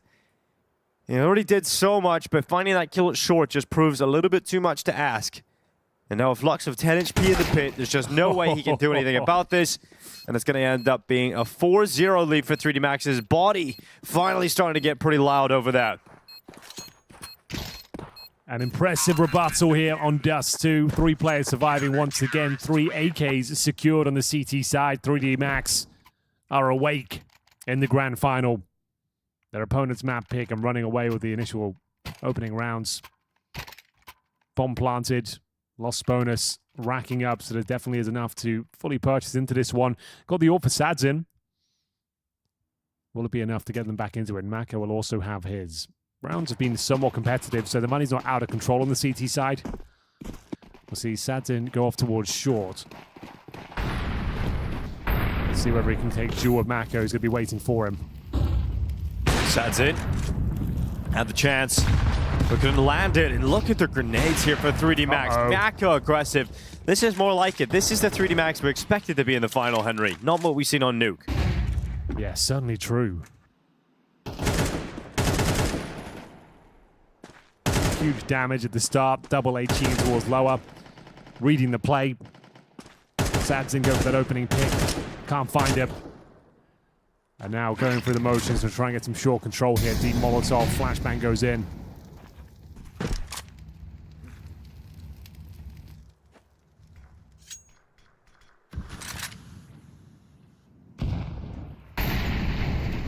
So what are your options here? Like I said, the meta waterfall smokes towards A. Thing is, you're very vulnerable to grenades when you're setting that one up, as you can see. So I don't think they're going to go for the full execute here. Maybe just one smoke, couple of flashes over, but they're being clamped down on. It's going to be Ecstasies. Another fantastic lurk from him, pushing out towards long, looking to backstab. Here comes the one smoke, and the flash is over. Going to try their best, but Lucky has full vision. Lucky up into the fight, and a nice swift double kill with Ecstasies on the close. Uh-oh, Legacy, it's starting to get very worrying for them now, isn't it? Yeah, Their no T-side was terrible yesterday in the semifinals against Heroic. We were just getting absolutely obliterated with every step forward. And it's very similar right now. These rounds racking up in favor of 3D Max. Crowd are loving it. 3D Max, the ones dishing out the punishment now. Very convincing. Reading them like a book, getting those opening picks, backstabs coming through, denying any plants. Maximum loss bonus, sure, but it's partial by territory again. Remember, Legacy were burning all of their timeouts in the first half yesterday on Dust 2. Just trying to get rid of them, try and get themselves into the game, shake themselves off. I think when Legacy have had an opening map, 13-6 on Nuke, you're like, okay, well, I don't really feel too worried about them coming into Dust 2 slowly. I don't think maybe they had that same mentality, but when you come into the game and it starts to go wrong like this, maybe that's when the doubt does start to creep into their mind and they start to remember yesterday. And the beatdown that Heroic give them. And the long swing with those Tech 9s. Sending shots towards Ecstasies. He realizes what he's up against. He'd rather use the range of this AK-47, take a few steps in behind the car. It's going to be another kill for Ecstasies. Gravity to topple Nissim. And Body's trapped them in long, so even if they try and fall back, Body has easily got this. He might, well, no, not should have had easily it. As you might have thought. Yeah, definitely not as easy as I first thought. And in fact, Dumal's got another kill, Henry. Okay, there's a chance here. It's getting a little bit uncomfortable. Lucky, though, in a prime position. Should be able to close this one out. There's the penultimate kill. Satsin, though, had a great showing yesterday, but he is the AWP up. Not going to be able to close this one out. So it's probably the best moment they've had so far, to be honest with you, and it wasn't even close to a round victory. Legacy 6-0 down. Full buy coming in next. Can still recover this half. Sure, it's desperate right now, but they can still tie things up at 6-6. Can't get too comfortable with 3D Max, but they have got a lot of momentum on their side of the server. A lot of cash building up nicely as well. AK-47s for Ecstasies and Body. Everyone having a great showing, especially Ecstasies 9-1. Going to be boosting up Sadzin though, looking for any aggressive CTs. There was one, that was a bit of a gimme.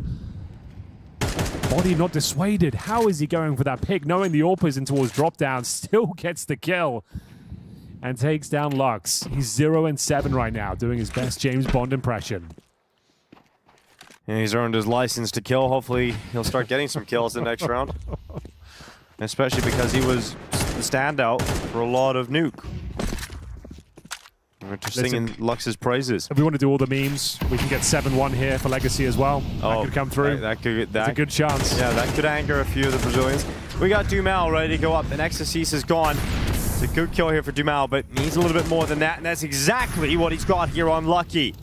Shot out in the AWP. Dumal is actually been tagged up. He's down to 7 HP off the back of that. Luckily was steps away from the grenades, but Lato and Dumal combining, and it's that duo finally looking like they're going to put Legacy's first round on the board. And it looks like, yeah, it will be the safe call being made. Body's all the way at top middle. AWP is running away, and Legacy breaks through. Yeah, the round getting a little bit crazy there. CT's just running up middle with their AKs. It was Body to open things up. That's pretty much the only kill they get. He will find one on the retreat. They definitely will be saving, and Legacy posting their first. Like I said, 6-6 still possible. You can still recover this game. Sadzin notes the presence of Body towards long, but they don't really have the resources to justify any hunt here. Even if you got the last two players, you know their money's very strong. Yours is not.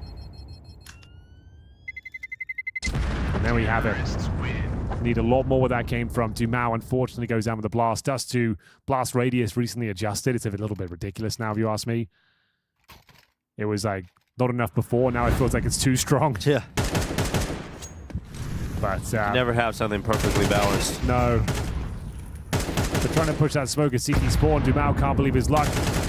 Gets a couple. Saving the AK and the AWP. Do we have a game on our hands? Time will tell. Hopefully Legacy, this is the turning point for them in the half. Nissim running up through short. It's going to get one, and then the peek out from Maka. Grenade goes in to the lower tunnels. Damage down to Lux, especially. He's now down to 25. And look at this from Dumao. Huge. Caution to the wind, runs right through the mid doors, completely exposes himself to CT, but they're not ready for it. They're not expecting a play like that, so he gets away with it. That is unreal. Dumao can make the difference time and time again. He's a player who's just willing to take matters into his own hands, willing to do the crazy thing to make the play that can win Legacy around. And this is a perfect example of that. Bomb is down inside of the B site. Dumao is going to make this retake very difficult to consider just by how close he was towards CT. He went into the peak. He did lose his life to Maka, but 3D Max biding the time, going back into the save call. Exorcist is waiting to punish some exits here if anybody tries to come through the tunnels. But it's the second round in a row. And it's again Dumao that is the difference. He's the player that creates the space, creates the opportunity. He did that in the previous round up towards the A-bomb site. Yeah, display of instinct there as well. Oh, 3. That's the blast I'm talking about. Yeah, it's huge. Not used to it. It is kind of wild now. You can even die in like CT spawn. If you're low HP, even if you tuck yourself in that corner and you're running away from the B site, it can still take you down. It's wild. That's not great news, actually. Sure, you win the round, but the fact you lose all 3 members, that kind of sucks. And 3D Max, as we know, have got plenty of money here. This is going to be a difficult buy. Couple of AKs for now. It's going to have to be a Galil or 2 in the mix if they want utility. But they've avoided the 7-1 scoreline. 6-6 still on. It's all looking good. Inferno next, just a note in this best of 5 affair. Already had the 3rd place decider earlier on between Liquid and Heroic. Wasn't the most exciting game. I know it's early in Europe, you might have missed it, but Liquid absolutely destroyed them. It was like 13-6, 13-5. And Liquid confirming their 3rd place. First showing of a lead, pretty decent one. Let's have a look though. Can Legacy keep this going? Bear in mind they're very fragile, economically speaking. Long corner smoke down. Suggests a lot of presence. They've actually got so cleanly out of long. You don't have to commit to this. You can see like how uncomfortable this is now for 3D Max. And they're actually sending the bomb towards B. So if they can smoke crossover, which I believe they've done. Bomb site, a retake is going to be so hard for 3D Max. They've got double op setup. They've got an open B side. This is really cool. Nice work from Legacy. Yeah, it feels like it's done. Like, how often do you see a double op retake? Now it's a single op because body's just been taken out. Lato's in mid. Last chance to loot for Gravity. Yeah, you'll try and pick something off here, but he just isn't going to get that chance. I mean, there is only 2 players. 3 players in the B-bomb side. 2 players on the lurk right now for Legacy, but they're so damn effective on it, Henry, that it really doesn't matter. 3D Max not allowed to even think about a kill in this round. Ends up being Legacy finally getting a foothold in the game. Oh, that's a convincing round. Beautiful fake there. It's all about the long corner smoke as well. You have no idea what sort of numbers have made their way out towards the pits. They get the crossover smoke down as well. CT's actually blocking their own vision with the deeper long smoke, trying to deny access, and they're calling for rotations. They vacate the B bomb site, and Legacy just walk on in. 3D Max didn't see that coming whatsoever. That's a beautiful round. Finally, they have some resources now. It's going to be Sadsin with the opening attempt. No bullets connecting. And going into more of a default setup here. It's going to be Maka, who's been a real nuisance time and time again. This time missing out on the shot towards the drop-down area. Sadsin yet to really get going. Like we said, he was 0-7 before. Got his first frag now. B-bomb site relatively open once again. Going to show a little bit of presence there. Some lurk smokes and HEs being deployed. A boosted Lucky to set up body. Drops down to join him. This Molotov will flush him out. Body needs to move. Oh, tanks quite a lot of damage there. Has to use the smoke, which is fine.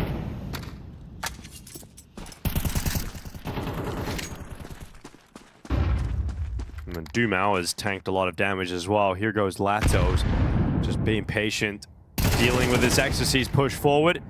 Maka will attempt the trade, and the information now, the AWP. It's a wild move from Maka. Madness, in fact, and he's gone. Lato does well, fends off both long pushes. Legacy now 4v3. Nissim's created an opportunity. He's carved up. Oh my god, one tap at range. Lucky gone. And that site has been taken again. The B-bomb site has fallen. Gravity's pushed all the way into the lower tunnels. They've even got this AWP in Lato still out long that he picked up from Maka. But that bomb is going to be planted shortly inside of the B site. And Legacy are going to have 4 to play with on this T side. Finally breaking down the money as well for 3D Max. It's very expensive to go for a double up setup in that last round. And it might just come back to bite them. Their economy might just fall apart in a devastating way right at the end here. That long fake, the clean sweep. Such a beautiful strategy, such a great call. 3D Max didn't see it coming whatsoever. It has ignited Team Legacy here. They are looking fantastic, looking confident, hitting their shots, especially those one taps at range. Gravity working with Body here, trying to hold on to the couple of rifles they have. Even one kill, I think it's worth the hunt. Not going to happen, and the blast catches Dumao again. But like we said, 6-6 definitely still on here with a flying start for the Frenchman. But now, starting to drop off. This should be a tactical timeout for them. We'll see if they want to take it. Considering they saved 2 AKs, actually not a bad buy. Even losing one of those guns, it could have been a different story, but they've got enough resources here. Round number 11. No AWP, just to note as well. Can Sadzin get into this game? Well, hits the shot on the cross that. Gravity down to 26 HP. Look at this from Lux. Going forward. Oh, fantastic. Gravity completely blinded. B-bomb site breaks open again. 3D Max just don't know how to hold this right now. They just can't get a grip on it. He might have to save already for this last round. I don't think he get his retake going. Body calling for the HEs towards the double doors, but so much utility left over here. You've still got 3 smokes for the double doors. You've got another Molotov as well. Flash is going over. Yeah, they've called it off. Good lord, that's 5 rounds in a row with no response. What a play as well. They don't use the incendiary at the start. It's the initial deeper smoke as well. Lux saw the window, calls for a flash from his teammates, just runs on in. Catches Gravity towards the car position, completely blind as well. And it's job done. That's all they need. Lux takes barely any damage for his troubles, gets the only kill required. And blink and you miss it. Dumao is getting wrecked by this bomb explosion every single time. That's how far away you can be now. You can beat them down to the mid doors, just absolutely destroyed by it. All right, so it was 6-0 in a row for 3D Max. I got very worried for Legacy, not gonna lie, Henry, but they've kind of cooled me down. Told me it's fine. Won 5 rounds in a row. It's absolutely And let's fine. see if they can win 6 in a row. If they can have a tied half for being 6-0 down, Henry. Sadzin can save Triple up! He's got the long spawn with the AWP. If he can get an opening pick here, that would be fantastic for him. It's got to actually be Dumao. Oh, there it is. Not going to connect. You're right. Triple orb is curious. Sadzin spots 1. Notes his position. Going to have to be the trade from Nissim. They need some AKs now. I'm not sure this is going to be an easy round to hold on to, but time will tell. It's going to be Maka making his way through, but not for long. Beautiful shots coming in on both sides of the server. It's going to be Body, though, pinned. Needs to be very careful here, and careful he shall be. It's going to be a lovely retake, and it will be Lux now, and they might have overcooked that. Having to go recover AK-47s and spawn, segregate the team. Yeah, I don't really like that. I think it's fine if you're just going for like early pick, but yeah, it was a little bit too... Got a bit crazy. Uncomfortable after a while. All right, well, it won't be 6 in a row then, due to a weird decision from Legacy.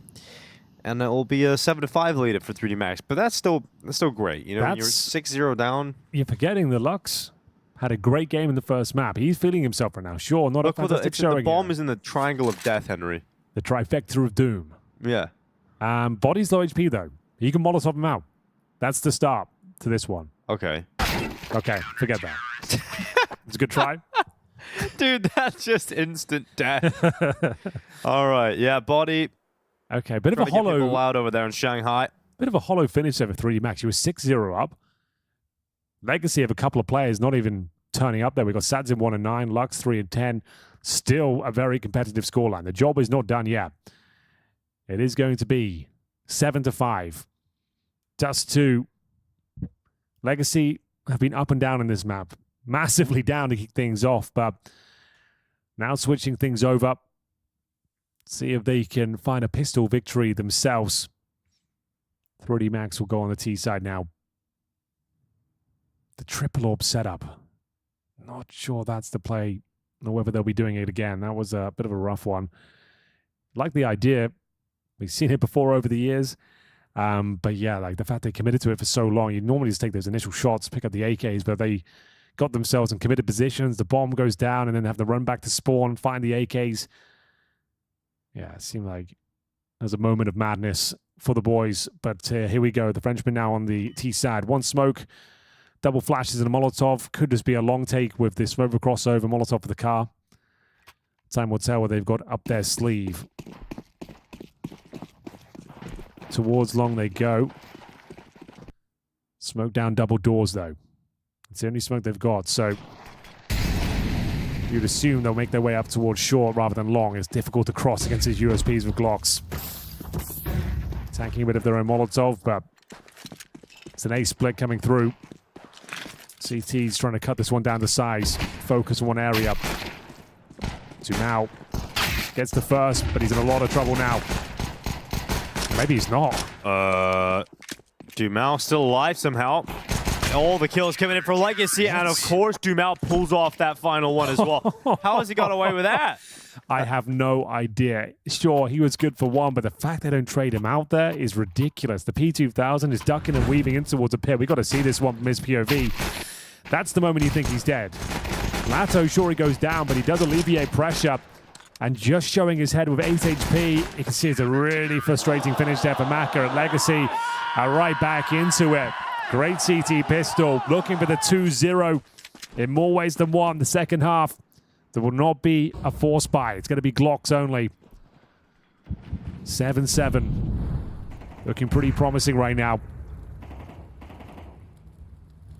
They have not brought anything to the table of note. A deagle for body, which has been quickly dispatched of. Yep, nice and easy there for Lato. Love the fact his MP9 can just shred right through them, and now a tight game going to be coming up for Legacy. They may have missed out on the last round of the first half, but winning the pistol in the second. And looking to handle any issue here that 3D Max can present.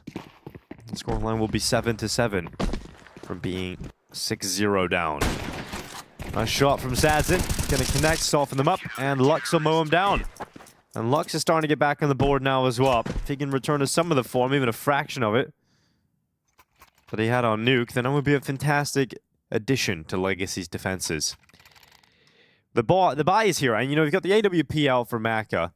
Okay. So, but there's no challenge on the other side, so it's a bit of a bonus coming up here for Legacy. It's the glass cannon, though. We all know glass cannons are quite brittle, Dinko. Against the scout, could pop you. Actually could. Yeah, you see Mac is not comfortable to go for the standard mid-peak. He's looking for the lower tunnels push, and he actually got dropped to 2 HP, bro. Oh my god, the scout makes a difference here. Yep. Very brittle indeed. Lucky to be alive. We'll get another go at it, but that's his round pretty much nullified here. Bogdan Laws suggests he will hold on to the AWP at least. But we'll see if there's a chance now for Legacy to take the lead after being 6-0 down. The reverse sweep is in full effect here. Sadzin starting to find some form. Sure, he's 2-9, but he's done a lot of damage. Up towards shore we go. They do have the smokes and the Molotovs for an execute. Looks like Lucky gotta be the one deploying all the util. Massive grenade before they've even seen anyone. They've taken so much damage en route. And they are setting up the waterfall smokes. Palm tree flash. We all know how potent it can be.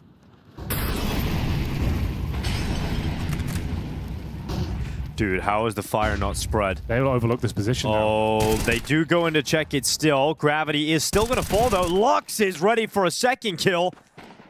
Devastating defenses right now from Legacy.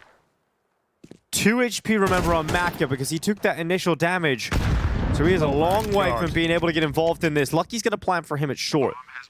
They have one more HE grenade left. Lato has it in his hands, and it's not even required as 2 kills come in instantly here for Legacy. They are starting to get in a position to win Dust 2 here, Henry. Yeah. The scoreline may look very, very close, but you have to remember it was 6-0 for 3D Max. It is now 8-7 for Legacy. An 8-1 lead in the last 9 rounds of play. This is insane right now. It's baffling. And that was a bit of a Hail Mary buy as well. 3D Max in the glass cannon out. Down to 2 HP. Round pretty much over. At that point, they took so much damage from the grenades as well. Like you said, they even checked the Goose position, but Lux the pre-fire on the second player. That guarantees the round there. There's that scout. It did so much damage that round. Nice work from Sadzin. Dumao to close things out with Nissim. And it's a very convincing little retake there. It's going to be a partial buy. You can see them investing down to about $1,500. Lucky has the Galil. Maka got to save his resources for the orb going forward. And here's Lato. Huge blind spray down. Gets himself a couple. Legacy really coming to life now. You know, this defense could get even stronger because I want to bring it back to a point we were mentioning over on Nuke, Henry, was the fact that we haven't really seen Legacy have all 5 players show up at the same time. Yes. We got to see that on Nuke, and it was devastating for a 3D Max. They couldn't really do anything about it. This defense could get even stronger because Sadzin's had a quiet game. He was 3-10, now 4-10. But that AWP getting into his hands on the CT side of Dust 2 with momentum on their side, and this is where the AWPer can actually show us what he can do. He had a fantastic series after the first map yesterday against Heroic. So let's see if Sadzin can start rattling off some shots consistently with this AWP. Then we could be looking at Legacy quite quickly taking Dust 2 away and being 2-0 up in the best of 5. Going into Inferno, which, reminder, they beat 3D Max on just a few days ago. Yeah, pretty convincingly as well as 13-7. That's supposed to be their best map. For now, though, Glock and a Tech 9. Dumao's having none of it. Gravity will take him down eventually, but the round is officially over. Might as well give it a look in, see what you can do, try and cause some damage. Is there a cheeky kill available? There is not. 2 rounds to the good now after being down 6-0. It's 9-7 in favor of Legacy. The crowd favorites for sure. They were saying in the pre-interview that Dumao's nickname is Lucky Smile in China because he's such a happy, jolly jovial guy. man. Yeah. That's fair. Does have a good smile.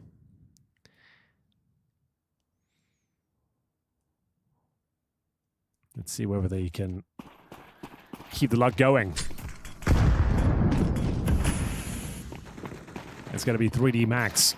Finally, with a full buy here. No real concessions. They got Kevlar and Maka.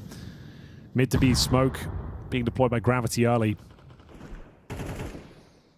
He's got the bomb, so it does suggest we'll do a full-on committed B split out of spawn here.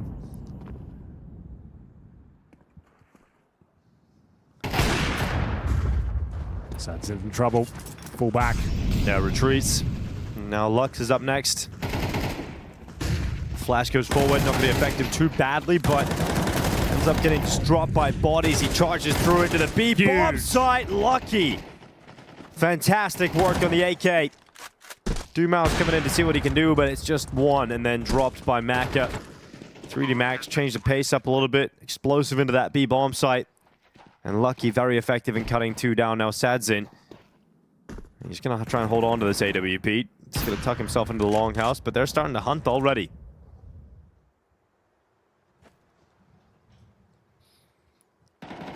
Can they pry?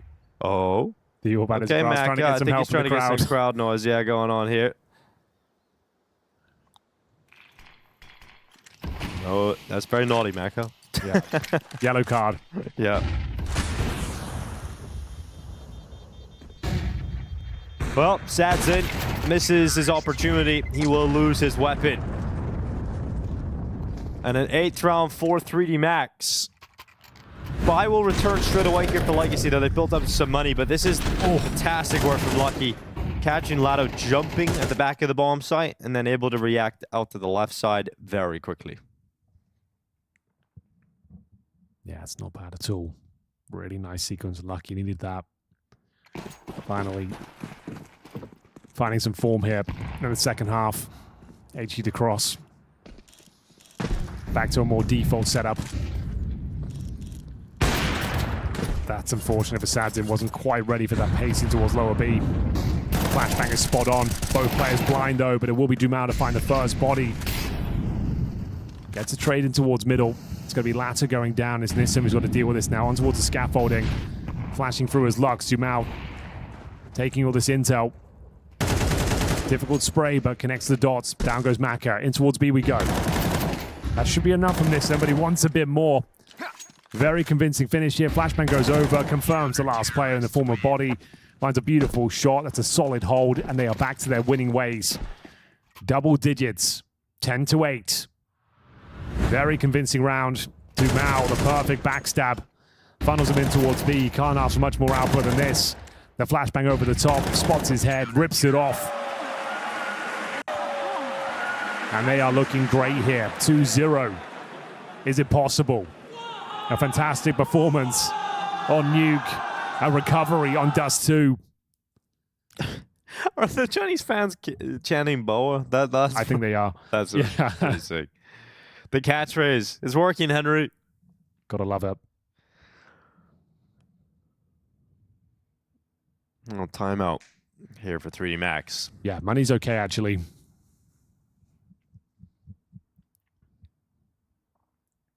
Got the AWP out. Coach Chucky standing behind Legacy.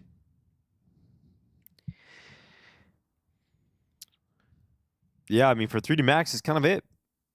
You say, yeah, the money's good for a buy here, Henry, but it won't be good for the next. Yeah, kind of have to win this one, otherwise it feels like they're done. B-rush. Into the tunnels. Not going to be hitting the bomb site, though, straight away. No.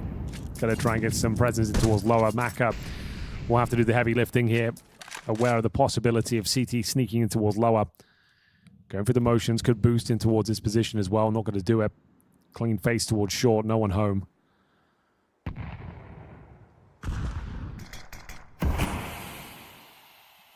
Very fashionable boost right now. Went out of meta for a long time, but we've seen it deployed many times in this tournament. Oh, Dumao, that's not a bad spray at all. Does a ton of damage with that AK through the long double doors. Smokes it as well. Yep, gonna have to vacate for now.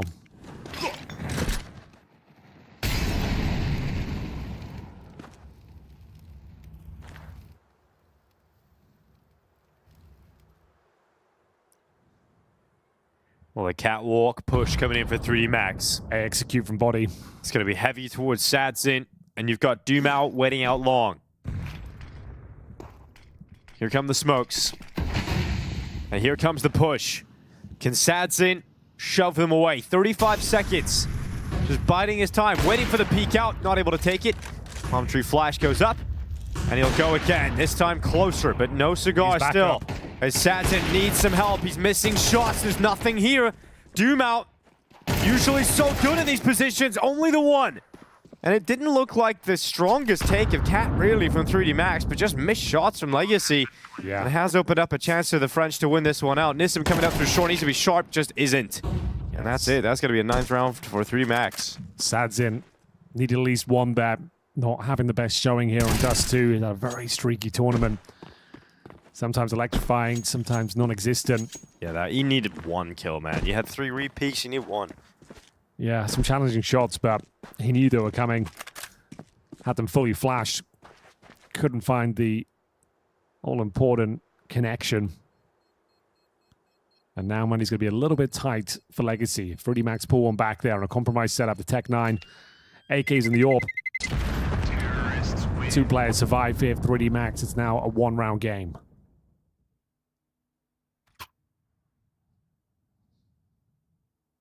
Feels like they needed that round. Adjusting the buys, juggling some weapons. Sadzin still going to be bringing out the AWP. got a decent spawn for long. Where he wants to take it is another conversation. Could go for that initial pick. Which he's going to do. Exercise will be there. And nails the shot. Yeah, takes the opener, no problem there for Exorcist. Now we've got a 5v4 for 3D Max. Here goes the fight for Lat. Oh, damage done in the lower tunnels, but couldn't take it. Body to follow up for 3D Max. And it looks like we're going to get a tight game here. And money at breaking point again here for Legacy. Yeah, this is a huge round. Should be converting it as well. Ideally, you just want to save these 3 weapons, but Nissan might not have the chance. Having to patrol multiple positions right now, focusing his efforts towards middle, but they are taking that B bomb site. Round pretty much over with that decisive play. Body should find Nissan. It's a leaping shot. And that should be all she wrote, saving the orb and the M4 here.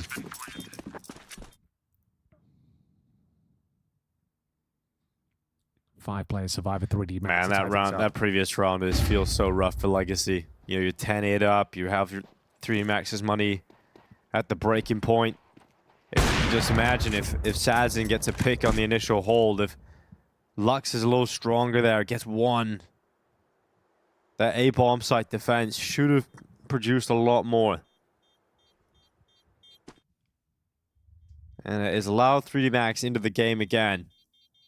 And in fact, 3D Max could snatch enough momentum right at the end of Dust 2 here to round things out. Take the W, move on into Inferno. And Maui was talking about the opportunity that Legacy have here. It's you catch 3D Max kind of sleeping on the first map. You have a really solid CT side if you're Legacy. You win Nuke. You win it 13-6. You have Dust 2, your map pick up next. To go 2-0 up in a BO5 final. Reverse sweeps are so difficult to pull off, Henry. Yeah, they certainly are. So Legacy, make the most of this opportunity. A tactical timeout being taken. They're going to look down the line, figure out what kind of money they have, what kind of buy they want to go for, or what kind of buy they don't want to go for, I suppose. I don't think they're going all in. There was an opportunity to drop one more rifle, but it would be all the money expended on a pretty weak setup here. So I think they're going to take the partial with some 5.7s, along with the AK and the AWP. Definitely worth the timeout here, but looks unlikely they'll be able to pull this one off. Sadzin would have to go above and beyond it. He's not having a game that suggests he'll be doing so. 5 and 12 right now. How does he try and crack things open here? Does he take a mid pick? Boost towards short again. Plenty of options. We'll see what he goes for. He's going to go for that mid pick. It's Lux who will join him.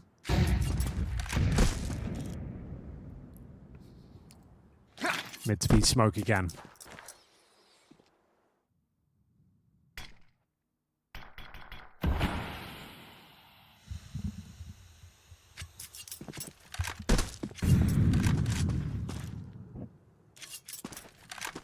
Just feeding out the map. 3D Max wanted to work out what they're up against, see if they can detect any aggression. And he tucked away CT players. Lower B is clear. B finish looking likely, but don't have to commit to this. Nissim's got a 5.7 in that boosted spot just outside the tunnels. It can be pretty effective here if they were to commit forward, but they're not. They're feigning some utility, and no one's committing with it. Not a single player is going to go through the tunnels. They're going back into what is going to be a catwalk finish. Very, very likely here with heavy numbers again. Lux showing that the AK is down here at the doors. Don't want to get caught by it. Dumal's got the opener though, Henry. A P250 dropping Exorcist. Oh my god! Right through the smoke. Lux with a double kill. And that's the AK-47 opening up everything again. Legacy once again could grab the lead of the game, and it's done. You can see them backing off. 3D Max, that is enough. Oh. 2 kills through the smoke, forces the French into the save call.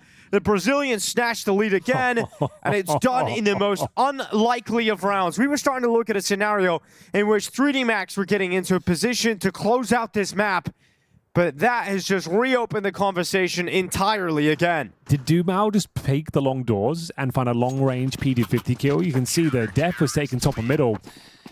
It ruffles their feathers. They start to fall back. A nice defensive smoke towards mid, and then the spray through is perfect. Legacy steal the round away on a partial buy. Let's have a look. Yeah, he just pushed long. Gets that clean kill. They try to react to it. You can see them all turning. Lux, speculative spam through the smoke, yields a double kill. And a very unlikely round for Legacy is found. All right. Is broken. If they lose this round, it goes 12-10, and that could be GG. Take your chance then, Legacy.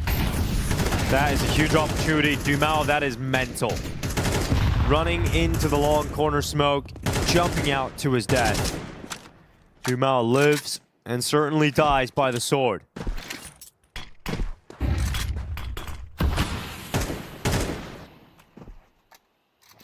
And 3D Max with that opening kill can hit the pause button. Slow things down.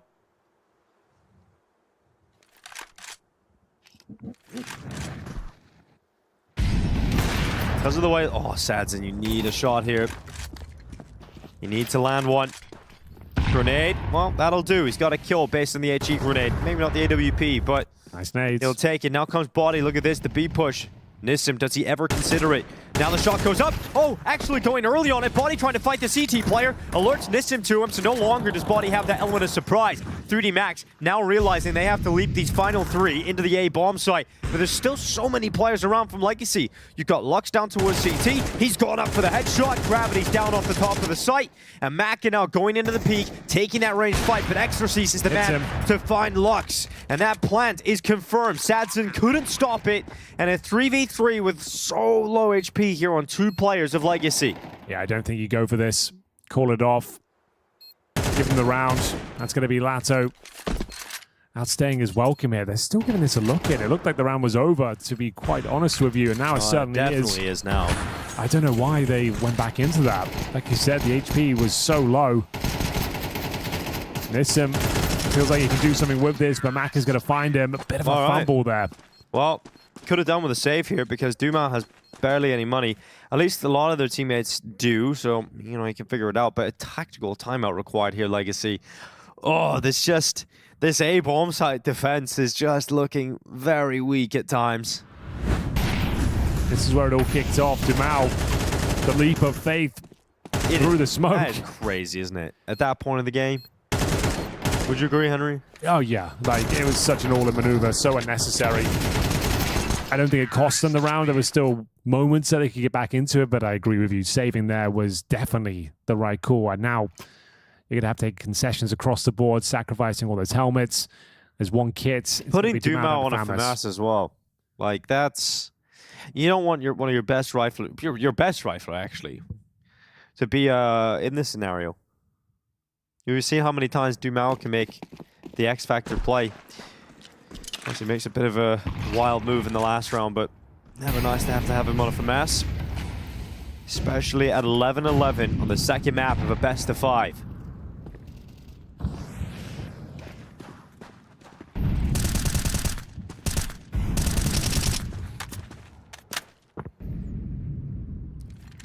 .3D Max gathering everyone outside of the B site.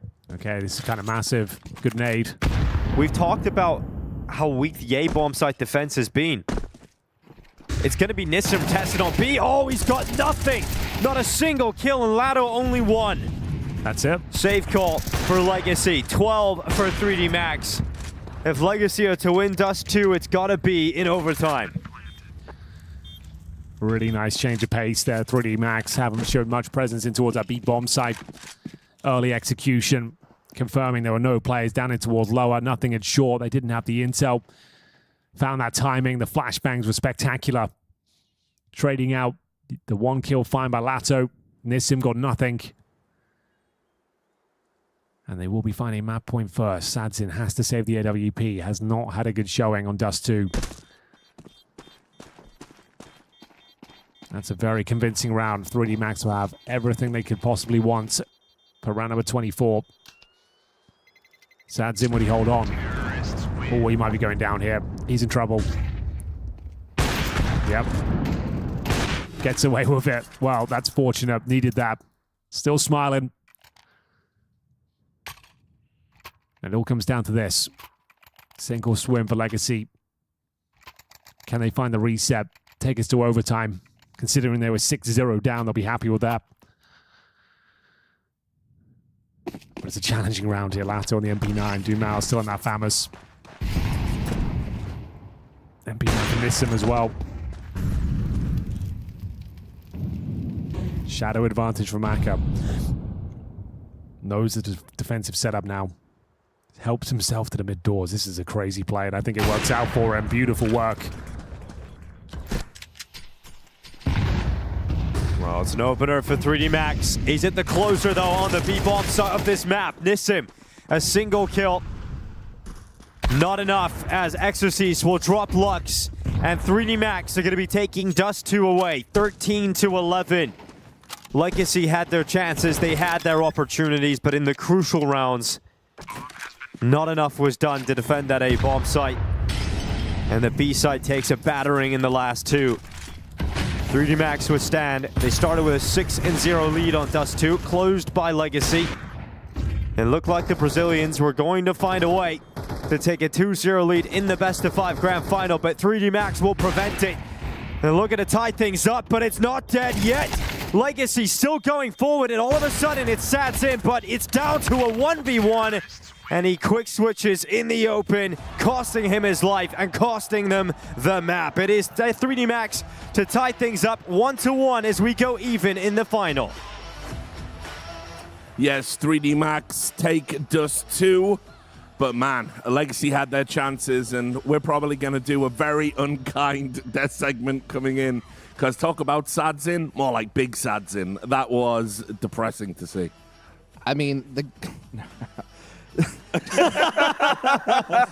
listen, I got to be careful, Richard, because you know me making negative comments about Oppers has done me. You only just bounced back from the last time. Yeah, exactly. So people have only. No, that was a Smiths-esque performance. So we really walked back the years. It's sad they could have literally just hit one more freaking op shot that entire half they win the game. Like the amount of times this guy whiffed op shots in such key positions is unbelievable. Like there were times where he was being set up on catwalk to boost to get picks lower tunnels, missed every single time he tried to do that. There were times where he was playing on Goose, watched people come up long, didn't hit a single shot on those guys either. Then there were times where he was on catwalk, watching people coming into A site. Did he hit one of those shots, Maui? Answer the question. No. Exactly, he did not. He did not. And literally just, dude, the guy had an equal amount of op kills and HE grenade kills. I'm gonna leave it at that.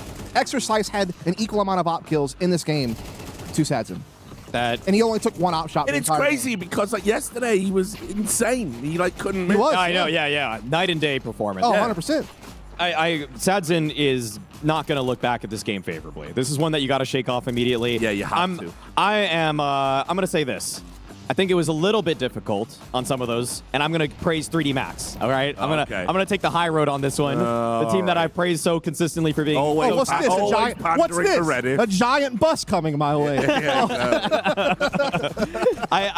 They did use some good utility to scale towards catwalk. There were some inexcusable misses from Sadzin. I will say that. Thank you. And without a doubt, he was the reason that Legacy lost this game. But 3D Max, anytime they got space, did a great job at throwing those scaling flashes, smokes, so that it was a little bit more difficult for shooting around those players that are rounding elbow and everything like that. So again, the 3D Max system actually serves them, and it's obviously to the detriment of Sadzin. Not really a game that I want to scrub it from my memory for his sake. Yeah, same. I mean, look, if you look at the game, there's not much to scrub. In fairness, it's like I think with 3D Max, you know, for one, they obviously benefited from a very hot start. They went up 6-0 in the first half. I think what Legacy had 10 total kills across 6 rounds. Actually, almost had that by himself. Like, just such a cold start. They fought back on the T side to get some rounds on the board to make it competitive. They certainly had their moments defensively, but now we're finally seeing the 3D Max that we expected to see, you know, from Jump Street. Unfortunately, it took them a map to kind of get to this point, but this is what they're known for, man. Like, they're well coordinated. They are able to do these really nice, you know, concise planned executes on the T side that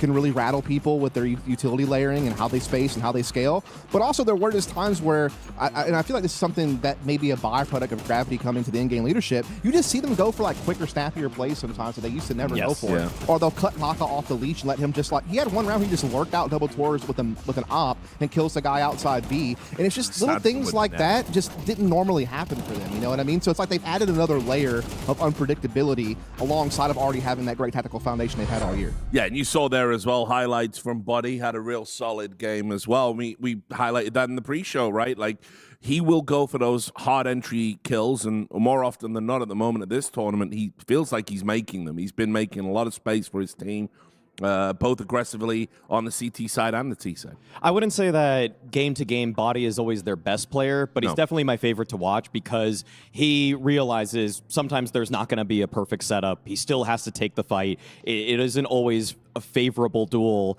because they don't have enough utility. But when he gets those kills, he can be one of the true X factors for this team. I'd say him and Exorcist are the guy that kind of, they'll have sometimes these pretty meddling performances, but when they pop off, you know there's just pure impact on their holds, their entries, the way that they just open the map up for gravity, and it makes things so much easier. I liked overall the fact that he was able to, through a couple of those kills, he's just swinging out. Like it's not always the most perfectly tactical setup. He's a soldier, man. Like he's come into this team and done whatever they needed him to do. You know, he obviously adds a second voice, you know, in the in-game leadership as he has some experience there himself. And like you noted, like sometimes his stats aren't going to leap off the page. Like he'll have like maybe like a 0.98 rating or something like that, where you're just like, he kind of an okay game. But the impact he can have as an entry fragger, I think, is the biggest thing. Like that's something that 3D Max lacked before they had Body, was someone who could consistently go out there and create openings for his team. He's had one of the higher success rates as entryman this year of any entry fragger, you know, in kind of the top 15-ish teams in the world. So definitely nice to see him just have an overall well-rounded performance in a game like this. To, you know,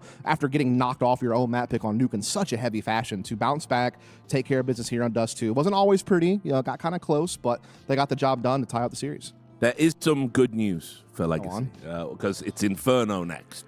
We can turn our attention to that. That has been a map that they beat big names on it. They play it incredibly well. They can beat you, just knock you straight out, or they can go the distance and win in overtime. They really know how to play this map to the best of their abilities. Legacy famously ending the Vitality streak at the Austin Major in the BO1s in Stage 3. Which no one acknowledges as counting. I acknowledge it, Richard. And for me, it matters. Okay. And also, more importantly, more relevant to this game, is the fact that Legacy has already defeated 3D Max on Inferno during the group stage to send 3D Max to the lower bracket. That game, though, to me, characterized a lot by 3D Max being in winning positions. They got onto the B bomb site at least 3 times on their T side, lost all of the post plants. And we know, famously, B bomb site retakes incredibly difficult situations. That's when I just chalked it up and said, that's got to be jet lag. Like, there's no reason that they should be losing some of these situations. Even if Legacy have some good breaching retake protocols, I just felt like the form that 3D Max showed on that day will not be what we see today. Yeah, I mean, here's a situation where, you know, this is common ground, right? Both these teams have really good resumes on Inferno. They do so kind of in different ways. You know, for me, it's what we always praise 3D Max for. Their utility layering, just their thoughtfulness in mid-round situations. But again, they've added some quicker plays to their playbook since Gravity became the IGL, which again gives them a whole added layer of unpredictability. Whereas I will say this about Legacy, like we kind of praise them for like their pace and just being like, just willing to gather and go and just be decisive and just trade off of each other and use their talent. But this is one of the few maps in their pool where they actually do have some crafty plays. Like they have a lot of different A-hit variations that they will throw at you that will kind of make you kind of second guess like how many numbers are going to be coming which way. And this is also a map where, you know, we kind of talked about this in the pregame, where Exercise and Nissim as extremity players have been going for a little bit more this tournament. And, you know, they're both like the Apartments players, A anchors. You know, that's an extremity position where it can be so fruitful because you can create opportunities for your team, or at the very least just like be a pillar there to allow your team to kind of work around you. And so I'm really curious to see how that plays out. And I'm also curious to see Dumao and Body brawling at B. Like, I feel like that's going to be such a key to this game. Yeah, and look, I think it's a must-win for Legacy. I do, within the context of the veto. I think if they lose this, I don't know if they can pick up one of Train or Ancient. I feel like it's a pivotal map for both of these teams. I mean, they both like to pick it occasionally. It is a really common middle ground for the two of them. I wouldn't necessarily count Legacy out entirely if they lose it, but if you had to ask me who is it more important for, I would tend to agree with you. Final thought from you? Yeah, I mean, I think that like each of these teams would love to have a 2-1 lead, considering the next two maps coming up are maps that neither team really like to play. Like maybe 3D Max is a little bit more known on Train, but they've had some very recent struggles on Train, if we're honest, and neither team plays Ancient very well, in my opinion. So this is such a valuable win to get on the board with those two maps coming up next, where it could really go either way. All right, well, thanks a lot, guys. Time for a break. When we get back from it, we're going to see if Legacy can turn this Inferno into an Infer yes. She said she loves you, but she can't love me. But I love you. Crazy. I gotta brag on myself, I amaze me. Like I'm back in the 80s. I won't play window anymore. What's going on? Play your role. 1xbet. On to the next one. The human body was built to move. Not trapped at a desk in one singular posture for 12 hours a day. It's time your chair evolved. This is Secret Lab Titan Evo. Ergonomically engineered for you. Gamers, hybrid workers, artists. Backing your every move.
Scott.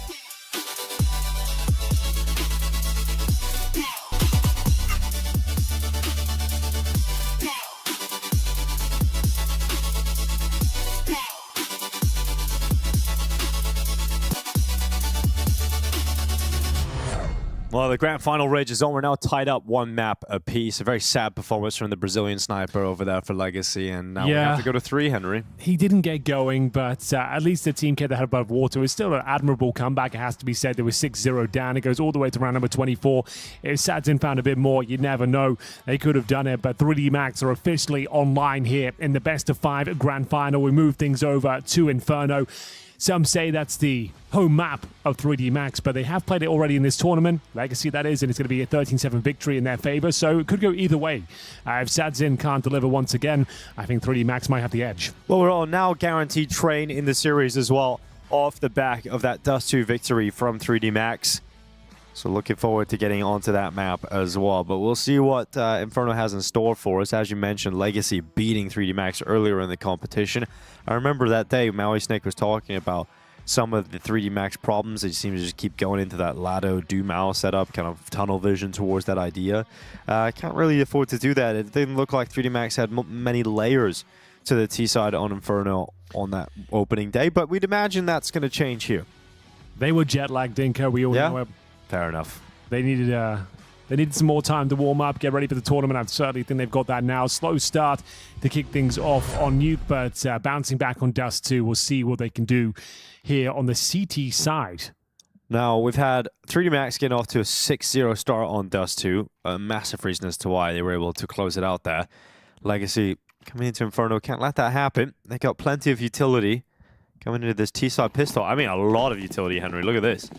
Oh, you're absolutely right. HEs, decoys, Molotovs, flashes, everything you could possibly need. A deep smoke, though, makes things very uncomfortable. Gravity tries to help himself towards the bottom of the middle. They've got a 4-man stack towards Banana as well. This is a wild pistol round. Yeah, it's unorthodox. You know, that mid-smoke's paranoid for the Legacy side. Is they're going to be looking towards the mid-push, and then obviously then the Banana distraction comes in, and they just have 4 players run down. So that's a big old shutdown. 3D Max win the pistol. I like the call. You know, it's just very strange to see it happen, and it's worked very well. Okay, well, not a pistol round you see too often. You see a lot of teams go aggressive down middle, but the 4-man push down Banana with the deep mid-smoke to take all the crosses away. Gravity tucking himself just behind it, gets the opener, and just they're trying to spam the smoke to find him. Lucky and Ecstasy swing down. That's a very convincing pistol there as we go 1-0. No bomb planted, but a force buy all the same. We are going to see Legacy with the Tech 9s. Another deep mid-smoke, by the looks of things here. The exact same smoke they just threw, so just conditioning them to be aware that aggression could be coming down. It's going to be an HE to open things up. Tiny bit of damage to Lux. He confirms that no one's behind that smoke. The top mid-smoke as well, flashing through it. Maka, though, sits in the smoke, but Lato will detect him. Yeah, it's going to be a quick opener here for Legacy. Going to be shut down by Exercise from Pit, though, but Lucky overwhelmed. And this is the problem. You can get crunched on, you can get split on, and the Tech 9s just arrive. And already is the rotation. You know, Gravity and Body are towards top middle, but with the amount of upgrades now picked up off the floor, Legacy had a shot at winning this, but Body and Gravity pull those 2 kills right back. And from 2v4 to now a 2v2, 3D Max open up an opportunity once more. There's no kit on the remaining 2 players here. They've got to get a move on. It's down in the pit, highlighted by a wonderful observing team. We've got Sadzin on the box inside of the site. Damage done. Lado cast away. Body finding the follow-up kill. No way. And straight to that defuse. A 2v4 retake of the A-bomb site. Fantastic work from 3D Max to keep up the 2-0. They've got it as well. I can't believe they win that retake. It was looking so convincing, so locked in. Look at these opening kills come through. Maka goes down with nothing. They flood the A-bomb site. Exorcy's core, just 5 bullets remaining. do-Mao and Sadzin chiming in there. It was looking like a done deal. 4-on-2 at one point as well, but the retake thick and fast coming through. Even with no kid, they get that full defuse in, and the round is stolen away, but the money is going to be very low. 3D Max. Exorcy's actually approaching with the auto shotgun. In round number 3 here, of course, it's going to be another force buy with the bomb planted and 3 kills. Dumal, the last player to chime in. They will take a tactical pause. Things getting a bit crazy out there. Gives XSCs a chance to consider his option as well. Can always refund the shotgun. See whether he wants to hold on to it. They've been dropping that deep mid smoke time and time again. Most teams will opt to smoke the bottom of a banana from spawn, but Maka is the one asking for the shotgun. Makes sense, $900 per kill for that weapon, so he's going to see if he can farm some cash. Surely they know the chance of the force by those. Same mid smoke, okay. Really trying to be a nuisance at the start of the round, not give them anything to work with. Funnel them in towards B. Retake utility being set up towards the banana area. They're helping themselves towards middle. Multiple flashes and smokes deployed here. It's going to be Lucky trying to slow them down with the incendiary. They'll run through this Dinko, and it's going to be XCs to strike first. Yeah, it's going to be Lucky peeking out from default. Mow down and Exorcist with 3, no problem. That is a very quick shutdown of the Legacy rush. Well, there we have it. That's the Force by Wars over. Legacy. What a war it was. Yeah. Got to wimp it out there. Trying to explode through the top middle up towards quad, having to brave the flames. But XSC lines them up, gets a triple kill. And another slight partial investment here. This one not as potent. So they're going to throw that smoke every single round. I like it. Also dropping the banana smoke as well, it looks like. Another HE grenade. Considerable damage and a great performance from Body, looking for a triple kill of his own. Can't quite find it. Gravity should be fine now. I would say he overcommits though to that fight. All of a sudden this round gets a little bit more complicated. They're gonna have to push the flames here. Doesn't work out for Nissim as Lucky seals the deal. Yeah, now Lato gonna be flanked out as well at the perfect time there for Exercise. And I started this map by saying that Legacy can't get into the hole that they started in on Dust 2, which was a 6-0 lead for 3D Max. Legacy were able to even pull it back and get it right down to a situation where it was looking like they were even going to win the map. But the amount of early round success from 3D Max helped sort of negate the issues that they had later in the game. And right now we've got that same scenario building up in front of us. A tactical timeout, a second use for Legacy. You know, they are very willing to get Chucky on the mic in the first half. You know, we've seen that yesterday against Heroic. They burned a lot of them. Obviously, it was a complete disaster on Dust 2, but... Yeah, they were 10-2 down in that first half. Yeah, but even in this scenario, you know, you're 4 rounds in, like 4 rounds lost, and you've already had 2 timeouts being used. It's not great. Trying to find that form. Trying to find a way out of this one. Early days is still, but it is a T-sided map, so 3D Max racking up this amount of rounds, and so confidently as well, is a massive problem. Not even relying on the Maka. AWP right now happy to operate with the AK-47. Aggression once again, this time from Lucky. Not dropping the deep mid-smoke like we saw before. That's gone for a T-step setup. Doesn't work out with that first. Going to be some good damage inflicted, but ultimately Lux comes out on top. Is this the chance for their first round? Time will tell. Spamming towards Banana. 2 players dinked. Lux and Dumal low. And XSC's looking to pick up the pieces here. Going to push the smoke potentially. He's going to get flashed in. Needs to be flashed in if he's going to push. Decides to call it off.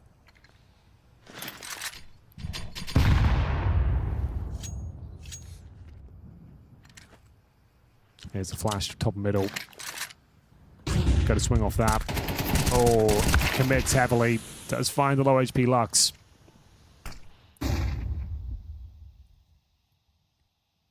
All right, maintaining the advantage here for Legacy. This is nice from Maka. But look at Nissim. He's going to stop that Maka play, Henry. No problem for him. Caught him as he just walked down the hallway. Now Gravity, his turn to try and flip this back in 3D Max's favor. He gets close to it with a kill on mid, but needed a double really to make anything worthwhile. And that is Legacy finally out of the second timeout into their first round win. Safe call for Body over on B.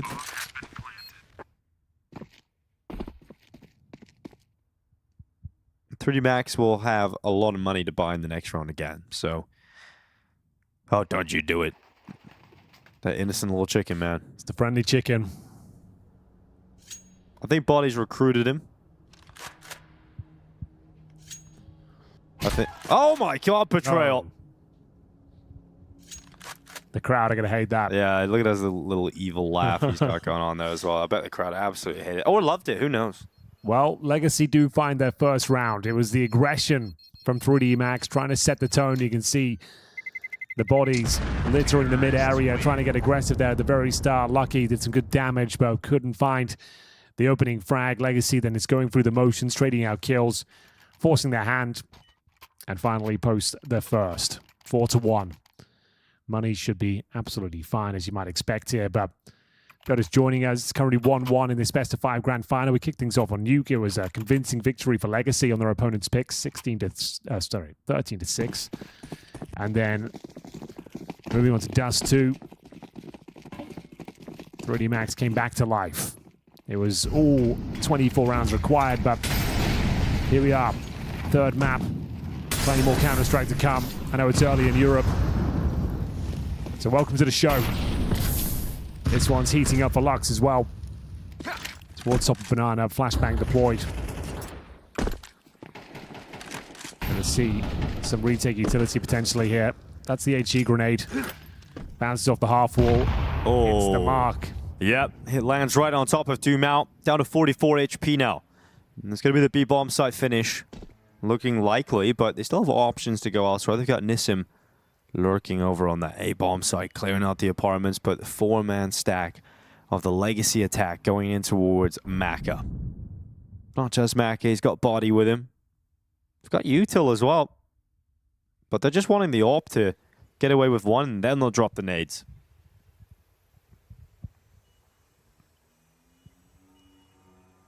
It's all silent at the moment.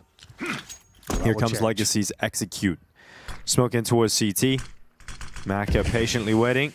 Now his vision severed. Actually, he's got a little bit of a peek out to the side. Even flashed. Doesn't matter. Takes Lux down.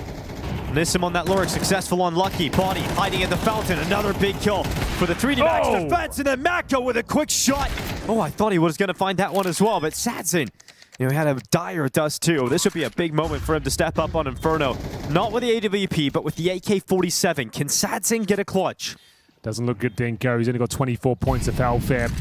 They're coming in together. Trade potential is very high. They could even nade this new box as well if they so wish. Does he peek? Does he hold his nerve? Sadzin doesn't blink. Yeah, does not think they're going to stick it. No problem. They're not looking towards new box. Sadzin might get away with one quick one here. And now it's all down to exercise time. No kid on Ecstasies. The nade comes in, but it's going to get to that defuse rapidly and pick up the kid on the way. So it'll end up being a 5-1. And yeah, the grenade was the huge difference. Once they had the confirmation of his position, they could just throw that nade in. Yeah, that was way too dicey, though. 2 versus 1, low HP. Sadzin plays it to perfection. Didn't have the HP to hold on. 20 points of health. HE delivered, and the kit recovered. It's a very close one. But there we have it. 3D Max back to their winning ways after giving up one single round so far in the third map of the grand final here. It was aggression that let them down before. Maka building them back up, though. Fantastic performance there. Complete blind kill to open things up, pushing the smoke, gets himself a second. You were right, looked like he was going to close out the round as well. Had the presence of mind to think he could be vaulting up to first oranges, but didn't pull the trigger, let Sadzin in. At least he gets the plan. Brings it down to a 1v1, makes it an expensive round. So now they need to decide, do they want to buy and try and capitalize upon the potentially weak money on the other side here. Plenty of cash for Legacy with the maximum loss bonus and the C4 going down. So economy won't be the issue here, but the scoreline becoming one. 5-1. Considered to be one of the best maps of 3D Max here, but already lost it to Legacy in this tournament. But it was early stages of the tournament. They've played a lot of Counter-Strike this season, attended almost every single event. Body still with the good vibes, though.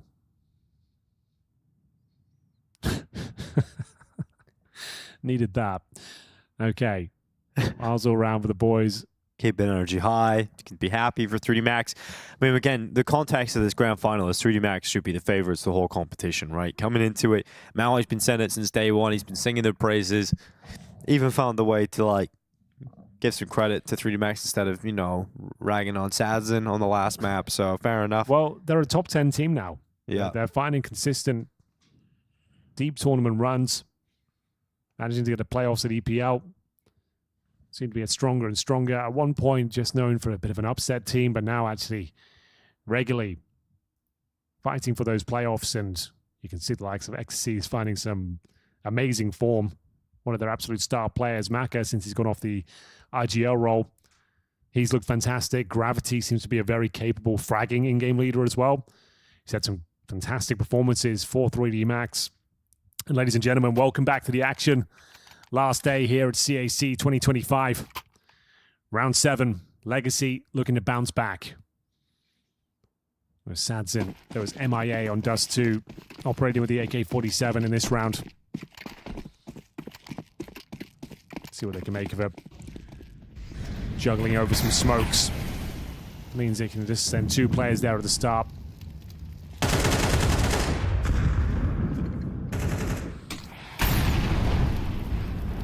Oh, this is a cheeky play. You throw in the incendiary, and you'll assume it's clear with the flames down there. That's a really cool little setup. Yeah, but it's worked out really well for 3D Max, though. They've got the opening. They're going to just take that first kill and drop back. Adjust their defense. Such a cheeky play. You hear those flames under the steps, you think, okay, well, they've Molotov'd it, we'll just help ourselves to the other side of the apartments, and he's actually given himself a pocket to work around. Beautiful opening gambit. Legacy have no one in Banana. No one's thinking about taking B. It's all about this long hit, and Lucky is just jiggling out every now and then, having a bit of a peek, gets the information, can drop some utility, and try and slow Legacy down. Keep them at bay for now. They're just going to smoke it. They want to go. They don't feel good about waiting and respecting and allowing 3D Max to set up and deal with this. Great shot through the smoke. Ecstasy is getting taken down. Not too far off. Connected on Gravity as well. Oh my! Actually landed a shot through that smoke onto Gravity. And now look how uncomfortable the CTs are in their positioning. Nice nade. Yeah, it's nice, but this balcony pop, Gravity gets traded. It's going to be Nissim descending down. He's low HP, a 3v2. Lucky still inside of the bomb site. That's the big issue here. And he's got another kill on Lux. 13 seconds on the clock. He was waiting on his teammates to rotate over, and Lucky still gets that kill inside of Pit. So 6-1 as 3D Max continue to build up the CT side of Inferno. Fantastic work there from 3D Max. It all started with his beautiful play. 2 players down, boosted up in towards the boiler room. The fake incendiary almost to give them that opening advantage. And round got a little bit uncomfortable, but nice movement from Lucky. Good reposition on top of the bomb site box there. And 6-1 comes through. Legacy with a weak buy as well. Going to take a partial investment. And maybe just a straight up B rush, but they receive an absolute nuke of a grenade. That's going to be multiple kills available for Body. Him and Gravity weaken them up, and it's going to be a very convincing start. Could be a complicated finish, though, as Gravity does seal the deal. Going to have Latta remaining, but not for long. That nade damage was insane in that round. That was crazy. They got about 200 damage off the first 2 grenades. Absolutely nuked the entire attack there for Legacy. Not only are you getting the damage there, but you're also slowing them down. Allows Body to get comfortably on that long corner, mowing down the low HP players, doing extra damage. And Legacy, back to the buy. Sadzin's going to pull out the AWP. Famously, the T side of Inferno is the half of Counter-Strike that's quite difficult to find a lot of impact on the ult, but we'll see what Sadzin can do as he might have to just challenge against Maka here. Maka looking down onto the T stairs, and neither AWP able to connect. Grenades have been a real issue. Body's going to set up for some more utility damage here as well. There it is. Such a meta grenade right now. Yeah, it's Dumao having to play with 50 health pretty much every time. It's going to be boosted up on top of the half wall. Flash is at the ready to go. Lux going to be held back by the smoke. 3D Max just slowing down Legacy again. Well, we've got Lato on the lurk, calling for his teammates to come over. It should be a freebie.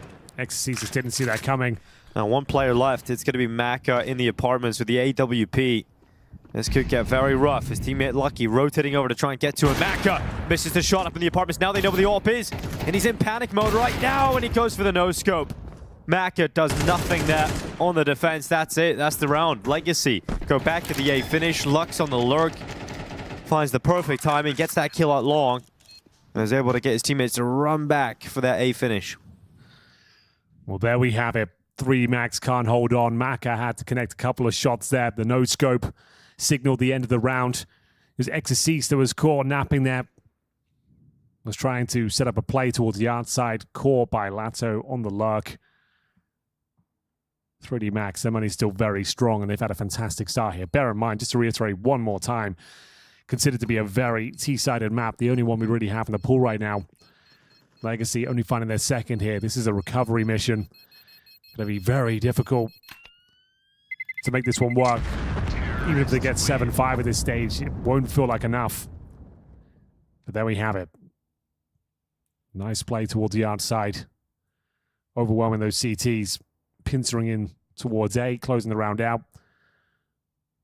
And let's see if 3D Max fancy a timeout themselves. Got everything they could possibly ask for going forward as well. Can bring out the Maka AWP, but I think they probably just go for the M4. He's gone for it. So the AWP is out. Sadzin will have his. It's Dumal that's gone quiet this time. 1 and 8. Towards Banana we go. Half full smoke is dropped. Molotovs towards the top of Banana.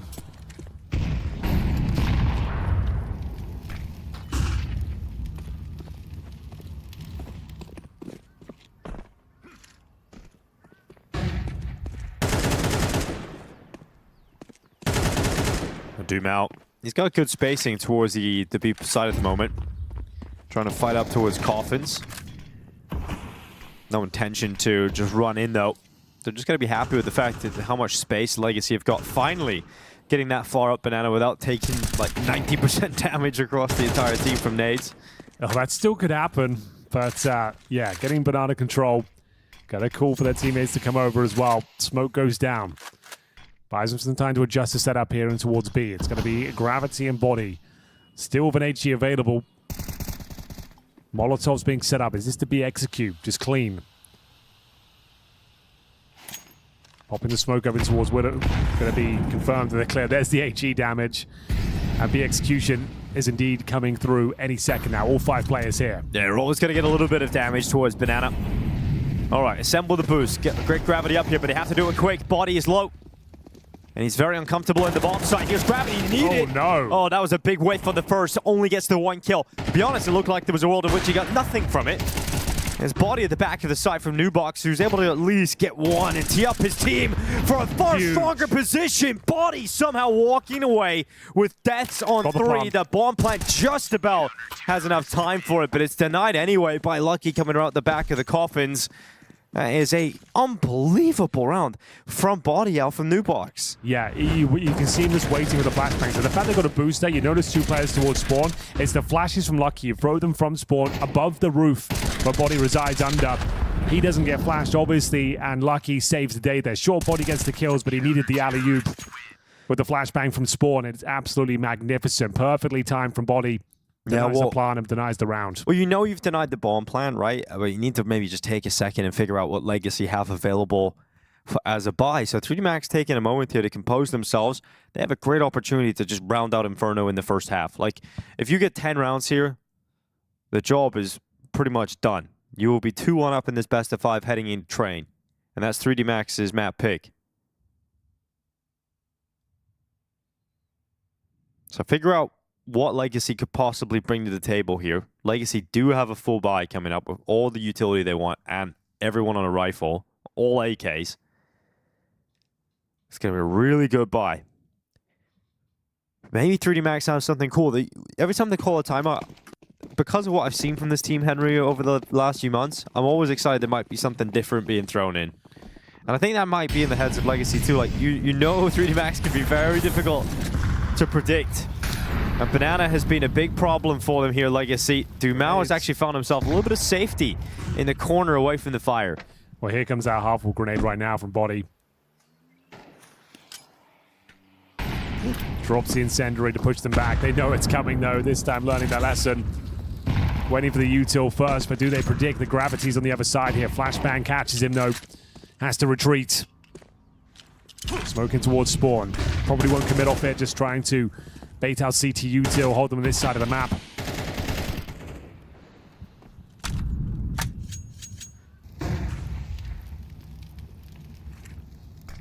Mid, the next objective here. Maka waking up the AWP. Opens things up, takes down Lux. He's 2-10 right now. I mean, Dumal's 1-9. Yeah. And he's your banana front man. So, kind of losing on every front at the moment, Legacy. Reaggression into the late rounds here from the CT side, but Dumal and Sadsin both taking kills apiece. Aggression might have just come back to bite 3D Max as I called out Dumal. He gets a 2K here. Gravity and Body 2v3. It was looking so promising there. The round starts to collapse though. Body, knowing a player's plans in the corner, overlooks him. Knows he's got a few seconds to work with here. Back to a 2-on-2, can't hold on. Yeah. Does set up Gravity though, can give this one a look in. Yeah, Gravity has nothing on his back right now. He needs a kit off the floor. He'll pick that up. He has no utility. Now he does have a smoke. Oh, needed that quickly. Flanks already here. Dumal. I said he's 1-9. Now he's 5-9 after literally one round, Henry. So good work there for Dumal. 4 kills in the round. Excellent work from there from Dumal. Needed that. A confidence boosting round for sure. It all started here. Gets the kill towards quad, then lurks through the smoke.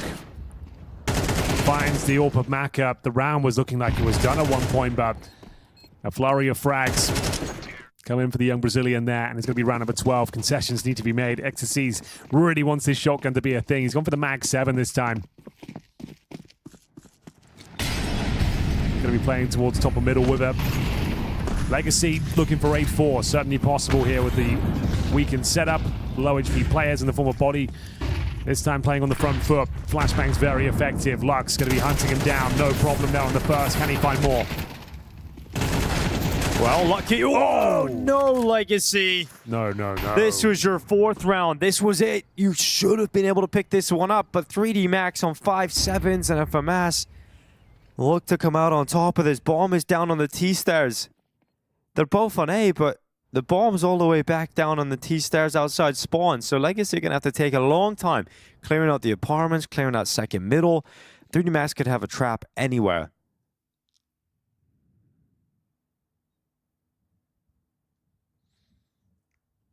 Got to give it a go. Bombs down at T-steps. There's not much time to work with here. You've got so much left to do. CT's grouping up, reclaiming territory towards A. They know Lato could be around here somewhere. Gives up his position. Actually finds one in return. Round actually possible now. Yeah, it's Great doable, shot. especially with that kill from Lato. So 2v2, bomb is just being picked up now. 30 seconds on the clock, and with Lato going down, a decision to make for Nissim. Do you want to go into this B-bomb site? You know there's one A. So you at most have one player to fight, but then you run around the corner with nades in hand, and Exorcist is in the perfect position to snatch a 9th round victory here for 3D Max. 9-3, CT side. This is looking fantastic for 3D Max. Great effort from Lato. Some fantastic shots there. Gets them tantalizingly close to another round on the board, but 3 just doesn't feel like enough. Yeah, if you remember though, 3D Max struggled a little bit on the T side against Legacy. Right. On Inferno. I don't think we're going to see that same problem today. I think you might be onto something. The pistol will set the tone, but they're looking very comfortable. You're right though, a pistol round, if they win the pistol here, 3D Max, it might not be much of a second half. Yeah, might not even have to play it. See, T-side can just be done with very quickly. Get the pistol and the follow-up conversion. Could be out of here very quickly. And then moving on to Train, which is a bit of a question mark for both of these two teams.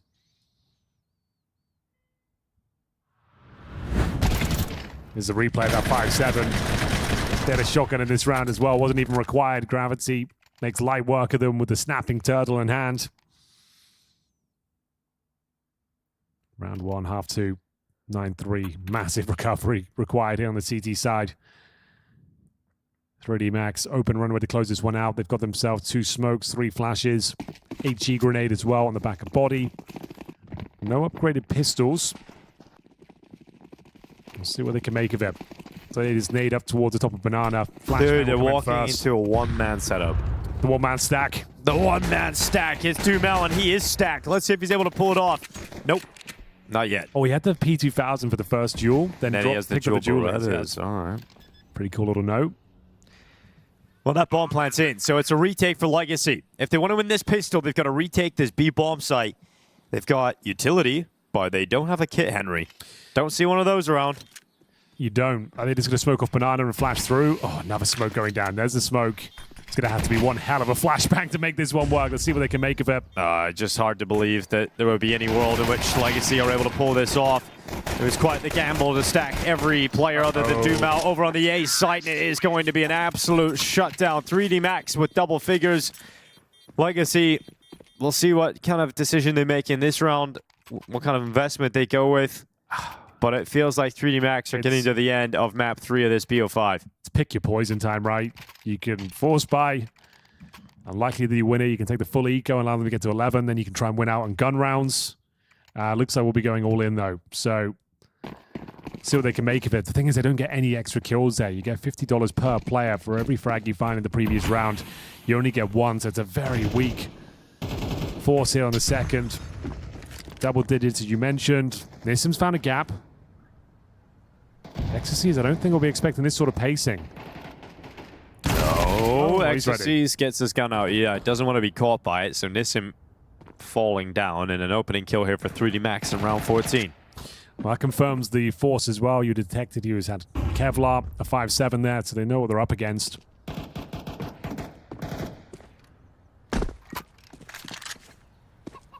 Should be a foregone conclusion now. That was their only real opening. Nissim getting that gap. Not going to leave anything to chance, though. Flashbang. Molotov towards the sandbags here. You would think just a clean execute will be absolutely fine. Oh, the grenades chipping away at Dumao. Forces him off the angle. Just going to send one player in with a MAC-10. Very effective flashbang. Not the most effective follow-up. Only good for one here. Not feeling too safe on that side of the map. They're going to retreat in towards A. Need to be careful. The spacing not amazing right now. XC's trying to find valuable space.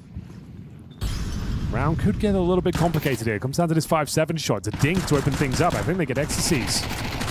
But it looks like it's all fine. He actually gets both kills in the end. No problem. 11-3. Technically, you have to eco this one as well, but you might just force again, considering the scoreline. 2-1 looks absolutely locked in here for 3D Max. The favorites coming into this grand final. Nuke was a bit of a disaster class from them. But bouncing back after their Dust 2 performance. I don't think 3D Max weren't here on the first map. They didn't show up to the final until map 2. And even then, Dust 2 had its times where it was almost looking guaranteed to go Legacy's way towards the end. Well, they don't force by Dinko, so map point looking locked in.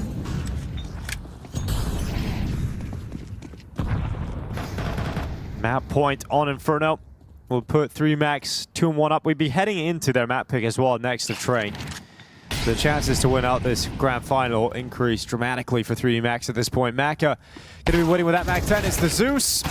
Hello. Coming on out, and then Nissim's 5-7. Lucky battering through the defense, and we've still got Nissim with a shot at this. Dinks landed on both players. 1 HP and 3 HP on the remaining 2 from 3D Max. We thought this was a guaranteed map point. But Dumao comes forward with the P250, and now it is just Gravity. 1 HP for the clutch. 1 HP to try and get this 1v2, and Dumao will deny. Man, oh man. That's the way the round comes crumbling down there. The 5-7 in the apartments. Dink City. The human rubble is all that remains. It started off with a Zeus kill as well. Going through that tight choke point. Always going to be a dicey maneuver. This is how Sadzin took the round off. And then Nissim closed it down. So much damage, and Dumao just had to connect a couple of bullets here. First one, no problem. Ducking and weaving around the bomb site. Closes things out. He's still believing. An eco victory brings his team back to life. And now they're the ones who are equipped. AKs and the AWP come out. This one will continue now. They've got themselves a lifeline on Inferno.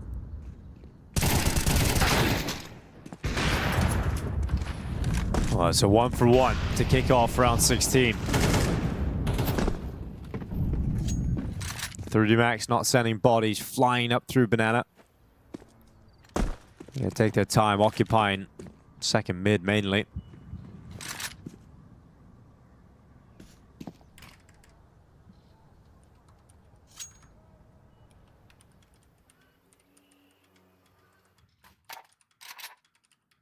See what can be done here. Legacy trying to hold on. The last round was impressive, but now they'll have to make do with a 4 versus 3. The B bomb side wide open. Lato is scrambling for control here. The flashbang to feign some presence. And look at the backstab. Lux might have done enough here. Catches him napping, and there it is. He's coming back to life here, and his Legacy snatching the round away. A 4-on-3 given over.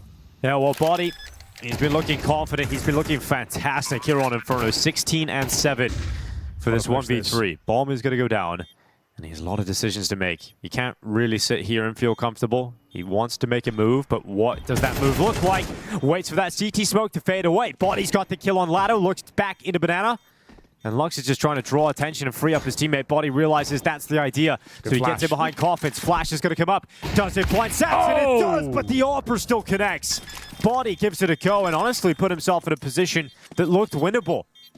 But it will be Legacy to take 5 rounds, and perhaps this is the moment of inspiration for the Brazilians to start coming back into things. And for 3D Max, it will be a weaker buy, if anything, going into the next round here. Okay, that's kind of nuts. A 4-on-3 disadvantage. Lux with the backstab play. Gets himself a double, sabotages their efforts. And we go again. Money now broken, fully invested though, our 3D Max. Legacy on the comeback tour once again. Had to do it on Dust 2. They were looking down and out on Dust 2, but managed to take it all the way back to round number 24 after recovering a 6-0 deficit. Could they really do the same again and maybe get it over the line? They've actually got some breathing room. They can get past the pistols. Lux, up front position, working with Sadzin with the AWP towards Arch. They've got a plethora of utility here. Flashbangs being deployed, courtesy of Body. Arch smoke will be going down momentarily.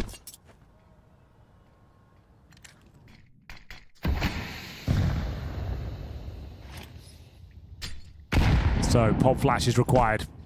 Plenty of them to go over the top. Gonna have some pace behind this one. Gonna try and breach that Arch side smoke of theirs. Sad's in, ready and waiting. Hasn't had the best showing in this grand final. Continues to miss shots. And that's giving them some opportunity for a B split here, Dinko. Yeah, Lato looking at the speed weight. Gravity's gonna overrun Lato now. An opening kill for 3D Max is always worrying for Legacy, especially when Dumal's under so much pressure. It's excruciating, and Dumal has been excavated from the ruins. It is now a 4v3 with the bomb planted and Legacy all retaking from CT side. So difficult to hold on to this one. They've recovered a couple of weapons now. It's going to be lucky with the M4 completely blind, but tucks himself in. Should be absolutely fine for at least 1 kill. I misspeak as Nissim will actually find the opening incision here. The retake begins. The Tech Knight will smother Sadzin. Surely they get this round over the line now. Deagle for Maka goes back again, and Nissim doing what he can, but Body will deny and put 3D Max up to map point on Inferno. It is done with pistols. It was done with the intention of leaving residual cash for a buy in this round. But now with a round victory, they've got everything they could want. And they are in pole position to go 2-1 up in the best of 5 grand final. They've shut down the finances. You're not going to get a better opportunity than this to close things out. Fumbling their opportunity against 5-7's no Kevlar. They need to convert this one. Get out of here now. Take us on to train. 5-7, MP9s, a couple of M4s.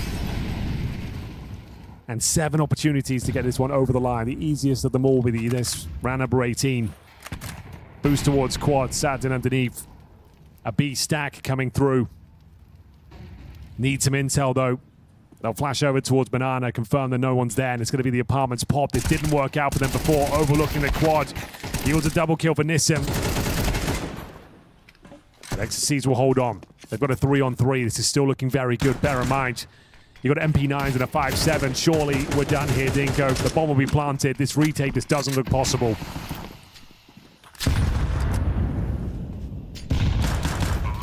Bomb planted. Confirmed now with utility going over the top. Legacy's retake attempt, throwing everything they've got at this. There's an AWP. There's an AWP now available. But this post-plant position is so solid with Lucky and Exorcist committed into the bomb site and Gravity out towards Pit. How can Legacy flush them out? Perhaps with flashes is the answer, but Lucky with a headshot onto Mal flying through the sky, and Lato dropped by Gravity's Glock. It is another convincing map victory. This time it goes 3D Max's way. They are 2-1 up in this best of 5, and the French are looking for the title. Yes, one hand on the trophy, Dinko. Kind of crazy. We've said it now a couple of times, but 3D Max just looked superior on Inferno. Legacy never got really started, and I think they've got all kinds of trouble for the rest of this best of 5. Yeah, this is a statement win, in my opinion, for 3D Max. I mean, even though they've already shown that they are a great Inferno team throughout the course of this year, Legacy was always a thorn on their side. Like, when they beat them at Dallas, it was only an overtime, it was a very labored win. Then the last 2 times they played Legacy beat them, and it really was off the back of Legacy starting on the T side of both of those games and getting 7 rounds to give them a really nice lead going in the second half. But here, completely different script. 3D Max played an excellent defense from start to finish, did not allow Legacy to get anywhere near the same amount of rounds that they're used to on the T side of this map, and ultimately cashed in to finally get like a clean victory over Legacy on Inferno.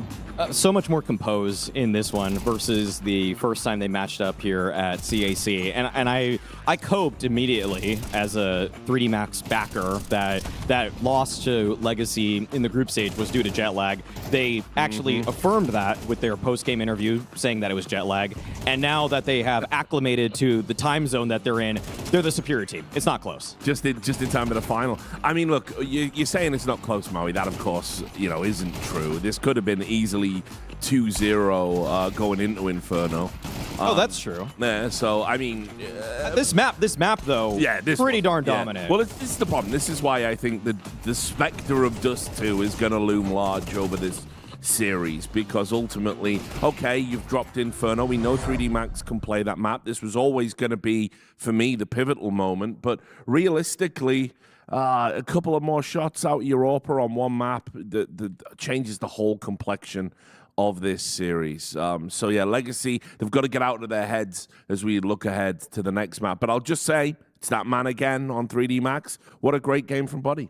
Yeah, huge game from Body there. Not only entering, but also just a well-rounded game all around. And, this is good to see, right? Because, Body has come in to be the X factor of this team and is now trying to live up to, being a star name. And certainly in this series thus far, he has really cashed in on that. But, Legacy to me just feel like a heavyweight fighter that kind of just have lost their gas tank through each round. They came out strong on the first map, dominated. Second map, had their chances to win, couldn't quite get the job done. And now it just seems like they ran out of steam. And when you're going the train next, and considering, the track record Legacy have there, which is basically one that's non-existent, it is a very scary... By the way, I don't know if you mean it, but your puns are out of control right now. Steam, tracks, doing it all, man. Great. I try every now and then. I dabble. I love to watch you work.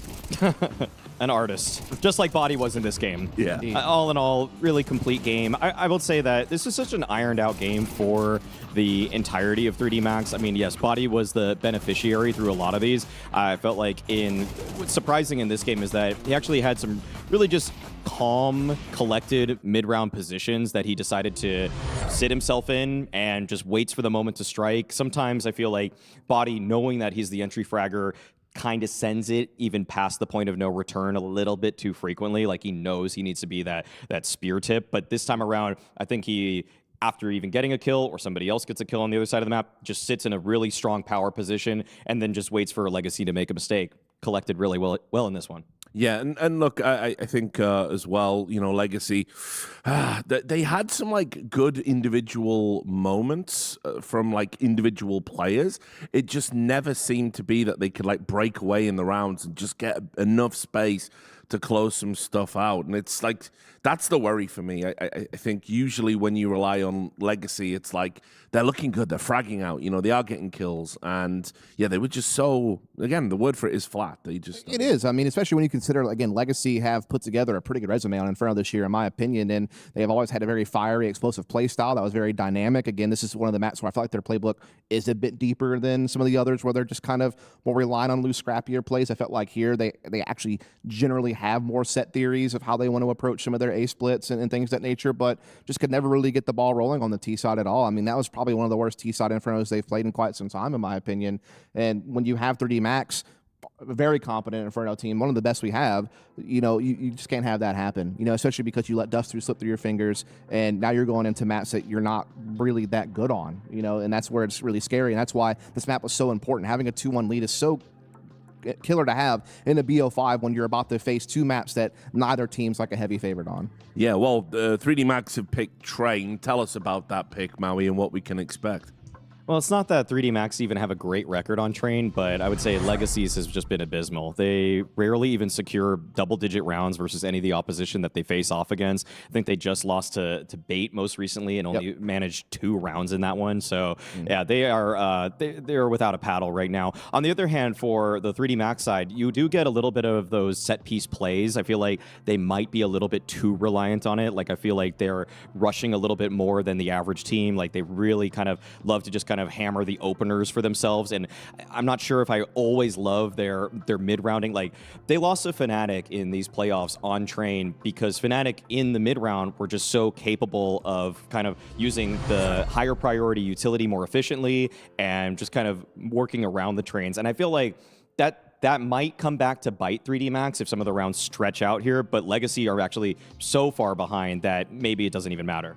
Yeah, it just depends on what version of 3D Max we get on Train this game. Because, I mean, earlier this year, like, their overall record for the year is not that bad when you look at it. Like, they're 7-4 on the map on Train. A lot of that success, though, came early in the year when people were just kind of figuring out Train. And there was really no, like, true master of the map, in my opinion. And they were getting some quality wins against, like, FaZe. And TYLOO is actually a pretty solid Train team. They were able to beat them. This event, they've gone 1-1. You know, they beat VP, but you've mentioned it. The Fnatic game was definitely a struggle for them. But they are a team that, if they can settle in, like, they are still diverse on this map just like any other, right? I mean, as you noted, sometimes they might be a little bit more reliant on like set pieces on the interbomb side or like these little set like outer executes, but you know, hopefully they'll find a balance. And I think the big man to watch out for on this one is going to be Body, because he's like one of those interesting entry fraggers on this map where he doesn't like traditionally play team main like a lot of entries do. He's like a pop guy. And so it's really going to be what his decision making, I think, like when he wants to swing out pop for an outer exec, when he wants to try to poke and prod inner. I think he's going to be really the key factor, as well as the inner anchor. Like, you know, that's going to be a huge role for him as well. He played a great Inferno, so if he can keep it up, I mean, he's in a good spot. The one worrying sign is that he has been, for the last few months, their worst rated T-side player, Body. So it's been more Maka who's actually been delivering on that T-side, and he's just been their floater. Like, he's kind of moving around, picking the spot in terms of, is he going to help Body with a pop play? Is he going to help Exorcist with some kind of long aggression, or Ivy aggression, that is? So he's been the guy that kind of, in a weird way, usually I look at Exorcist and Body as the X-Factor players, but to me it's more, is Maka headed in any of these directions to support these guys? If he is, you're going to have more success there. Well, let's call it like it is, too. It's also a map that has longer sight lines and opportunities for ops to have impact. And if Sazin keeps playing this way, he's just going to get bullied all across the map. Oh, yeah, Maka gets his picks on this That's one, what too. I'm saying. So, like, that's another huge factor you have to take into account because, I mean, Maka, we credit him for being like this hybrid who can have a lot of, you know, success with the rifle. That is really nice to have, but at the end of the day, you need your operator to be able to op. And Maka can do that. And unfortunately, Sazin has done jack diddly squat this series with the AWP in his hands. And it's like when you're going on the train, it's like at some point it needs to click or you're out this tournament. Well, sensing a lot of love for 3D Max there, so I get it. But we're going a break. When we come back, we're going to see if 3D Max can go full steam ahead to lift up the trophy on Train. She said she loves you, but she can't love me. But I love you. I gotta break on myself, I amaze me. Like I'm back in the 80s. I won't play window anymore. What's going on? Play your role, 1xbet. On to the next one. The human body was built to move. Not trapped at a desk in one singular posture for 12 hours a day. It's time your chair evolved. This is Secret Lab Titan Evo. Ergonomically engineered for you, gamers, hybrid workers, artists, backing your every move.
伙计们，区域安全，该动手了。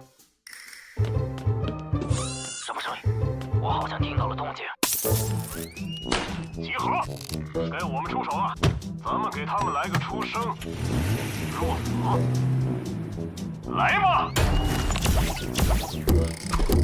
你这手感，无人能敌。他们简直不堪一击，小心点儿，还有一个。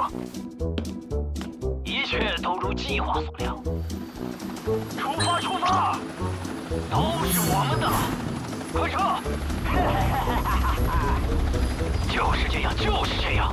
兄弟，现在麻烦大了。炸弹哪儿去了？跟我来。老哥，真是潇洒。没有什么能够阻挡。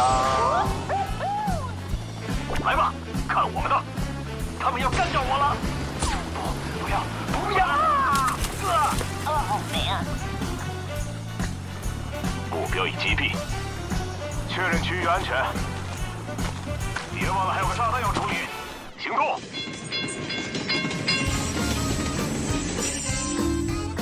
出发！来吧，任务开始了。发现目标。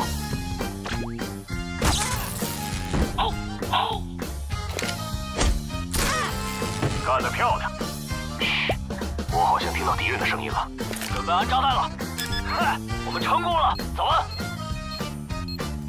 让他们见识见识谁才是老大。你看到炸弹了吗？我去炸弹那儿。七零八落的，快拆弹！完了完了，来不及了。今天还回得去吗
？Let's go.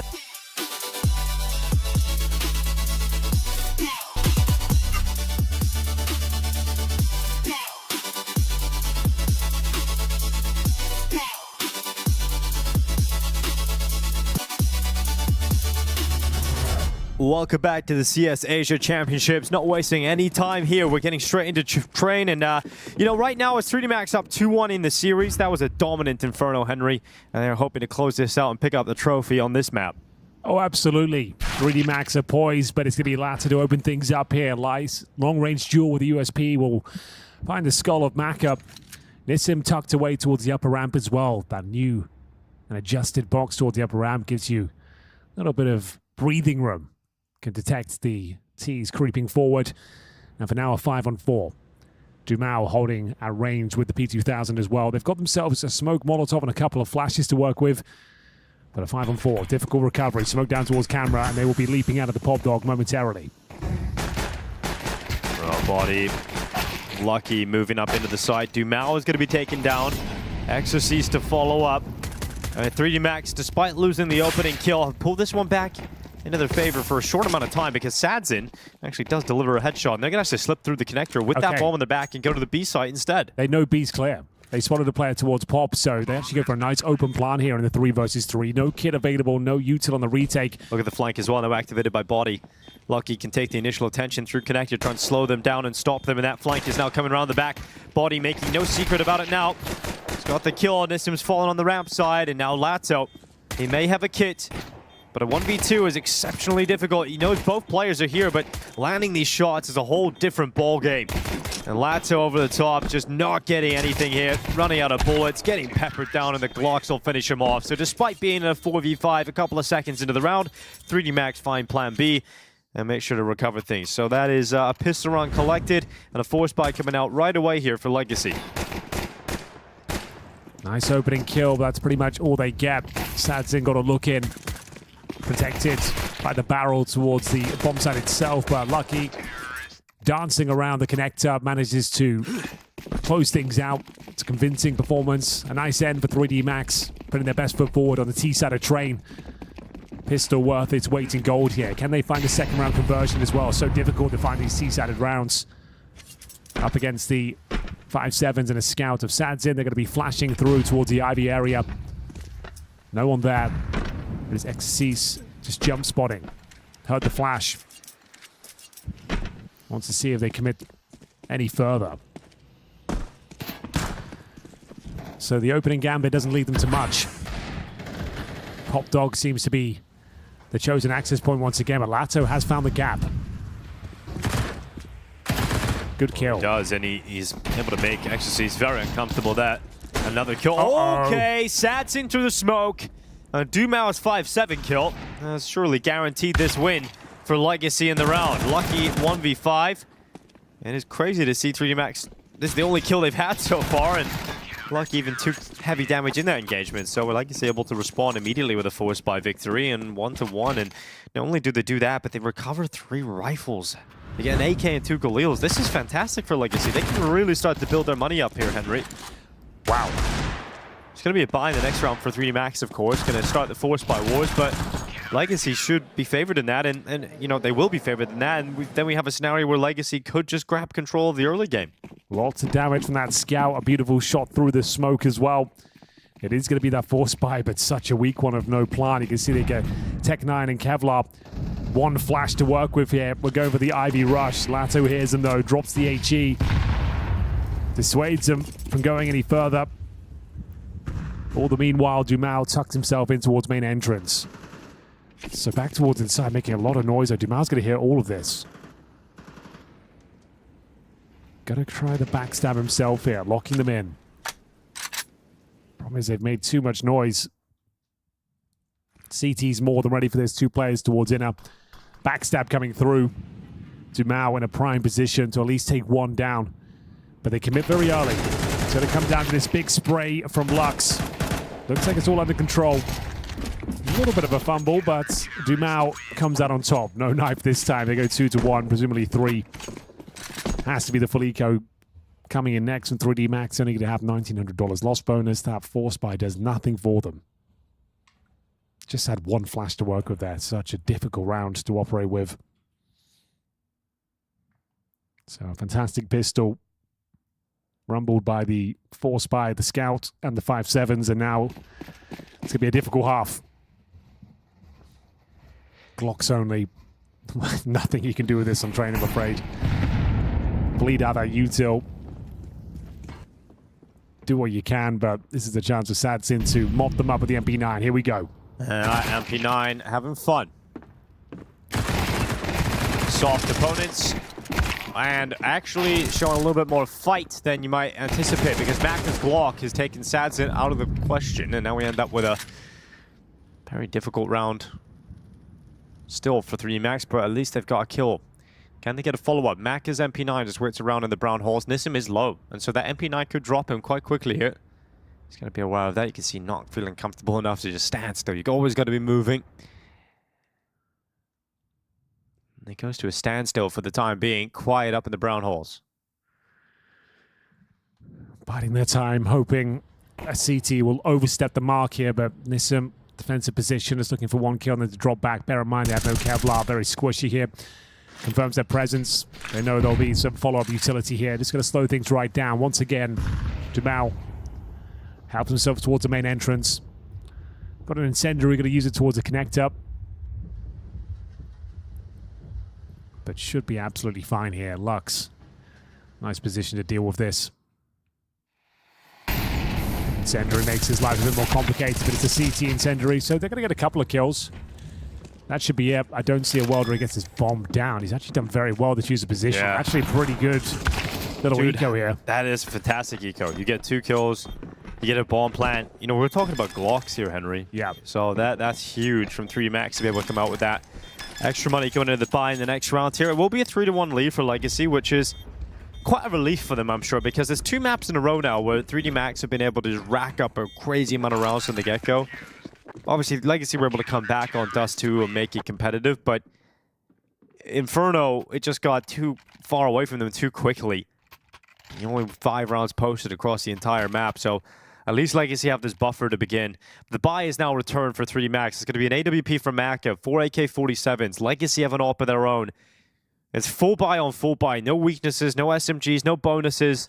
It's a proper round here, Henry, the way we like it. Oh, we absolutely love it. Smacker with a decent spawn as well. Going to try his luck towards main. Looking for an on-crossing over towards Pop Dog, taking a ton of damage though. Completely blind, no problem. Gets the opener, takes down Dumal, but the grenade is going to do follow-up damage here. Quite a lot, actually. Will finish the job. Back to a 4-on-4. Lucky tagged down at 45. It's going to be Lato dealing with exorcies towards that Ivy position. Smoked off for now. Plenty of time on the clock. Bomb back in T-spawn. Couple of smokes remaining, a few flashbangs. Difficult round to recover here. They're going to be moving over towards Ivy. Exorcies calling the smoke will dissipate soon. It's going to have to be Lato to deal with it. Tucks himself in towards Hell. So they have got some breathing room towards the Ivy side. Lato will let them out on the left side, but making sure they can't cross over towards CT. This kill could decide the round. Oh, my exercise. Okay. Precision on the peek in towards Lato. Now Nissim, Sadsin, and Lux left in a 3v4. Gravity, look at the position he's got. Nissim has no idea. I don't know how Nissim's got away with that. How has he got around the corner again? Dumps the utility belt, trying to keep himself alive. Look at it stabilize as Sadsin still taking kills outside, and we've got Nissim still alive somehow. Finally, the pressure is going to be on him, but he's handling it. He's handling it just fine, and then finally Lucky getting rid of him. Okay, they should be good to win this round now. Sadsin will find an AK-47, ditches the AWP. Molotov down, enables the bomb plant to come through. So they have a smoke coming up. It doesn't matter. The peek comes in instantly from body. Sadsin dropped. 3D Max returns to winning ways as soon as the guns get in their hands. But the problem is there is significant damage done here. And so you're not going to get the AWP out again for Maka. There are actually going to be some weaknesses in this T-sided buy. And for Legacy, they have enough money to purchase up. So they've got the AWP out for Sadsin. They have the sniper advantage. And when you have weaker buys, the strength that 3D Max always have available to them, Henry, is the fact that Gravity is always willing to play with a MAC-10. So he's gone to that. It might free them up for something a little quicker here. Yeah. There's some squishy heads out there. Jumao, Sadsin, and Lux about the luxury of helmets. And you're absolutely right. Gravity loves his SMG. Jumao has been a real nuisance in towards main, confirming that no one's taken early control. Yeah, Lucky's going to play passive. He did make a couple of steps there, so Dumao can be honed in on that. We've got the Sads in AWP over towards Ivy, and unfortunately for 3D Max, they're going to be going towards that. And remember, they don't have an AWP of their own. So it's a MAC-10 against an AWP. Yeah. Not feeling good here for 3D Max chances. If he leaps around the corner, bear in mind, no helmet, can be caught. It's awkward. Manages to fall back, though. Doesn't take any damage for his troubles. A sigh of relief there for Sads in. Will drop the smoke. They can potentially play in front of it, though. The flashbang is deployed. Very good flashes. Has to go to a deeper angle now, and it's going to be Sads in under a lot of pressure. Yeah, Nate goes down, it pops open, and Sads in, unable to capitalize on his chance. But Dumao, as you mentioned, a real nuisance, a thorn in the side, straight through exercise. Opening kill for Legacy, 45 seconds on the clock. And 3D Max are brought to a standstill as Sadsin finally gets his opportunity to remove gravity. A 3v5, and not going to be happening here as Sadsin continues to frag. Body's out B, but look at Nissim. He's going to see the feet. Body still wins that fight, but the bomb is nowhere near the possession of the two remaining 3D Max players. And there's only 25 seconds left. So Legacy have confirmed themselves a 4-2 scoreline. And it's just the money, the superior buy, and the AWP does make the difference in this round. Oh, it certainly does. He was in some hot water there as well. Found himself with an awkward interaction towards the Ivy. Lucky to get out of there unscathed. Flashed off multiple times, having to take deeper and deeper angles. Playing around their smoke, pops it open, finds one. Dips back inside. Confirms the round with the second kill, and he's had a really rough series, Sadsin. So a dominating round from the sniper secures the victory, 4-2. They save a couple of weapons, but the money's still pretty bad.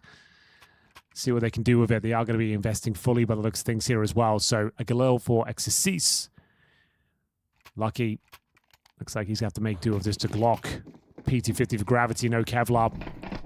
And there's a fourth rifle. So not too bad overall. See if they can get back to their winning ways here. Outside execution looking likely. 3 players towards main. Smoked off for now, though.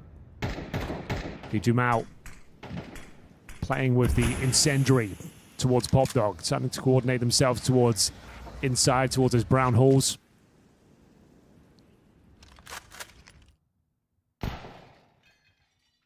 Do this go for the full-on inside execution here? 4 players ready and waiting. Dumao, if he spots anyone, he will drop the incendiary.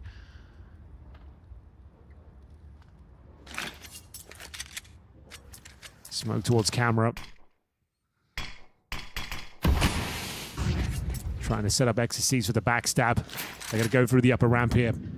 Sad's in more than ready for it. Exorcise is just trying to keep attention drawn over towards the A side of the map, but it's a big entry from Body. Nissim backtracking to the oil train. He's got his teammate to back him up, and so Nissim actually doesn't have to fall back entirely any longer whatsoever. He can stay committed, stay forward, and 3D Max have not got even a bomb plant out of this. So Legacy keep it very comfortable, easy breezy, and that's going to be a 5-2. Yeah. Exorcise never got activated on the backstab. Denied access towards Ivy. It was the inside play, but even with a nice opener, they only get a single frag. They find the AWP player. You'd think that would be enough, but rotating in his Lux. Gets himself a double. Nissim and Dumao arrive at the scene of the crime as well, deny the plant, and it's a very convincing 5th round here. Legacy with a nice injection of cash as well. Exorcise will get no further money going forward. Have to make do with the Galil. Gravity, the one feeling the pain at this point, 0-6. Oof, and it's eco territory as well. You cannot even partial buy into this one. So it'll be PT-50s, Glocks, and the safe Galil. Their woes continue here. 6-2 looking very likely indeed.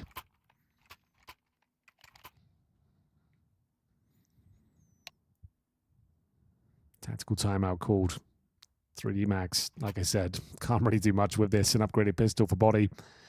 Gravity gets the aforementioned PT-50. A couple of flashes, so some form of pounce attack here. They've got 1 smoke to work with, so you could smoke camera, double flash over, try and swarm the outside area. You can do the same towards the inner as well, I suppose. Yeah. That's all you can really bring to the table. Could also go for an Ivy play, smoking deep in the camera. Double flash the Ivy and try and get towards the backtracks. Those are your 3 options, really. I mean, they've made even Glock rounds a little expensive for Legacy in this map so far. Getting bomb plants out of zero investment. So taking the time out ahead of it, I like it. You get on the mic, you get Gravity to cook something with him. Let's see what they've got up their sleeve. It's going to be the early sandwich smoking. Yeah, like we said, double flash out. Problem is they're segregated from their rifle. It's dropped early, but Body does find some form of the Desert Eagle. Back up, jumps in the grave. And it's looking like a convincing round, but still some damage done. 3 versus 2, but bear in mind, Lucky and Body with no Kevlar. Sure, they'll recover. Some upgraded pistols here and an HE, but it's going to be Sads in from way downtown. Confirms the round. Yeah, just kind of blocking 3D Max early. You see Exercise got severed off from his teammate once that Molotov lands. You know, you can't have everybody run through it with him, so not really getting out and getting the initial space 3D Max are hoping for there, and it ends up being now a 6-2 lead for Legacy. Look at the... yeah, well, I mean, that really sums it up, doesn't it? That tells you the whole story of the round. Yeah, Body gets a couple. Keeps them relatively modest on the CT side, I suppose, but need to start posting some rounds. Round number 9 will be somewhat equipped here. Bear in mind, XSC's money kind of destroyed after saving that Galil, so he'll have to make do with his scouts. Does he give it to Maka or just wield it himself? He's got no helmet, so looks like he'll keep it. I have faith in 3D Max's CT side being really strong. Yeah. I just need to expect them to... I need a few more rounds here, and I do think the CT side is going to be strong enough to close it out. But these kind of buys aren't filling you with a lot of confidence, are they? I mean, even if they win this, you can't really lose too many players because then Legacy just has a better buy in the next round. So not only do you need to win this round 3 Max, you need to try and limit casualties as well. Yeah, true. Well, for now, they won't be committing anytime soon. 2 players towards Ivy, 2 towards Upper. Good flashbang. Well, Sad's in a compromised position, but gets away once again. It's going to be Body trying to lurk out in towards B. It's a very defensive setup from Legacy here, so he does get some space. He's also been making this move quite a lot throughout the first half. Body comfortably getting out, making no secret now on his descent down into the bomb site. You can see Nissim rapidly communicating to his teammates. Nissim trying to get down the ladder. Body spotted him, and he just can't get it. Oh, that's going to be so frustrating for Body. Gravity yet to frag on the map. 0 and 8, and now it's all crumbling for 3D Max in this round. They get absolutely nowhere. They get absolutely nothing. Not a single kill. Exorcist falls, and Dumao just cutting away 3 lives. It is 7-2 now, and no bomb plant, no extra money. It's not enough to buy again for 3D Max. We're looking at 8 rounds here for Legacy around the corner, and Body, he's going to be so frustrated with himself that he doesn't pick up Nissim that. Yeah, you can see the panic as he spots him just about as he descends from the upper ramp. Really nice movement from Nissim as well, though. Delays the interaction as long as possible. Goes with the wide swing, absolutely eviscerates. Oh, they've invested half their money here for 3D Max. I mean, it's getting the scouts out, or no, the Galil out rather, the Tech 9s out, and having a good go at this. But Dumao applying pressure up towards teammate. He's starting to roam freely. His Legacy absolutely should be full of confidence at the moment. The start of this game is fantastic. Yeah, it really is. Confidence flowing, and Lucky isolated now in towards main. They're going to try and flash through, and actually getting a nice dink on Lux as well as Dumao up to bat next. They don't commit off it though, knowing they've done some damage. Going to slow things down, pump the brakes.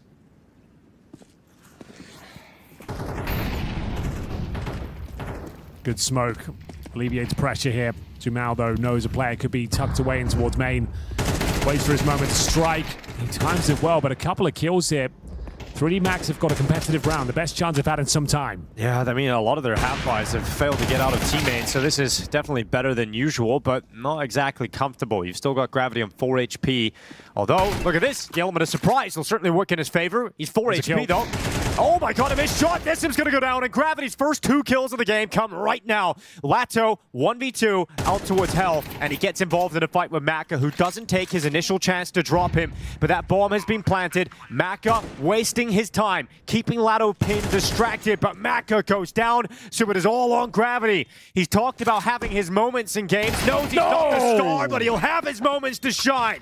And Gravity with a triple in towards Connector. It's a huge round victory here for 3D Max in the early T going. What a way to announce your presence here on the T side of train. 0-8 finds 3 very impactful kills there on the partial buy. Very brave maneuver as well to jump into connector, knowing the CT's rotating through that choke point, hits the shot, steals the round away. 3D Max back on their feet here. Can they secure the final 2? They're going to have to deal with goodbyes from Legacy.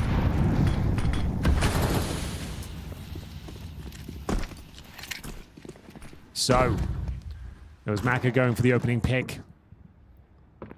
Fended off by virtue of utility. Going to try and get the bomb down towards lower ramp. Great entrance there from Body. Gets the double kill.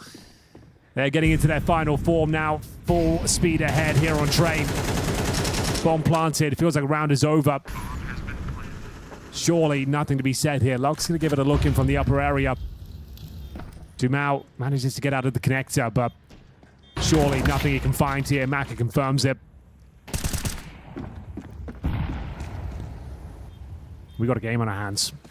Needed that. Yeah, Gravity might have just given 3D Max enough. You know, I was just saying a few rounds ago, I do believe if 3D Max get enough rounds on this T side, you know, I'm talking 4 or 5, I think that they will be strong enough to close out this map in Grand Final. And it was looking rough for a while. It didn't look like they were going to find those T rounds. Gravity has to deliver it. He's been so quiet, man. Like 0 kills for 8 rounds of play. And then he decides to show up like that. And those are his moments. You know, he is going to be that kind of player in those half buys with those weaker weapons. True. That is his playing card. That's what he's got available. And he delivers such an important round here for 3D Max that then is followed up with a big double entry from Body. And we go into the last round of this first half. It could end up being 5 rounds recovered here for 3D Max, which is shocking to say, considering the last few that we've watched. Again, Legacy have enough money to get a good buy. They built enough up throughout this half to just have buy round after buy round. And Sadzin's going to take his ult for a spin in towards Pop Dog. Yeah, it all comes down to this. Maka to open things up, this time finding Dumao towards our main entrance. He's been so difficult to contain, 13-6. A great showing in the first half, but it goes down early. Some open runway towards B as well. You can see there's only one player there, and he's all the way back towards that connector. Exorcise gets his way out towards main. The lurk worked out sensationally. 5 versus 3. Surely this is enough, but Sadzin keeps him in the round.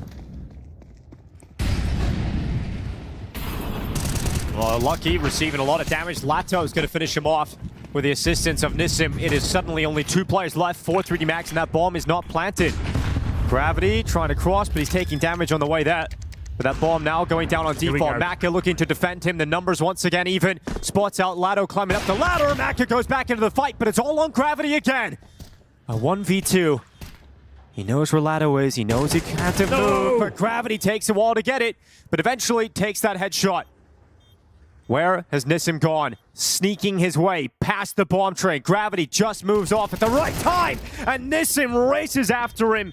Makes some noise. Gravity turns to fight him, but it will not be a 3D Max 5th round. It will be an 8-4 scoreline. Legacy lead the way going into the second half of Train.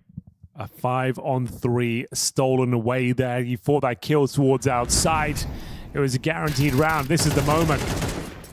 Exceeds goes down. Sadzin gets him back into it, and Lato from that connector. It's a scrappy retake, but one they managed to pull off. And beautiful shots coming in from the upper ramp. Nissim isolates the duel, runs him down, and gets the defuse here. 8 rounds to the good. We are going to see Legacy in pole position now to take us to the 5th map of Ancients. But as you said, 4 rounds will do nicely. Win the pistol, MR12. These leads can evaporate very quickly indeed. We'll get into the second half now. A chance for the French to set up their defenses. A very important pistol. Be interested to see the strategic approach here from Legacy. A lot of options to just go for a very fast outside take, splitting from Pop Dog and main. A lot of teams favor the inside execution. Let's see what they purchased so far. 2 sets of Kevlar. Where's the util? Who'll be bringing that to the forefront? I've actually got a tactical pause on the pistol round, Inko. You don't see that too often. No, you don't. but they know if they win this pistol round, they get off to a good start in the second half. Can end up marching away with Train here. Yeah, you're right. It's a very important round.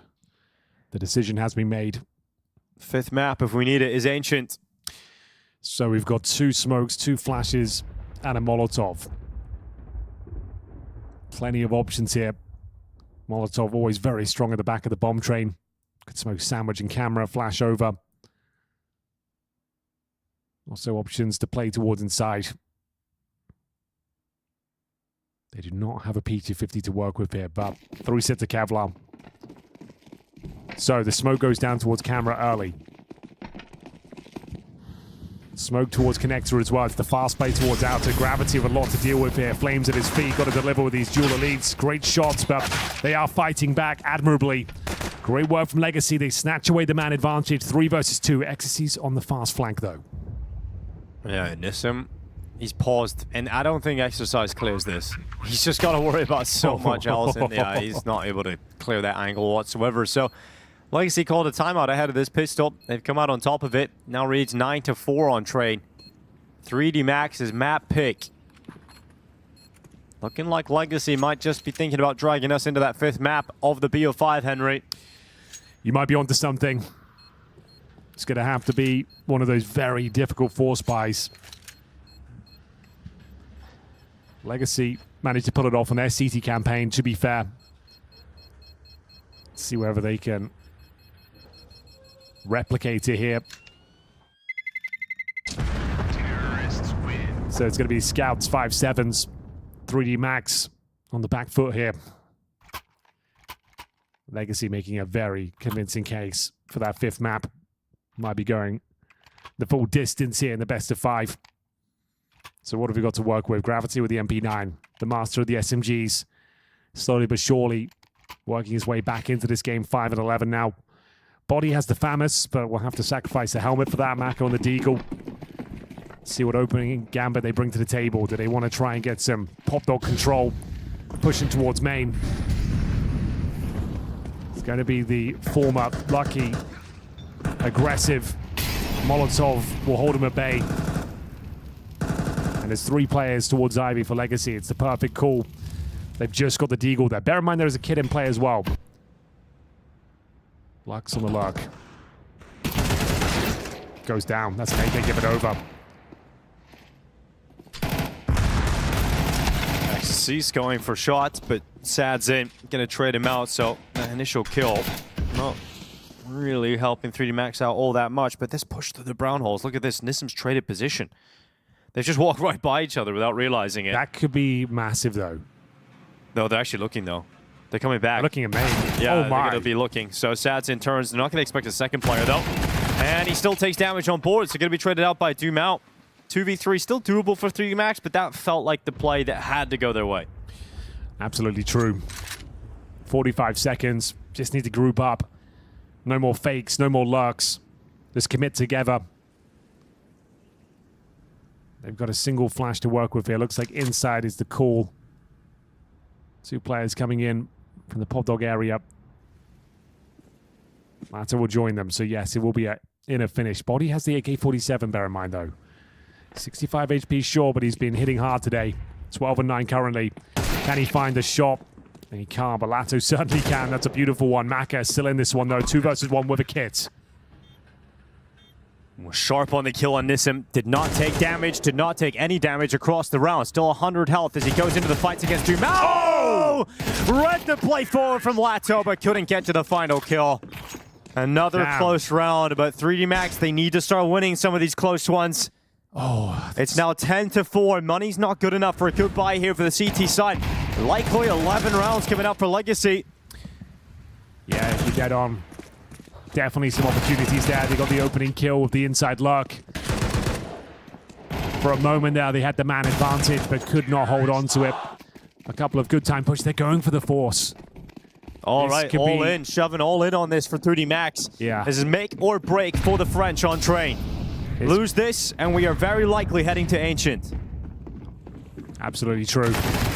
Not a good start either. Lucky drop by Dumao. He takes some damage for his troubles, but Gravity also down to 28 points of health. Maka rotates towards inside. So much time on the clock as well. XSC's holding towards Ivy. Pumping the brakes once again. Legacy just slowing this one right down. 3-man stack towards inner. Miss him to present a lurk. Does he commit any further?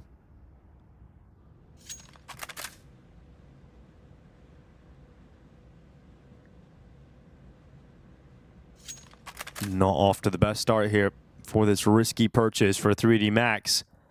Locking down on B.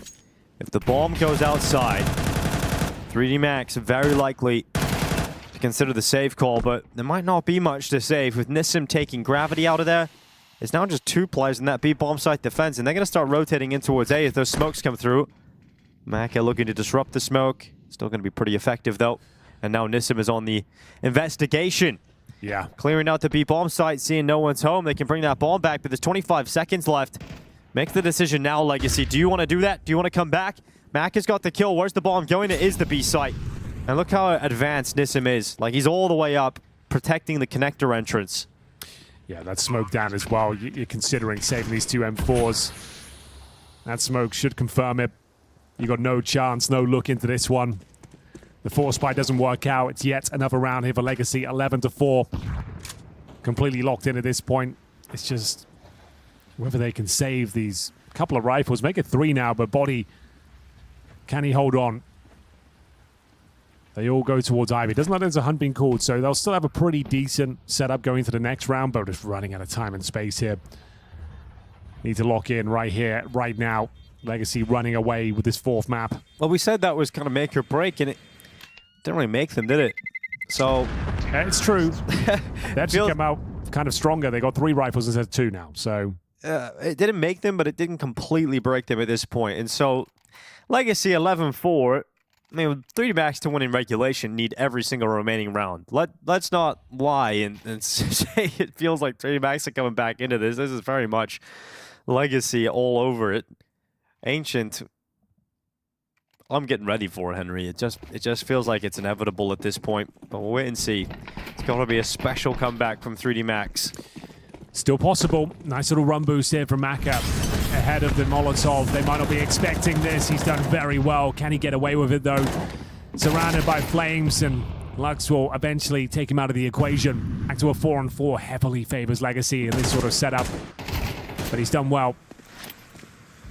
XC's feeling the pressure. Molotov allows him to find some space towards Ivy. He's calling for the backup, gets a very powerful smoke down. They might think better of it and actually call to retreat. So, some damage inflicted. Lucky and XC's low. Gravity tucks himself in towards main entrance. Lato aware of that prospect.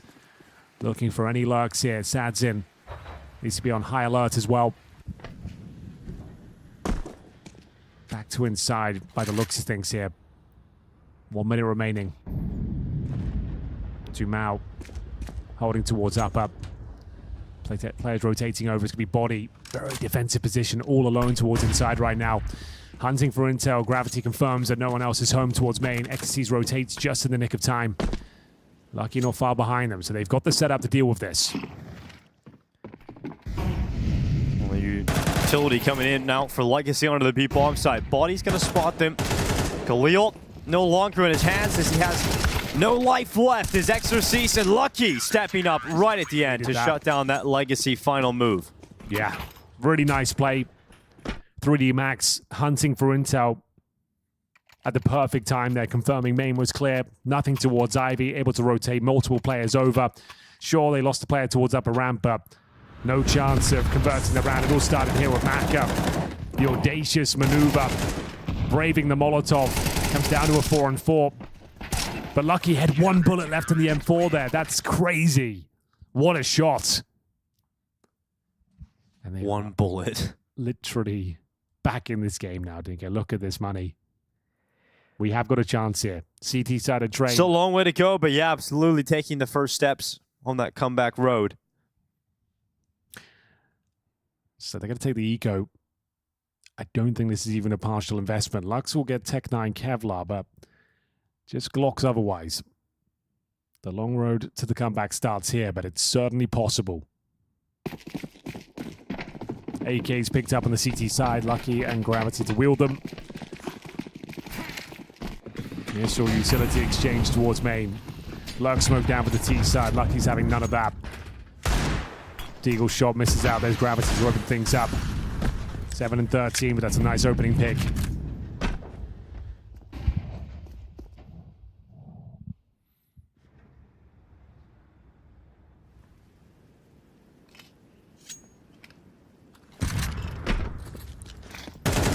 Swing out.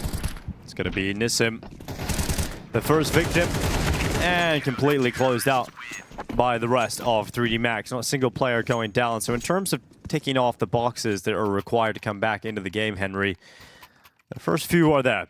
Oh, absolutely. They've got money now building. No one dies in the last round. Legacy return to a purchase. There'll be the AWP out for Sadzin, 3 AK-47s, a Galil for Dumao. We'll see what kind of call the Brazilians have here. Gonna have 3 AK-47s on the CT side as well.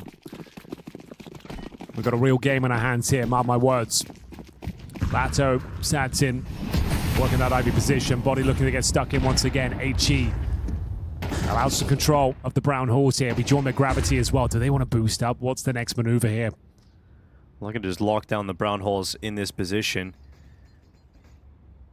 It's a strong setup to hold for now. Can get a little bit uncomfortable as the round goes on, but for the early stages, happy to hold it in the brown holes as Legacy have the bomb ready to go through Ivy. Does Lucky come off the angle at the wrong time here? It's going to just be jump spotting. Yeah. They know they've left Ivy open. They're very aware of that. And then the engagement in the brown holes begins. Body showing that they're aggressive. Sadzin spots out his target in Lucky, but can he flick up? Yes, he can. Sadzin with the opening of round 18. The trade is in from Maka, though. Really nice rebuttal there from Maka. Needs a reload, but confirming that Ivy is clear for now. Oh, gets his signature weapon of choice as well. This is crazy. Does he? How far does he go, Henry? How far does he go? He goes all the way. He thinks they're retreating. He's right. He goes into the peak. Oh, Maka. The risk was there. I like the call. I like the move, but Lato able to withstand. And now they go back, Ivy. That's wild. You think he hits that all day long. A fumbled shot.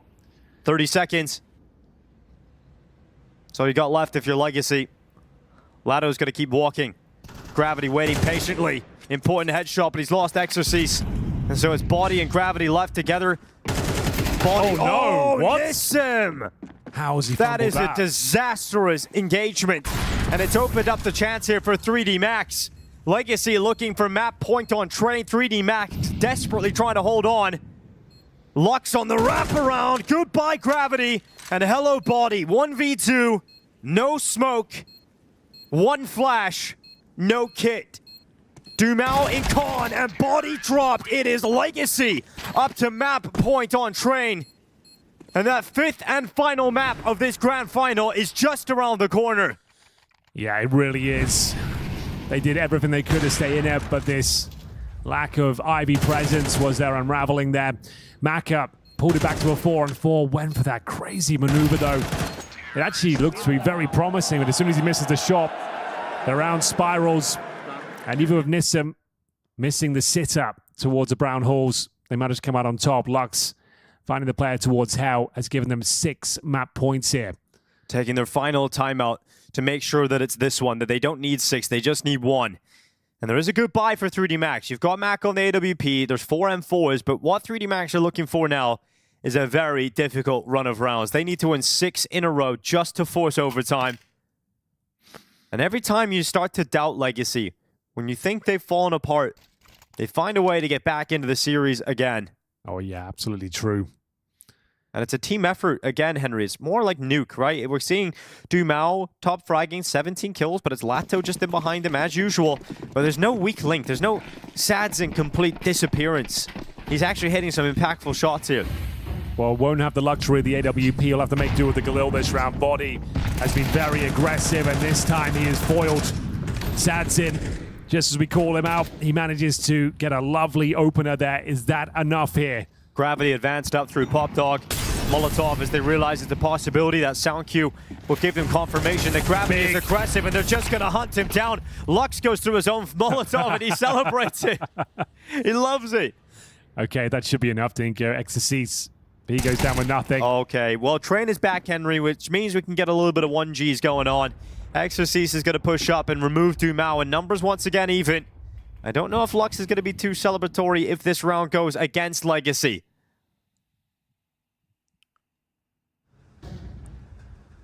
Maka, does he spot Nissim here? He's looking out to that left side. He's on the ladder, just looking for the info. He's got it. Now he's going to peek and misses.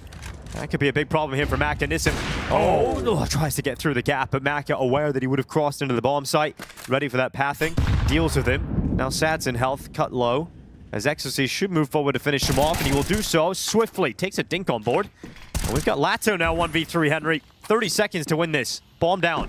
Certainly possible, but very difficult. It's going to be Maka to close things down there. Fantastic work towards Inner, holding towards the back of Red and getting the information with the AWP. As soon as he spots one towards up, vaults down and manages to pick a couple of kills up there. All right, 3D Max have broken the money of Legacy here, so they're down to very limited cash. It's going to be an 8th round for 3D Max.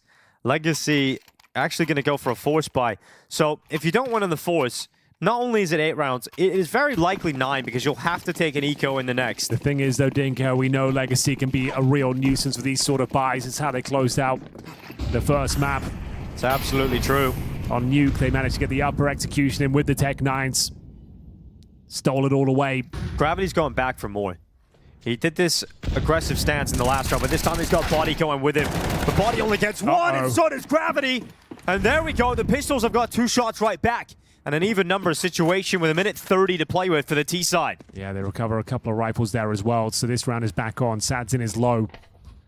Trying to get some key intel here. It's going to be Exorcise pushing towards Ivy, trying to cover the retreat. Should get this.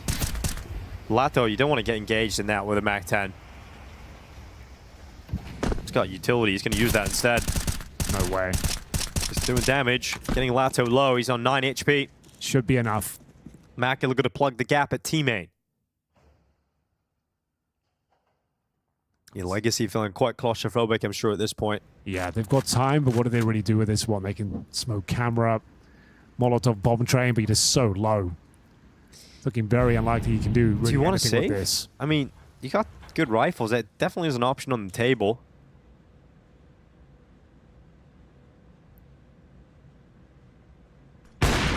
Confirmation, the Maka ops out here. They're going to go for it. They're going to give it a good go, but Maka melts them. Okay. 3K as he takes one down towards Ivy and 2 towards main. And yeah, that is the best case scenario for 3D Max. They don't concede a bomb plant. Oh, servers crash. Yep. Well, we've had enough now. You know what, lads? Let's just go to the 5th. Well, there you have it. Yeah, it was looking a little bit dicey for a moment there. The inside push, Body has been presenting that maneuver time and time again. They actually give up 2 rifles there. But the damage was already done. They were so weak in terms of HP. Send the MAC-10 towards the Ivy. Gets nothing done. And Maka with 3 beautiful shots there to close things out. The comeback is well and truly back on. We'll go 12-8. 4 rounds down the CT side. Doesn't sound too difficult, if I'm being honest. They had the opportunity to close this out. But now 3D Max are back on their feet. Looking to find the championship here on Train. The money's broken as well. Yeah, completely. So this will be a 9th round for 3D Max. Unless absolute disaster strikes. Can happen. Has been known to occur. Every now and then it can happen, but no way. Not this time. So 9 rounds, gun rounds come out again. We'll see how it goes from there, but we are closing this gap. Overtime, a possibility.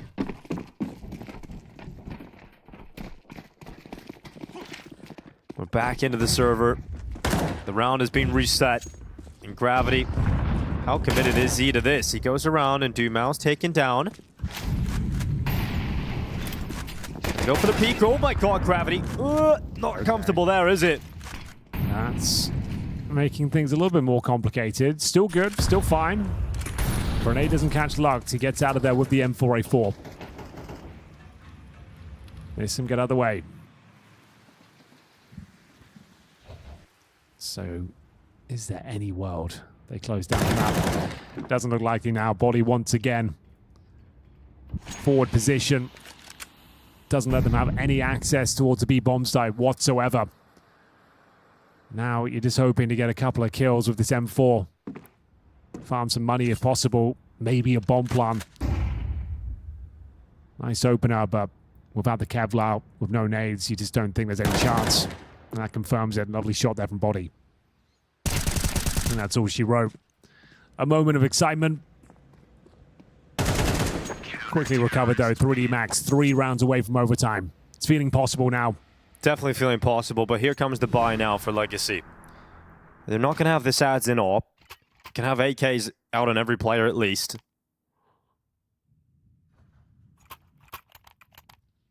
And Legacy have been knocking at the door. They have 6 chances total. Yeah.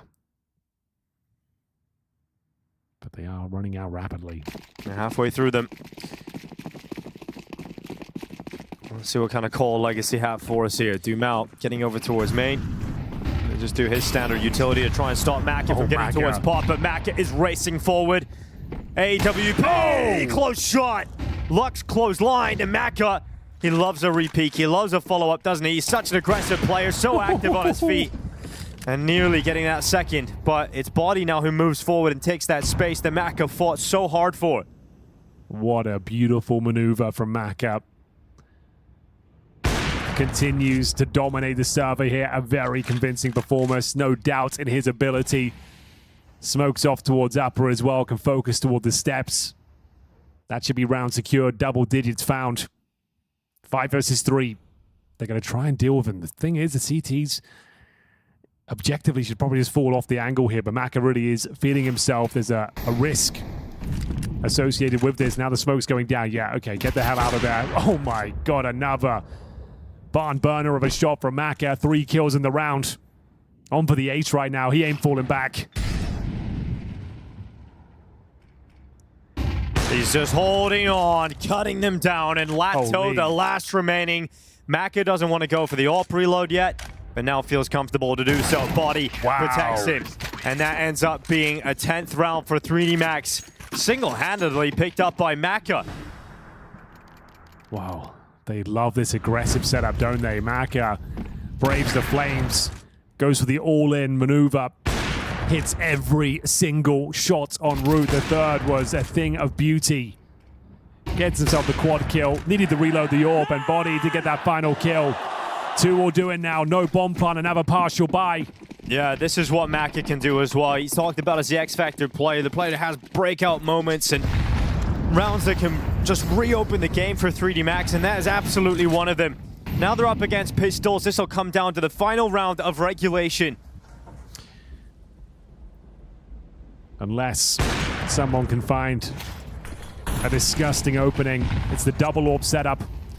Exorcise has got a trusty M4 with him as well. Was just going for the opening duel. They got plenty of money to work with here. It's a nice idea, but the Tech-9's going to brave the smokes. Another layer of them to deal with. Taking heavy damage on Lux, but some decent map control. That was a chance for Nissim, but can't convert the shot.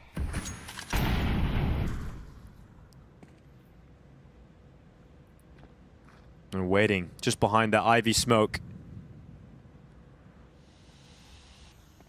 Exorcise and Gravity.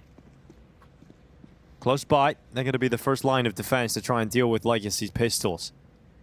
There's been a number of moments where Gravity has actually been overrun. We've seen it in the Glock round. We see Exorcise here with an AWP. Wants the M4.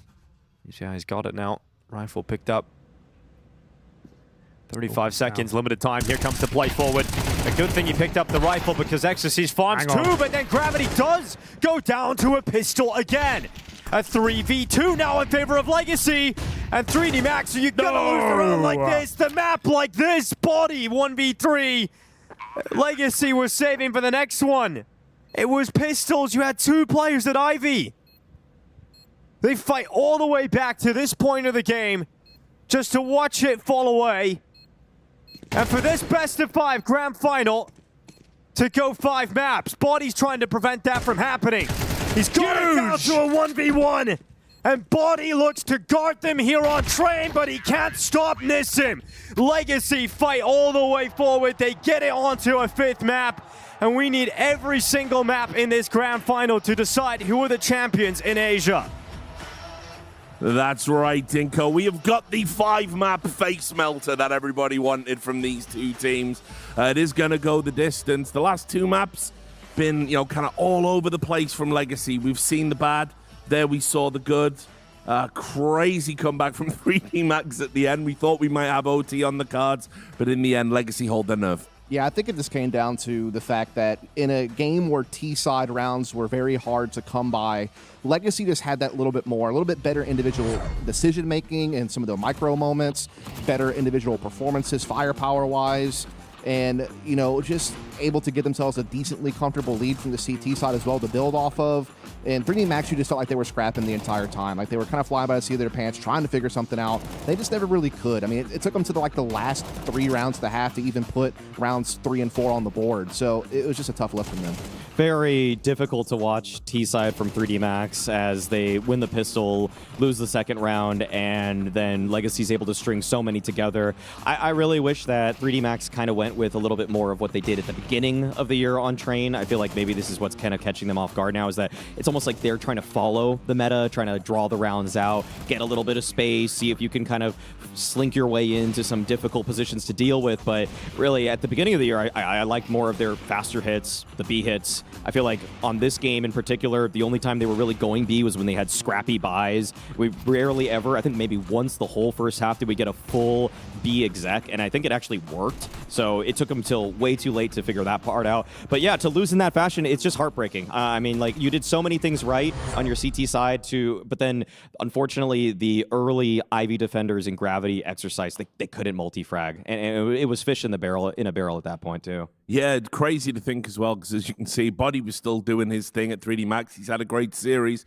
but in the end, it's Legacy that steal that one away. And they do so with, a bit of a comeback there. You can see Sadsin top of the scoreboard, but honestly, I mean, for me, I thought Dumao was a standout as well. I think he had some exceptional rounds, some really impactful multi-kills as well. So, good to see him get into the series. Yeah, he's a guy that's been kind of up and down this tournament, I feel like, where he's always been kind of good for an entry or two and having a good opening duel success rate. His overall performance in some of these games have been a little bit lackluster. He's meant to be kind of the star of this team next to TYLOO, in my opinion. And, he's had some big maps at times, don't get me wrong, but he's also had kind of some misses. And, in the grand finals is where you need him the most. And certainly he came up big here on Train. Again, I really felt like this game came down to a lot of how did you manage the 3-on-3 2v2 moments? Or did you get a player to make a huge impact play at just the right time? And Legacy was just all out fragging better throughout the course of the game. And again, I just felt like their T side, while it still wasn't something that, super impressed you, it was certainly a little bit tighter, a little bit cleaner in my opinion. And it looked like, I'll be real, we set it up. We said when we go to Train and Ancient, we don't really know what Legacy are going to do on these maps. We felt 3D Max were the favorites because they're more tenured, have that deeper playbook. But ultimately, I'm starting to believe, I think Legacy are better when they're just loose. I really do think they freestyled their way through that Train. And as you saw there from the highlights from Dumao, it worked. If you kill everyone on your screen, you win the round. And that's the slight edge that even in the pregame to the whole series, I said probably lies with Legacy. There's a little bit more X-factor potential with all of their players. I've seen all of them pop off at different points, whereas for the 3D Max side, I just feel like even when they're presented with good opportunities to get kills, sometimes the Legacy guy just shoots a little bit harder in the other direction. I do think that with Dumao in this one, it's just like, Train is such a great map for him because it's his playground. He has so many places that he can move around in. I mean, he's getting kills around Pop, flanking sometimes. He's so crafty in the late rounds, too, when he gets in those positions. He took up, obviously, the entry role out of necessity for this Legacy team, but I think his true calling is sometimes how he plays in the super late and just baits his teammate, maybe even plays off of a timing the opponents don't expect. I'm going to stay with you, Maui. You alluded to it a little bit when you were doing your summary back at the start of the segment. You want to talk about round 2, if people can remember that far back. Of course, because this is really a tone setter for the entire half. You win the pistol if you're 3D Max, but then you let yourself get flanked, and this is kind of where I feel like I'm watching the old 3D Max pre-Gravity, where there was to start this round, by the way, Legacy threw a flash to take Ivy. They were running down Ivy with multiple players, and they still get the flank off on Exorcist. He's like jump spotting it occasionally, but he still gets taken out in the back, and really, once he dies, there's good counter utility. Like, I'm gonna give credit. I'm not gonna say this is all bad from 3D Max, because because Legacy threw some really nice smokes to just slow down 3D Max there. They knew when the side hit was coming. They had the counter utility in place in some of the more forward positions, so that 3D Max, they kind of unfortunately just started taking aim duels, not knowing how should we proceed from here. It's like the strat was good if there's no conflict on the bomb site, but as soon as there's that extra piece of utility, you're like, how do I work around this? And that's where I give the edge to the Legacy guys, as they seem to thrive in the chaos more so. Totally agree with that. I mean, again, I just think that they were a little bit more polished on their T side. In a game, again, where it was hard to come by to get offensive rounds going, Legacy, even if it wasn't always like the most elaborate play, it was just, I felt like they were just neater, like a little bit better spacing, a little bit better trading, a little bit better decision-making, some tight moments. And the worst thing about that round that you pointed out is Exercise actually saw the guy. When he jump spotted the very last time, he actually saw the guy flanking him Ivy. Still lost the fight. Still lost the fight and didn't have any support that could kind of maybe help trade that or something like that, because they're already kind of committed to just spilling into the outer bomb site. So, yeah, there was just a whole lot of, like, zig when you should have zad kind of moments for 3D Max in that game, and now we'll see a fifth map because of it. Yeah, well, let's talk about it. Ancient, this is where we've really got into the weeds. We don't know at all which way this could go, so I'm going to throw it out to you guys, the experts. How should it play out?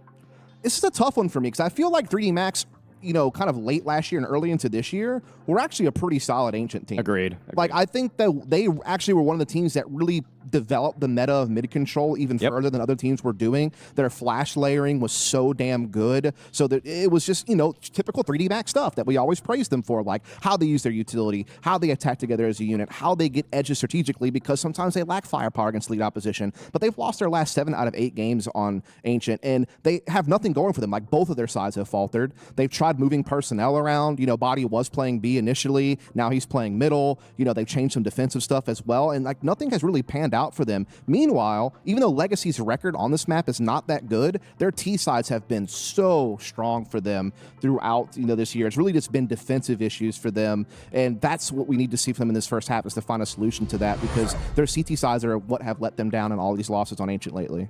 Unfortunately, in Counter-Strike, even though 3D Max set the meta with they would drop flashes and spawn. It would be 2 guys that are layering back and forth, back and forth. Innovation in Counter-Strike does not pay dividends, as a matter of fact.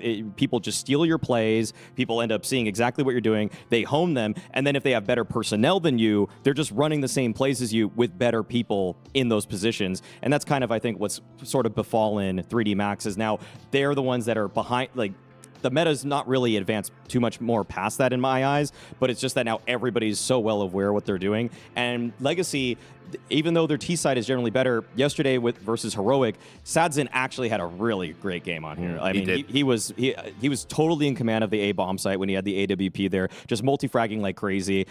Good movements from him in general, and that's really scary if you're a 3D Max in this position, because to me, you were the favorites going into this. Felt like you kind of let it slip there on Train, not having the T side you wanted, and now you have to really trust your execs against an Opper that just dismantled all of Heroic's execs yesterday. So they're even though they're supposed to be, in my eyes, I still am going to lightly side with 3D Max on this one.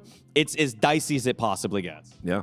I think for me is if Legacy can just put up a respectable CT side, and they themselves have made some changes, like Dumas was playing middle for them defensively, now he's playing B, they've put Lux at middle, because their CT sides have been such a struggle. And it's tough because normally that's not where it happens for people on Ancient. Normally it's about not being able to get their T sides rolling. But again, Legacy have a lot of set straps from spawn that they're very well drilled on. They, again, very scrappy, very fast paced, very in your face, a very oppressive play style if you can actually kind of get your initial footing. And they're usually more often than not able to do that on Ancient. It's just defensively is where they have faltered in all these games, and so they have to bear fruit with these moves that they've made defensively. If they can just get like a respectable scoreline, I think they actually could take this all the way. Even though I really do think that 3D Max were the favorites of this tournament, favorite of this series. It would be spectacular to see Legacy accomplish this feat, though. I mean, for a team of kind of the second-rate players in Brazil who have had a really bad season. They lost in 3 close qualifiers in this very season. To bring it back to CAC on LAN in front of an audience who has seemingly embraced this roster, it would mean the absolute world to these guys, as they have constantly just lived in the shadow of Brazil's greats for years now. Just to add to that really quickly, it would be the most sizable trophy that Lux and Numal have ever won. It'll be the first trophy the other 3 members of Legacy have ever won. Yeah. So this would be absolutely huge. On the verge of a huge underdog win. Thanks a lot for your thoughts, gentlemen. We go to a break now. One of these teams will put their name in history. The other will become ancient history. We'll find out who after the break.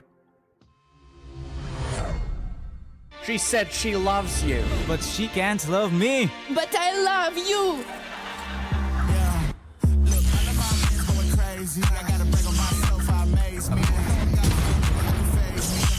Like I'm back in the 80s.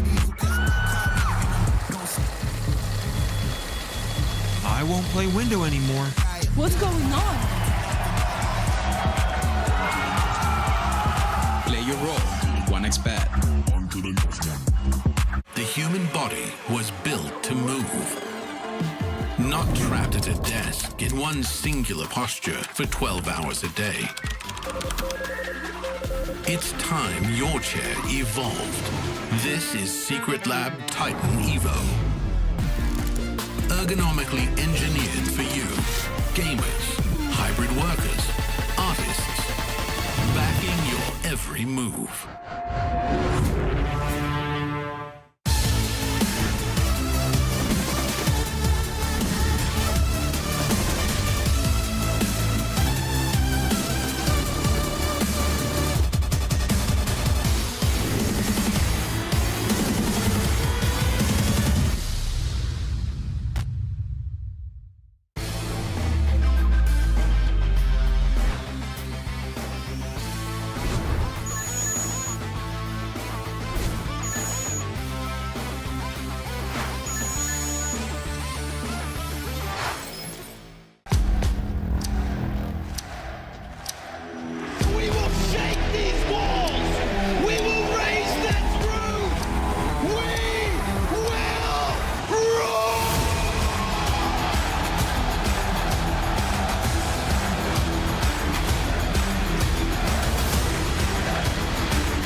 Let's go.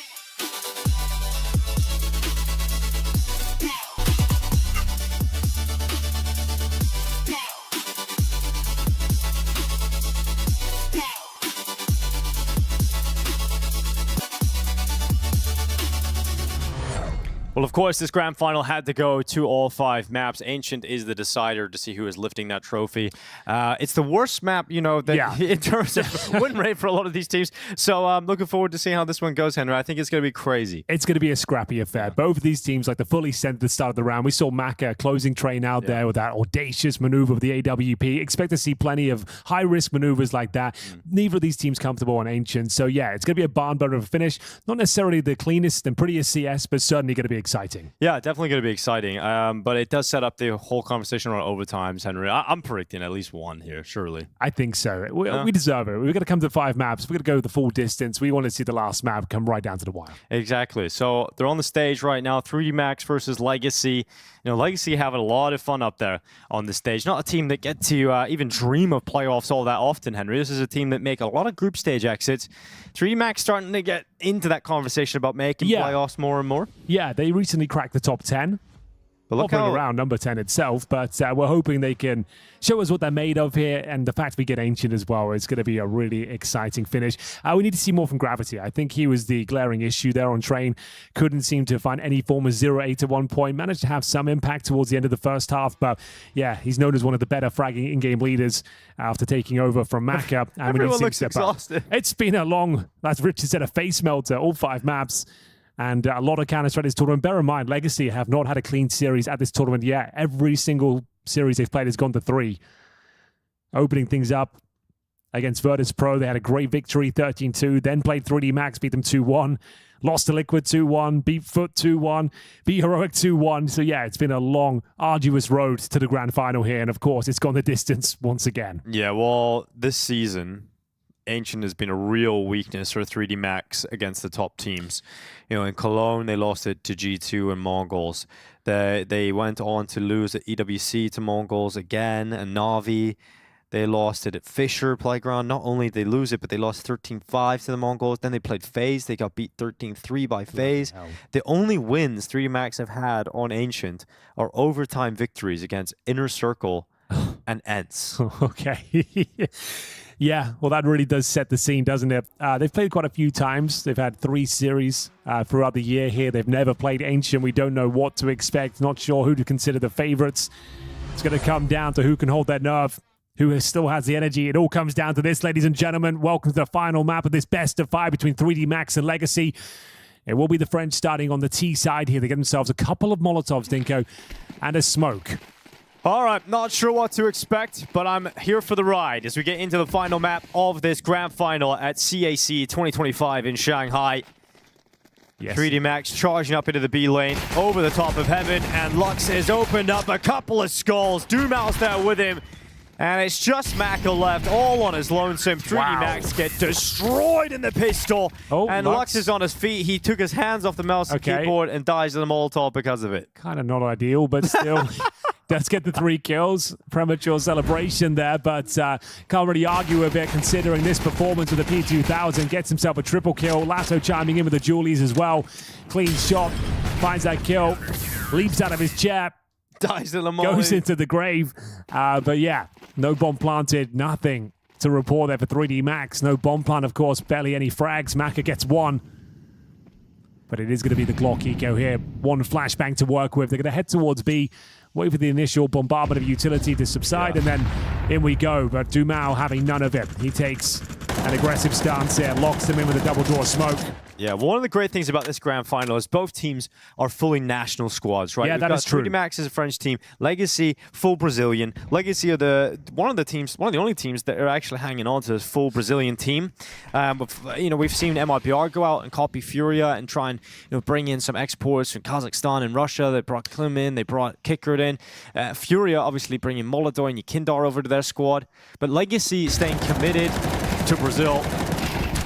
Yeah. And it's, you know, this is an event that didn't have elite teams, sure, but the fact that they're in the conversation to get to grand finals at tournaments of this caliber while being a full Brazilian roster, it's fantastic for Legacy. And for the other side of things, 3D Max, I mean, the French scene has been dead for a long time. You've had a couple of outliers. You got ZywOo and Apex, obviously massive outliers, but the rest of the scene used to be so strong, and they just haven't been for years. Historically, one of the strongest Counter-Strike nations. You look way back to Source, they were #1 there for a long time, opening things up in CSGO as well. They had some fantastic teams, most notably Very Games at the start. Going on to Envy as well, picking up a major. And, I mean, some of the biggest superstars have always been French, and at least ZywOo is like still there, obviously. But yeah, we're looking at an actual French team. It just doesn't feel like it was ever a possibility to get one back into the top 10 anytime soon. Well, we are off to the races. The gun rounds begin, and it's not getting any better for the French. Unfortunately, Lux continuing this strong form. Dumas will chime in as well. To be a boost, a successful one at that. Gravity will pull Ufrag back 4 versus 3. Nissim, though, relinquishes control of middle, decides to fall back. It's going to be Maka finding some space towards the cave as well. Has made some moves. Gravity and Lucky going to be coming back over now, just exiting T-spawn. Will be arriving at the bottom of the B ramp in a little bit. Maka just looking to maintain control. He's actually want to make sure that they don't get cut down from a heaven push here. So Maka going to be peeking out, making sure that's covered for them. And Gravity and Lucky can exit the double doors. We've got a minute on the clock as 3D Max now arrive. A re-smoke has just gone down at the top of the ramp here for Legacy. Yeah, the problem is, Dinko, they have one Molotov between all three players. So you can only really do a contact play. What do? You Molotov long and just flood out of the cave here? I think that's your only move. Let's see where Maka places that Molotov. He could do short because it can act as a disruption to the vision as well and get them to force back away from the angle. It's no good, really. Well, it's actually very bad. So, well, it won't allow Dumas to peek at least, so it's doing its job in that respect. And they will move into the bomb site, which means Legacy are going to have to play this one retake. And Nissim, this fight's important, and he's going to win it for Legacy. Clean shot from Maka. Decapitation handed out towards Lato. Here comes Satson and Dumas. They line up, but the kill comes in. Maka goes aggressive, couldn't finish it off. And now alone, 1v3, multiple fronts. He must fight on, and Nissim eventually getting a double dink to the head and dropping Maka for a 3rd round win in a row for Legacy. Well, they got a lot out of a little there. Just one Molotov does grant a bomb plant. 3-0 though. The headline reads as Legacy stretch their legs here. Different final map. It all started with Lux and Dumas. Oh, we didn't catch that kill. That's ridiculous. Leaping through the fire and flames there. Dumas with an excellent round. A clean finish from Nissim as well. Isolates the duel, trades it out nicely. Diffuse comes through. Lost bonus building up nicely though with a bomb plant. At least a partial buy, and that's exactly what we'll see here. 3 MAC-10s. You're going to see something thick and fast. Maybe in towards the A bomb site. Basic execution, get the smokes down towards CD spawn and the donut position. In they go. All the MAC-10s coming at Sadzin. Blinded, still strikes. Gets information, stuck and blinded behind the big box. It's now faded away. And Sadzin handles the pressure. The light shot connects as well. As Sadzin will celebrate a 3K hold against the MAC-10 forced by, or half by rather, and 3D Mac's gonna have an investment coming up now. So it was worth a go. It was worth an attempt trying to get down into the A site there, Henry, but yeah, it didn't work out, and now we've got to start seeing some round wins for 3D Max. Yeah, perfectly read. The perfect counter is presented by Sadzin. High pressure situation. He gives up one frag there, misses one shot. They recover the orb. Can be a very different round, but he holds his nerve. He's had up and down performances all tournament long, but rock steady. Listen how loud it is there in Shanghai. It's absolutely crazy on this final map. The Brazilians absolutely loving it. Dumas dropping Gravity. Okay. Gravity unable to perform on the previous map. Takes an early shower here as well. Lato looking to get stuck in, gets full vision back. Oh my God, they are Legacy dominating are them. just absolutely destroying 3D Max right now. Nothing they can do. They have been waiting for this buy to arrive, but it's going to be 5 rounds in a row for Legacy. 3D Max, we know their woes on Ancient. We know this is a map they're uncomfortable on. And with Legacy coming out firing like this could be absolutely devastating for the French squad of 3D Max, who come into this event with many calling them favorites. Went through the harder side of the bracket on paper. Now had to beat Liquid to get here. Yeah. battling through the quarterfinals. It was against FUT where things got a little bit dicey. They weren't looking their usual selves, were tested to the very limits of their ability there. Every game has been so scrappy, holding on by a thread, but if they can close out this 5th and final map in style, the hard work will certainly be worth it. Maka, nothing to do, 20 seconds. Bomb on his back, sure. As we get to maximum loss stage bonus, 2 players yet to frag. That's going to be XCC and Body. It's not looking good out there whatsoever. Everything they're trying completely shut down in the blink of an eye. 10 seconds, nothing to do but save now. 5-0 is confirmed. Oh, they've lost a player as well. Technical timeout, a moment to stew. Does Maka even get out alive? Looks like he'll be fine. But that is far from ideal. Be a timeout whether we like it or not. Legacy, full speed ahead, very comfortable so far. Lots of pressure towards middle. Aggressive maneuvers out of the cave. Yeah. Well, Legacy, they've had many Brazilian players come in and out of this squad. They even had Cold Zera for a while. They had NQZ, Barton, Nekes. These are all players we've seen around other Brazilian squads. They even had Stewie 2K play with him for 8 maps. Chucky had a higher rating as their coach standing in than Stewie, but just put it out there. Well. Technical timeout here. 3D Max down in the dumps early days, but the rounds have been so convincing for the Brazilians. Is this where it comes crashing down? Have they run out of gas? 3D Max definitely the favorite team going into this best of 5. One of the hot favorites for the tournament in general. We had FaZe and Liquid unable to make it to this stage of the tournament. FaZe crashing out to FUT. It was Liquid. They got destroyed by 3D Max 2-1 in the semis. Liquid did get that 3rd place decider. Took down Heroic this morning, 2-0. One of the quickest games of CS you're ever likely to see. But for now, we're on 10 to hooks. If anything, I suppose this does help out 3D Max somewhat. Slow down that momentum. You can see why Dumao got that nickname about having a nice smile. A lucky smile. He's always smiling, even now. Yeah, well, perfectly encapsulated that. And rightly so. They are having a very strong showing here on Ancient. Full speed ahead. Money is fantastic. Playing on the front foot every single round. Not letting you get set up on the offense. Dude, you can just see Legacy are absolutely making the most of this experience, getting to play in an arena, in a grand final. That's the thing about these 2 teams sitting on the stage right now. They don't get to do this all the time. No, absolutely. So this is one hell of an experience. And the crowd's turned up in spades as well. Dude, the crowd is really We loud. thought with FaZe dropping out, TYLOO, Lynn Vision, we think, okay, it's not going to be a packed arena, but it is loud in there. And there's love Counter-Strike in China. But every time, you hear the player cams and you hear a little bit of the audio come through, it's just crazy how loud it is over there and getting fired up. Rightly so. It's been a great show so far. Both of these teams excelling at times, dropping off at others. Yeah, for 3D Max, this is a project that's spanned almost 2 years for Exercise, Lucky, Maka, Gravity came in 4 months after them, and then they added Body only 8 months ago when they removed Joko at the start of the year. Coach Juno has joined him 3 months ago, and I think, honestly, since he's joined, this team has really turned it around. It was even a questionable move with Body. We weren't sure where he was in his career, but he has brought some veterancy into this young squad, and they have looked fantastic this year, getting better and better. Like I said, cracking the top 10 with a full French roster. But now the tactical pause comes through, down in the dumps. Need to work out how they can present themselves in round number 6. They do save the Maka AK-47, so something to work with here. Goes without saying they've got that maximum loss bonus. So Tech-9's Armor, they've had these rounds before, went for the A rush.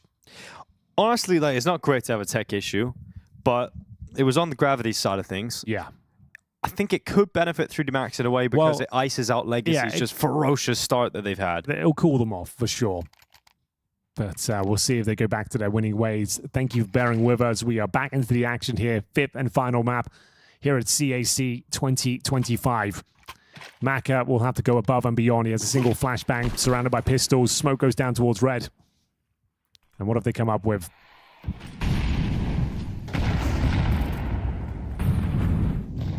It's going to be a mid-take. XSC's setting up the flashbangs here. Okay, no one home. Oh, no. Good opening here. Straight out of the tactical timeout into an opening spam kill from Legacy. Oh, they're coming towards Lux as well. He is ready. The setup is perfect. First kill. Lux can now swing out. It's so good that even Body tries to get away from it. Lucky gonna chase him down. Exercise showing some prowess. Oh! 3 on the Deagle all of a sudden for Exercise on 2 HP, and a round is on the table. Has Exercise Deagle literally burst a hole in this Legacy defense? Is it enough to get the first round win for 3D Max? It might be. Thing is, though, he's so low. 2 points of health. Just need to try and stay alive. Set up Lucky for the clutch. Good reposition. Gets away from that CT angle push as well. Exercise could have one more in him here. There's the rifle. That's Lucky's kill. Lato's up next. They're doubled up. They're behind default. He needs to find Exercise hiding, and he will go down. Lato recovers it. Exercise with some fantastic work on that Deagle, but Legacy going to be picking up 6-0 off the back of Lato's 1v2. We've got to see that from XSC's POV. So close, yet so far. The 2 versus 1. They're both cowering behind the bomb site. Here are the shots right here. How did he get the third? I have no idea. Just like that. Disgusting. The 2v1 eludes him, though. So sure, some nice damage done, but the money is still so strong. It doesn't do a whole lot for them. 6-0. Legacy hold on. The clean sheet continues as we hit the halfway mark. Nice grenade at the start. Weakens. Nissim and Lux. Molotov's coming in. Yeah, Lux going to be burning force into the open. Uses his own smoke to go aggressive. He's got his teammate with him. And again, it is Legacy throwing themselves into fight after fight. 3D Max can just not get any control of these rounds. They needed that Exercise Deagle round to go their way. But instead, it is just destruction inside of middle, and Legacy are going to be 7-0 up on the CT side. 3 Max have had timeouts. They've changed the pace. They've had different looks. But this is just going nowhere. And their playbook isn't deep on Ancient. Oh, you can see that now. We've had, what, an A execution. These mid-takes where Lato, sure, he only gets 1 kill this round, but he times it to perfection. He bails his teammates out that are low, battered and bruised. They've already got a couple of kills. He gets the third. And we heard Maui today talking about how 3D Max on their map picks, on their good maps, are heavily favored against Legacy. They are going to be absolutely kicking themselves about that first map of this series of Nuke. Yeah. They did not show up in any way to this grand final on that opening map, and it cost them. And it could cost them everything here, as this game has to go to Ancient, and right now getting absolutely wrecked. Yeah, it's a slaughter out there. Lato's gone 10-1. Sad's in 6-1. Lux at 8 kills as well. They are firing on all cylinders. Body yet to frag. And this is what I'm talking about. Great flashes at the start. They get the double kill. There's a chance for a rebuttal there, but Lato once again times it to perfection. Swings out of the cave. Shuts it all down. Sad's in. Simple procedure to close that round out. 7-0 and another partial buy. And look at the amount of kills, Henry, across the board here for 3D Max. The most amount is 3. Yep. Body's 0-7 right now, and he's obviously had a lot of impact throughout this tournament. It's just disastrous at the moment for 3D Max. They can't hit back. Don't get spammed again, surely. Okay. Taking some damage, sure, but they're alive for now. It comes down to Nissim. Beautiful shots. Just looking so confident. On for the quad kill here. Has to fall back by virtue of lack of ammo. And the job is done. Can they get 1 kill here? Ring around the rosy. The backup arrives, and it's another clean sweep from Legacy. We go 8-0 with no one dropped whatsoever. They're maxed out on cash. Oh, this is a disaster. Might be time to throw out the white flag. This is brutal. And, we had a question. Would that timeout, would that tech issue put a stop to the momentum of Legacy? No. Certainly not. Tactical pause. Lord knows they need it. And 3D Max in a world of trouble here. It's been a great final up until this point. Both teams turning up. We've gone the distance a couple of times, but you're right. That new performance in 3D Max was so weak. A map they're considered one of the very best on. 6 rounds garnered. The comeback was starting to arrive on that map, but they lost out the Tech-9s, where Legacy managed to find an advantage in the best of 5, and now looking to close things out. Ancient was always going to be a huge question mark. It's a bad map for both teams, but Legacy, the CT side, has been flawless. And what have we got? XC will have to make do with the Galil. Smoke down towards red, nothing at cave. They've missed the elbow smoke. Okay, is that something to work with?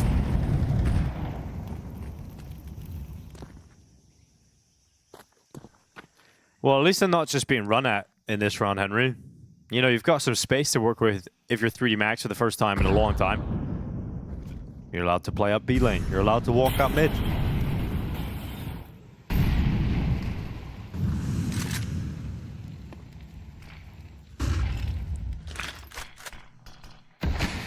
Okay. First bit of space had been granted. All half long. Transitioning back towards a B bomb site. Can execute from this position. Got to be setting up Maka with some util. Bomb on his back as well. That's the long smoke. They're actually playing retake on this site. Okay. Legacy are predicting an A play. And it's not going to be an A play. It is a B bomb site execution. So 3D Max is the best chance for them to win a round in a long time. Smokes are good. Thing is, they are smoked off the round. Look how quick the rotation's coming. They'll be able to get the bomb planted, but whether or not they'll be able to hold on to it is going to be a whole different question. Legacy looking for kills to the smoke. Oh, the lineup. Doom out does it to them. And he's going back in again, and Doom out dead to the hand of gravity, but Lux is there to respond. We've now got Maka and Body trying to fight on. Maka with some quick shooting out alongside, but the flank from Nissim is there to confirm the round victory. And Legacy will convert on their 9th round in a row. Disastrous, heartbreaking finish to this final for 3D Max. And the event that was said to be teed up for them, Legacy are the one driving it home. That's been their absolute best chance yet to pick up a round, and it's still a convincing finish there for Legacy. Bomb planted, another buy available, but 9-0. I can't believe that. Sequence to Dumao as well, spamming the smoke, gets the double. Shuts down their chances. Do they nail the elbow smoke this time? Looks good. Double nade. Running out of time and space here. 3D Max shrinking. The room closing in on them.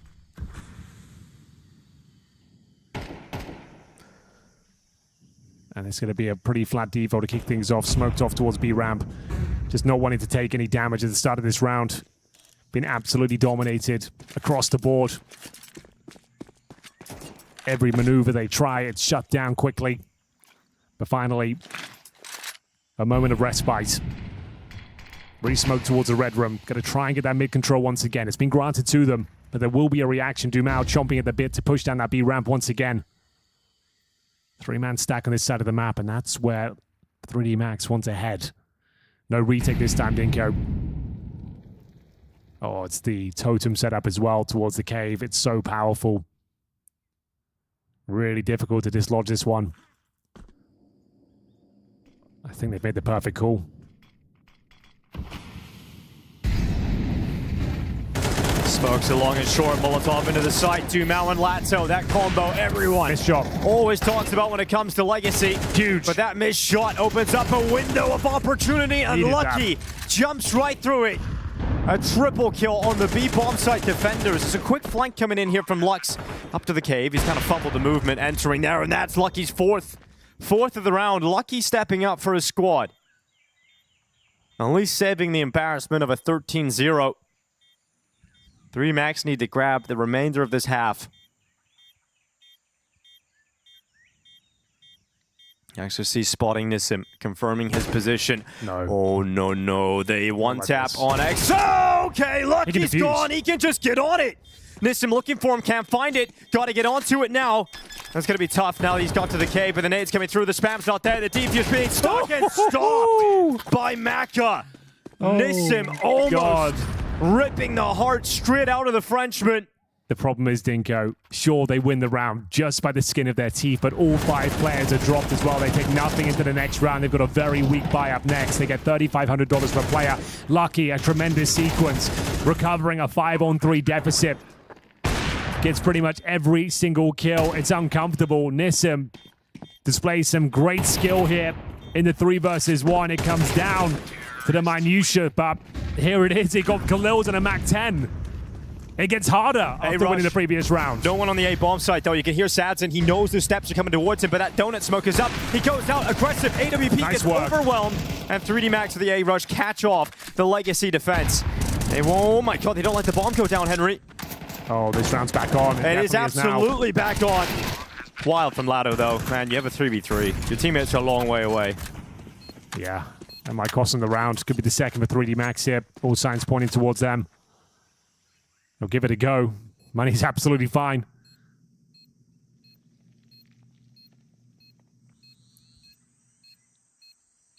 I feel like the bomb's too far gone, though.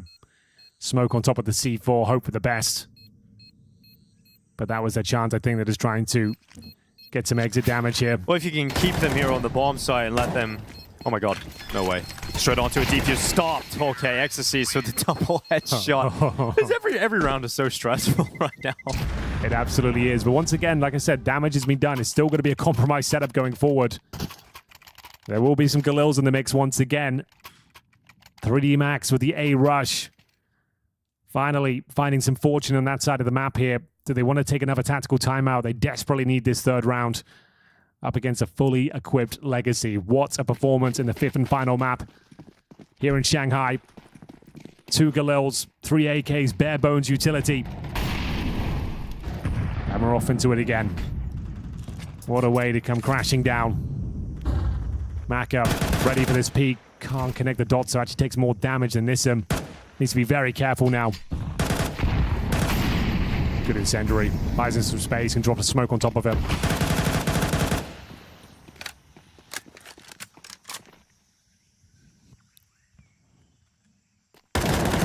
Wow. Yeah, Lux holding on to the elbow push-up. Body walking right to his death.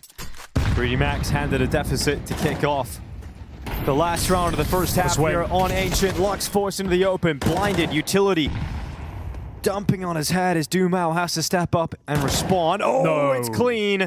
Dumao with another important headshot. Bomb walks out of cave. Lato to stop it. And Maka now 1v4, nowhere near that C4. And he's going to walk up into the red room. There's no way Maka even gets close to winning this one on 47 HP. It's going to be a 10-2 half from Legacy. Yeah, an absolute death sentence. Nothing he can do here. Just going through the formalities. The bomb out of reach. Time running low. Has to give him his position now with the flashbang. Just a matter of time before they take him down here. Just the question is whether he can get a couple of kills before he's sent packing. It's such a disappointing half at 3D Max, but Legacy fully powered up. A fantastic showing here on the CT side. Dumao going for his classic yell, letting it all out here at the first half, because Legacy know, everybody knows, with a pistol round victory here, it could be all wrapped up, and Legacy will make that walk to the middle of the stage to pick up the trophy in Shanghai. Missed out on stage 2 of EPL. Showed some signs of what they're capable of, defeating the likes of Furia in stage 1. But Legacy were always talked about as a team that could pull some upsets. They might go deep in a tournament like this, but not many predicted Legacy to win the whole title, especially not at the start of the tournament. No, I think you're dead on there. Always a dark horse, but never considered tournament favorites. But now, in the driving seat, and then some for the championship here. Dumao, what a sequence that was towards middle. Lato perfectly positioned. And Dumao, of course, closing things out. Great showing. Surely that's enough. It feels like a done deal. The pistol could decide the victor right here, right now. Well, let's see what Legacy have in store for us. Which call they go for on this T side as they look to set the tone. and take the decision that might just walk them ever closer to that trophy. It's going to be a heavy B setup for the CT side, and heavy B from Legacy. A main push as well here from 3D Max, proactive on the play. Gravity and Mac are walking this way, confirming that it's clear, but Lux is waiting outside of here, Henry. Oh, he certainly is. He is more than ready for this. They give up a sound cue. Helps himself to the first, unaware of the second. Equal trade for now. Yeah, well, Legacy paused outside of B for the time being. They're waiting on that utility to rain on in. They're playing in front of the smokes. It's Lucky with the dual Berettas looking to stop them from getting over the top of the ramp.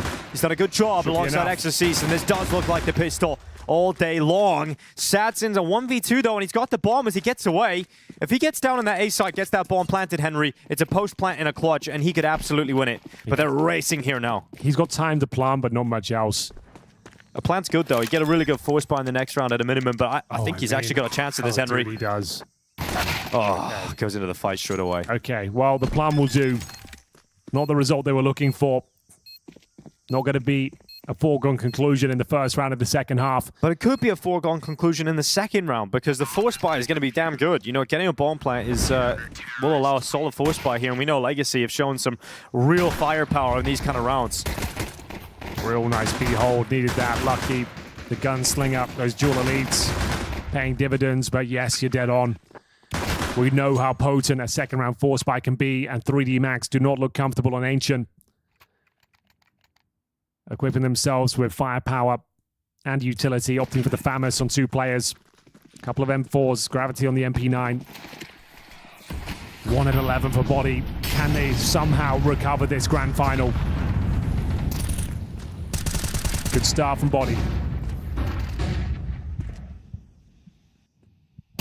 You're going to see a lot of misutil here. Not the home map for either of these two teams. Good flash. There's back up. Miss him on the double with the Tech 9s, and Lato, the last remaining player here. Low HP, into the peak, and Exorcist is going to drop him. So that'll be a 4th round secure for 3D Max. Withstanding the force buy.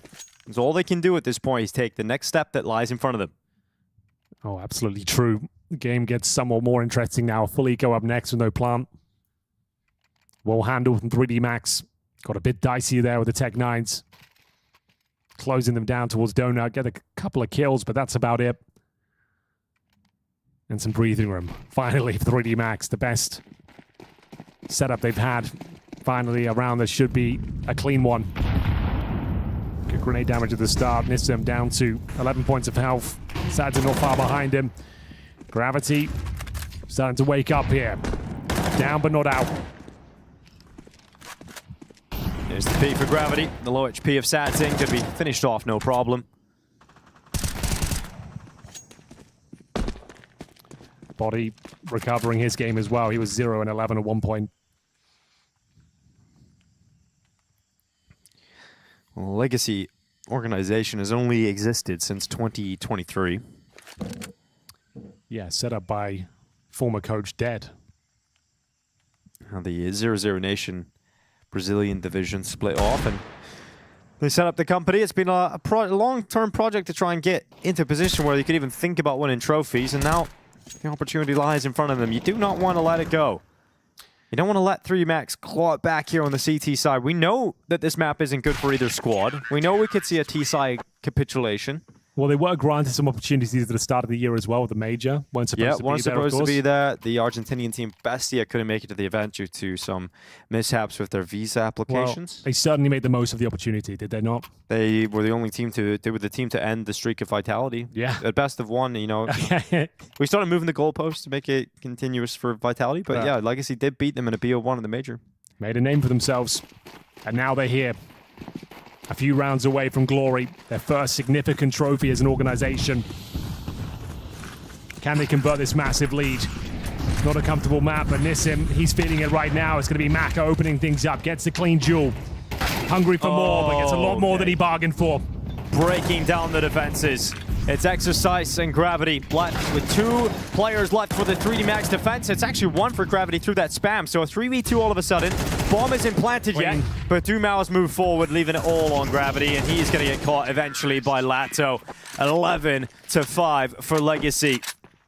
map, series, and tournament point just around the corner here. Got to dig deeper than ever now. Opening pick. Shut down by Satin and Lato. Lux, long range spray. Dumao continues that strong form. Very convincing round to kick things off here in the mid stages. They're feeling it now. Financial burn on the other side of the server. Famous and MP9 once again for Gravity. They'll focus their efforts towards middle. Nades don't connect. Lose this round, Dinko. It's GG. They'll have nothing left. It all comes down to this. The championship hangs in the balance. Body noted. Molotov comes through, they swing. Yeah, straight into the fight. It's going to be Body, Gravity, at least getting a good start here for 3D Max. Nissim, who's having a fantastic tournament here, 15-8, getting another kill here for Legacy. Could he find the follow-up towards Donut? Spots out Lucky, going for a little tap and sends the grenade in instead. Huge. That will remove half of Lucky's health. Will force him forward and force a smoke out of him as well. Now the Red Room duel about to go down. Gravity with an MP9 against the AK-47s. Elbow spotted. Steps being made. But the flank, it's all about setting up the flank. And that allows Lucky to come out of the donut. Both players preoccupied.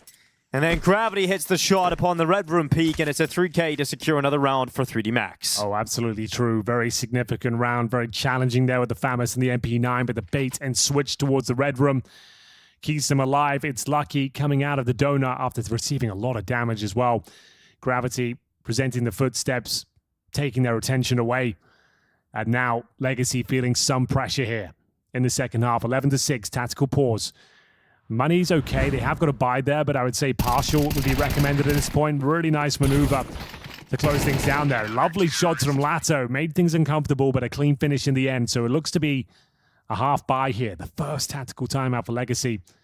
It's been such a great run for them here on Ancient. 10-2 in the first half. Absolutely dominated their CT campaign. Hyper aggressive. Everyone hitting their shots. It's been a long best-of-5 grand final, but they remain locked in. Can they steal this one away? Significant investment, though, Dinka. More than a partial buy. We've got a couple of Galils in the mix, and it looks to be maybe an ace-side attack of their own. It's going to be Lucky to defend. All right, in search of 12 with this A-plate. Lucky up on the boost. No. Gets cleared off by Lato. That could be it. Could be. We'll see if Mackie can make the difference, but he's blinded. He's held back here on default, able to compose himself. Still alive. Reload. Yeah, gets back in behind that CT smoke, but while he's doing that, his teammates are dropping like flies. We've got Gravity and Macca. 2v4 recovery to try and stop Legacy from going to tournament point. Gravity in the sight, low HP finished off, Macca dead, and Legacy win it on pistols, weaker weapons, and a charge into the A bomb site. They didn't even need a bomb plant. That could be it, Dinko. It should be it. Look at the buy here. Yeah, there's nothing left. That was everything they had. Lucky needed to find a couple of kills. Hold the wolf from the door. They come barreling in, and Lato continues to find kill after kill. 22-7 right now. The headline act of Legacy delivering the goods here. And they've got nothing. Pistols and SMGs to try and hold on here at CAC. One more round will do it. A full buy against the Scraps. And Gravity pushed up with the MP9. They're going to come at him real fast. That MP9 gets one kill and then traded by Dumao. They're split up 2-2 across the map. 2 at the bottom of the B ramp, 2 outside of A main. And they'll sell more pressure towards A than really is because they want to go towards this B site. And there's currently 3 players here for 3D Max's defense. They haven't budged. Is that all she wrote for 3D Max? It doesn't look good. 4-on-4. 3 pistols. A Lucky MP9. They're actually rotating. They're leaving. This is huge. This is exactly what Legacy want. You were about to execute into 3 players on the B bomb site, and all 3 of those players have just left the B site itself. This is a huge risk for 3D Max, and one that is unlikely to pay off because Dumao's got the kill in the Red Room. Here comes the final pieces of utility. They're locked out. That should be it. It requires a hero play from someone from 3D Max to win this round now. You will not win a retake. Surely you will not win a retake with what you've got left. Has been an AK picked up by Body. But an organization started in 2023, Legacy have stayed committed to the Brazilian cause. And they look to try and walk to the middle of the stage and lift that trophy. It's Latto waiting for the peak of body. There goes the AK. There goes Lucky. And here goes 3D Max. They're out of the competition. Legacy win the championship in Shanghai. And you can see what it means to them as they all jump on the stage with pure enlightenment, because this is a team that realize what they are capable of now. Every time they got to the end of the group stages, it was elimination, it was heartbreak. But now they realize they do have it in them to win trophies of this scale, Henry. Absolutely true, and what a performance in the 5th and final map. A team that doesn't even play Ancient step up to the plate. They absolutely dominate their CT side, go 10-2. It felt like an absolute lock-in. The main pieces turning up when we needed them most. Latto with 24 kills, Dumao 18. The tag team duo continues to fire on all cylinders, and the first significant championship for Legacy is finally found. Yes, and obviously on the other side of things, 3D Max were said to be a team that should win this event. They were playing the best Counter-Strike coming into this event. They have been on a crazy tour across the world. 3D Max understandably exhausted and didn't have it in them today. They started the finals slow, and I think that nuke is going to be a nightmare for them. You're right. Yeah, that nuke was simply not good enough. Only getting 6 rounds on a map you're considered to be one of the best in the world on. They couldn't get going quick enough, and I do think it cost them this championship, this best of 5. They had their moments. The tournament was a good look, but overall, they got absolutely dominated there. Nothing left in the tank to take down Legacy. While all the other Brazilian organizations go and make international moves, pull players in from Europe, Legacy have stayed committed to Brazil. Brazilians has paid off, and they are now your champions of the 2025 edition of the CS Asian Championships. It is Legacy champions in China.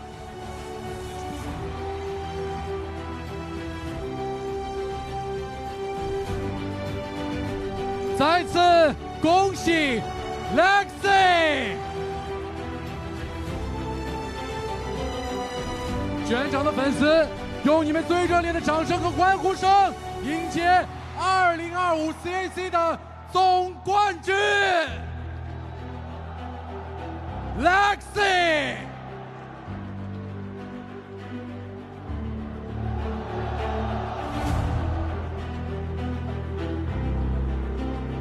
独梦，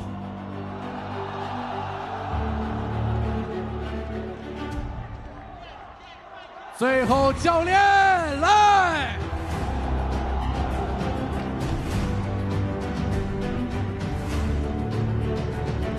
祝贺你们各位教练，我们一起来一下我们最后的采访，我们站在一起。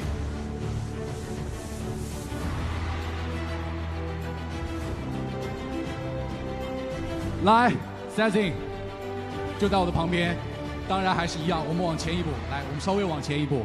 Teams, Legacy is moving step forward to the stage. Come here to the center. Thank you.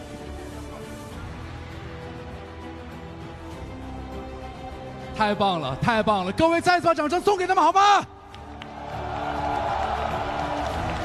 ？Sazin， 描述一下你现在的感受。 昨天我们在采访的时候，你就说到你会把奖杯捧回家的，现在什么感觉 Yesterday you said you are gonna lift this trophy up and bring it back home. Now you made it. Tell us how you feel in your own words. I'm feeling amazing, guys. I love this crowd. They are with us all the time. We was 2-1 and down, and you guys are amazing. Amazing. And I love my team. Let's go. 我现在感觉太好了，我现在感觉非常的好，我特别热爱这个现场，我特别热爱现场的观众。在我们2比1的时候，你们给了我们很多的能量，谢谢你们！我爱我的队友，我爱现场的观众朋友们，谢谢你们。Lux， 这个奖杯，这个冠军，对于 Legacy 来说，对于你而言都意义非凡，包括对于巴西 CS 来说，应该也意义非凡。跟我们分享一下。 What does this championship mean to you or to the Brazilian Counter-Strike scene? Well, in this last month, we've been through a lot as a team. It wasn't playing like a team. We weren't being a team, and being a champion right now, it's a feeling that I I couldn't even imagine. I thought this would be like a shit semester and we'd go home. And yeah, we are like 3 months away from home, and getting this trophy was really worth it. Thank you guys. 说实在的啊，其实呢，我们有一段时间感觉到打得不像我们自己，并不像一个团队。但是呢，来到这个 CAC， 其实我们一开始呢也没有抱特别大的希望。我们本来以为这会是一个可能又是以失败告终的比赛，可能我们打着打着打不了几局就回家了。 说实话，我已经3个月没有回家了。这一次，我可以从 CAC 上海把这个奖杯带回家，就是对我们整个队伍最好的奖励，对我自己，对我们所有辛勤的工作和努力一个最好的奖励。说得太好了，敦茂，你知道的比赛一度非常焦灼，你们都是在双方的选图当中互相去拿下胜利，甚至到最后一刻。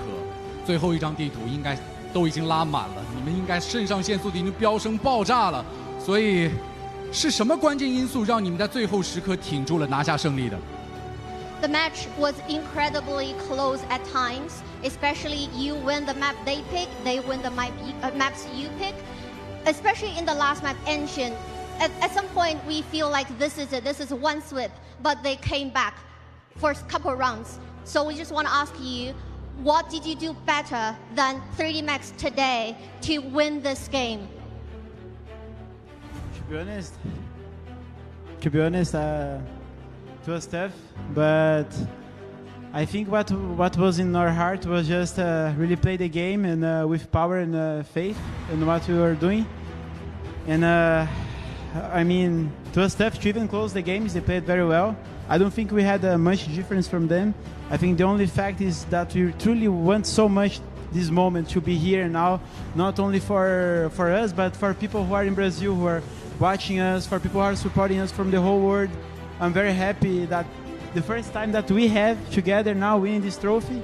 I know the trophy is good, but it's about how much we have worked to be here and how much of people are home believing on us.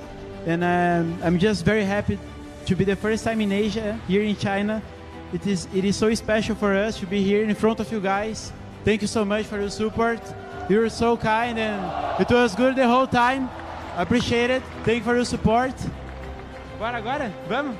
Yeah, thank you so much and appreciate it. Thank you. Thank you. Appreciate it.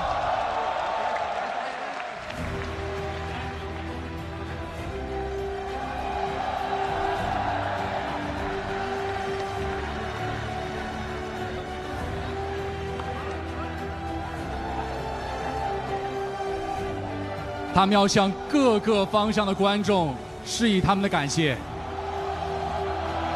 掌声送给他们。同样，多茂刚才的回答，我们也需要传递给我们的观众他的具体意思。多茂刚刚说，这是一场非常艰难的比赛，没有错，我们双方都打得非常好。说实话，我们跟 30 Max 的区别呢，其实也没有那么大。你让我具体讲呢，我也讲不出什么，因为这一场比赛我们都拼尽全力了。那么我们做到更好的，也许就是我更相信我的队友，我们在一起打，作为一个团队，从把这个奖杯拿回家，其实对于我们来说，就是对我们所有刻苦努力，对于我们所有的工作，对我们所有对这个赛事的准备，对于我们所有辛苦的训练，所有的一个奖励，对我们这些最好的一个回答。所以我们能够把这个奖杯带回家，可以说不光是对我们整体团队提高我们的自信，对我们对整个队伍更有信心，同时也是对我们巴西在家乡支持我们的粉丝和观众家人们最好的一个报答。很感谢现场所有支持我们的粉丝，从我们到这里的第一天，我就感受到在中国，在上海，大家非常的热情。我能从这里第一次，我们整个团队这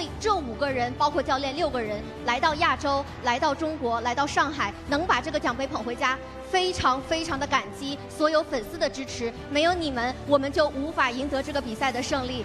最后，他们也是在4个方向给我们所有现场观众鞠躬，感谢大家，谢谢大家的厚爱。Listen， 今天现场所有的粉丝，只要你们一打出精彩的表现，就会欢呼。我相信你一定能够听得到。但其实你是队内当中话语并不多的，不太喜形于色的一个人。这种欢呼呐喊是否在比赛当中点燃了你？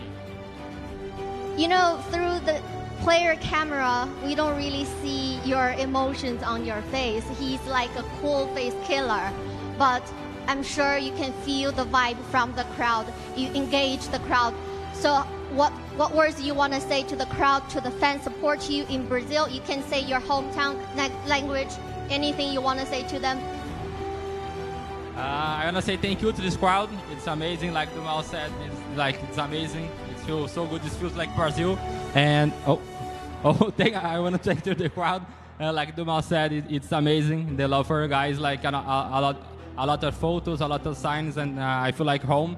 And I wanna say like happy birthday to my brother. Today is his birthday, so this birthday is for him as well. He's probably watching. É nóis, Guilherme, tamo junto. Daqui a pouco tem areninha, É isso, tamo junto. Obrigado todo mundo. Thank you so much for the love and bye. 太可爱了 ，bye。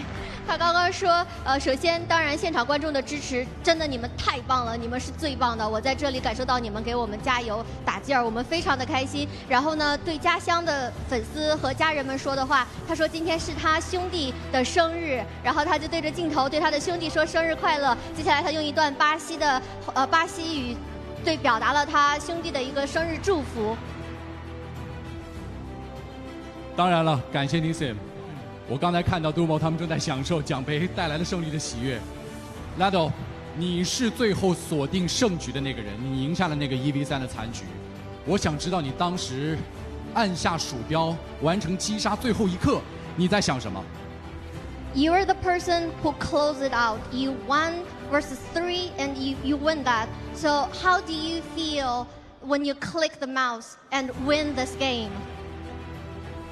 I think it's amazing to finish the map and with 3 kills, but it's very good to play here in the China crowd, and you guys are amazing supporting us every time in the tournament, and I want to say thank you for everybody, and that's it. 我觉得能够以3个击杀的方式结束这张地图，赢下这场比赛，非常的好，我感觉非常的奇妙。然后在现场打比赛，有中国的粉丝支持我们，感觉特别的好。我觉得中国的粉丝特别的热情，谢谢你们，谢谢。感谢 Lato。最后我们要跟教练聊一聊 ，Chucky 其实不太在我们的镜头前接受采访，他是属于队员们身后的英雄。所以在刚才捧起奖杯的那一刻，我想知道教练你在想什么，而且你怎么去评价大家在这一赛段 CAC 里的表现。As the hero behind the players, you seem also a very shy guy. You don't talk too much to the camera. But today we're gonna ask you, how do you see your team's performance today, and how do you evaluate their performance throughout the whole tournament? Yeah, I'm very grateful to work with these guys. They are amazing. They were improving each game, and this is the final result, so yeah, props to them. 我为他们感到骄傲，我的小伙子们，我们一起能够赢下这个胜利，就是对我们刻苦工作、我们刻苦训练的一个奖励，对我们最好的一个报答。他们每一场比赛都在进步，每一场比赛都在不停地向前进，所以最后就是对大家说，谢谢你们，我为你们感到骄傲。谢谢。再一次，全场的各位，请你们起立，用你们最大声的呐喊，我们一起喊出那2个字好吗？3、2、1，爆啊！恭喜 Lexi， 他们是 CAC 2025总冠军，也有请所有的队员去到我们的镜头前，签下属于你们的冠军签名。Please sign your signature on the camera.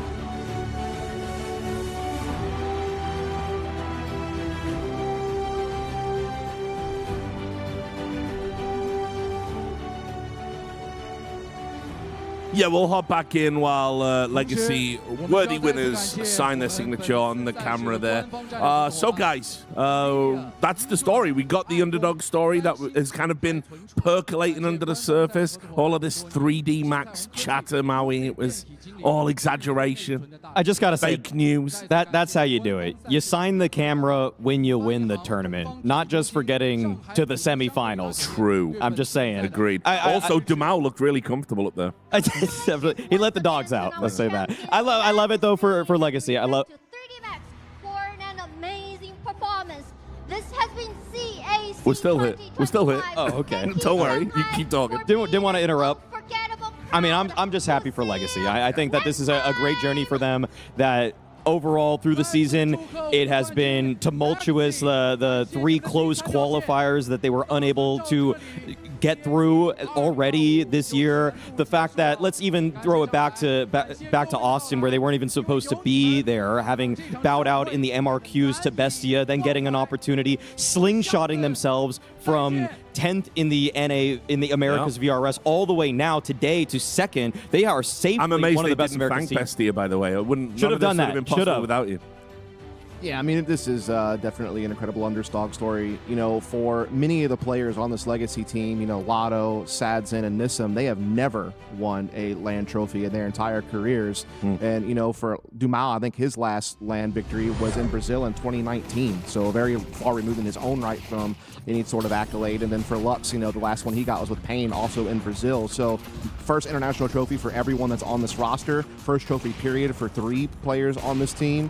And, you know, finally a big moment for them. I mean, you know, they obviously caused a ruckus at the major with some kind of upset wins and making a run that nearly found them in the playoffs. You know, that Mouse Sports match, a couple things go differently. They could have made a quarterfinal. They were a map up. They were 10-8 up, I'm pretty sure, on the second map. Yeah, they had a chance to make it to the playoffs. Indeed, they did. And, you know, I think the unfortunate thing was just the follow-up in the second season of the year just wasn't really quite what we were hoping for, right? You know, short of like a series win here or there, they weren't really making any deep runs. But now they show up to this tournament and they beat some very, very solid opposition to hoist this trophy. And so, really big moment for Legacy to be able to get this one. And, you know, I hope moving forward now, this is the new standard they're going to set themselves. Sure, some of the big names weren't at the CS Asia Championships this year. That's fair enough. You beat what's in front of you. But I've liked watching the evolution of Legacy. I've liked watching these players develop and blossom before our eyes, particularly Lato, who I think has been kind of a little bit slept on in terms of his overall talent. I know, like, over the course of the series, you know, he was up and down, but this one absolutely turned up when they needed it on an unfamiliar map and really turned the screw. But I think he's probably been overall the best player, you know, at the tournament, certainly for Legacy, maybe overall. I think he's been a delight to watch. If I had to bestow the MVP award to anybody at the event, it would have to be him. There has been other players on Legacy that stepped up for individual maps, but in terms of consistency and overall peak, Lato was definitely the guy delivering them that map 5 as well. I mean, he was by far their best player on it. Everybody did chime in to some extent, but oftentimes living just side by side next to Dumao, oftentimes kind of talked about interchangeably, but in the last couple months, 3 months, maybe even 5 months, he's just definitely been the best player for Legacy. And he's just so good, just like kind of in that second slot. If he's coming to that bomb site, he's always getting the trade frag, oftentimes doubling up. You challenge him anywhere on the map, he's getting his. And also just playing within the Legacy style to be unpredictable, like always just finding ways to get a kill back. When they need some kind of clawback, Lato's so good at reading what needs to happen next to create a win condition. Yeah, I mean, Lotto, definitely a super flexible rifler, an extremity playmaker on T sides, a great trade fragger, a great star player on the CT sides, also one of the younger guys on the crew. And yeah, a name that often hasn't been touted very, you know, much for the Brazilian team. He's been overshadowed by other stars throughout the years. But, you know, on this squad, I think he finds himself as, you know, the main guy, in my opinion. Like, yeah, people will talk about Lux and, you know, the veteranship that he has. And we'll talk about Dumao, who's been around the scene for a very long time, has always been a very high-skilled rifler. And they deserve the credit they get. But, yeah, Lotto really has been kind of that rock for this team, I feel like, that they could rely upon. And then also, again, Nissim, shout out to that guy. I mean, he had his chance on this Pain. was like a real breakout tournament for him. Yeah, I mean, he kind of had his chance on Pain at one point, and people kind of took notice of him, but it didn't really pan out long term. He kind of had to work his way back up, you know, the Brazilian ladder, so to speak, to find himself on this squad, and has been, you know, just a super nice supportive element, as well as a guy who got more active at certain times this tournament as well. So showing his own flexibility, really. totally agree with what you're saying about Nissim. The fact that he was so frequently, especially through the group stage, able to just uplift the other pieces. When things got messy, he's able to also just be in a 2v3, 1v2, didn't matter. He was so clutch in so many of those. And I think this is an ultimate vindication for Lux, who said during Austin that now choosing to become the IGL has been the best move of his life. He didn't even say career, he said life. And on top of that, that he can reach greater heights in his career now. I mean, is this not exactly what he was talking about? Like paying themselves, they had a semifinal position at the major, which is great, but I don't see them really lifting trophies like this right now. So yes, like you said, CAC, maybe you don't have vitality or spirit, but in those best of the rest tournaments like this one is, they show that they're a cut above. Yeah, and it's been great to watch the story unfold from start to finish. Great to work with you guys. Any final thoughts before we sign off? No, just I think it was a real fun tournament where, as you said, it was kind of wide open on who could take home the victory, and it was really cool to see all the different developments. I mean, again, FUT obviously making the playoffs was a cool story. You know, Liquid trying to make their comeback. You know, there's a lot of cool things to follow from this event, but this is certainly a nice little icing on the cake to see a team like Legacy finally get a trophy. And great working with you two gentlemen as well, of course, as always. Likewise. On top of that, great to see us working with Perfect World again, you know. They ran a great event, man. It looked really great. Cool. Like the crowd showed out as well. I was a little bit worried, like no FaZe, no TYLOO. Yeah. But they turned up big for Legacy, so. Oh, they bought into the hype, for sure. I love how they embrace the Legacy underdog run. Turns out it's not just Americans that love an underdog. Yeah, well, you know, you are the underdogs now, so there you go. Anyway, great working with you two, gentlemen, and that is all that is left for the CS Asia Championship here in the PGL studio. But guess what? We're going to be back on Sunday with the PGL Masters in Bucharest. So lots of Counter-Strike coming at you. We'll certainly hope that you'll join us. And until then, take care.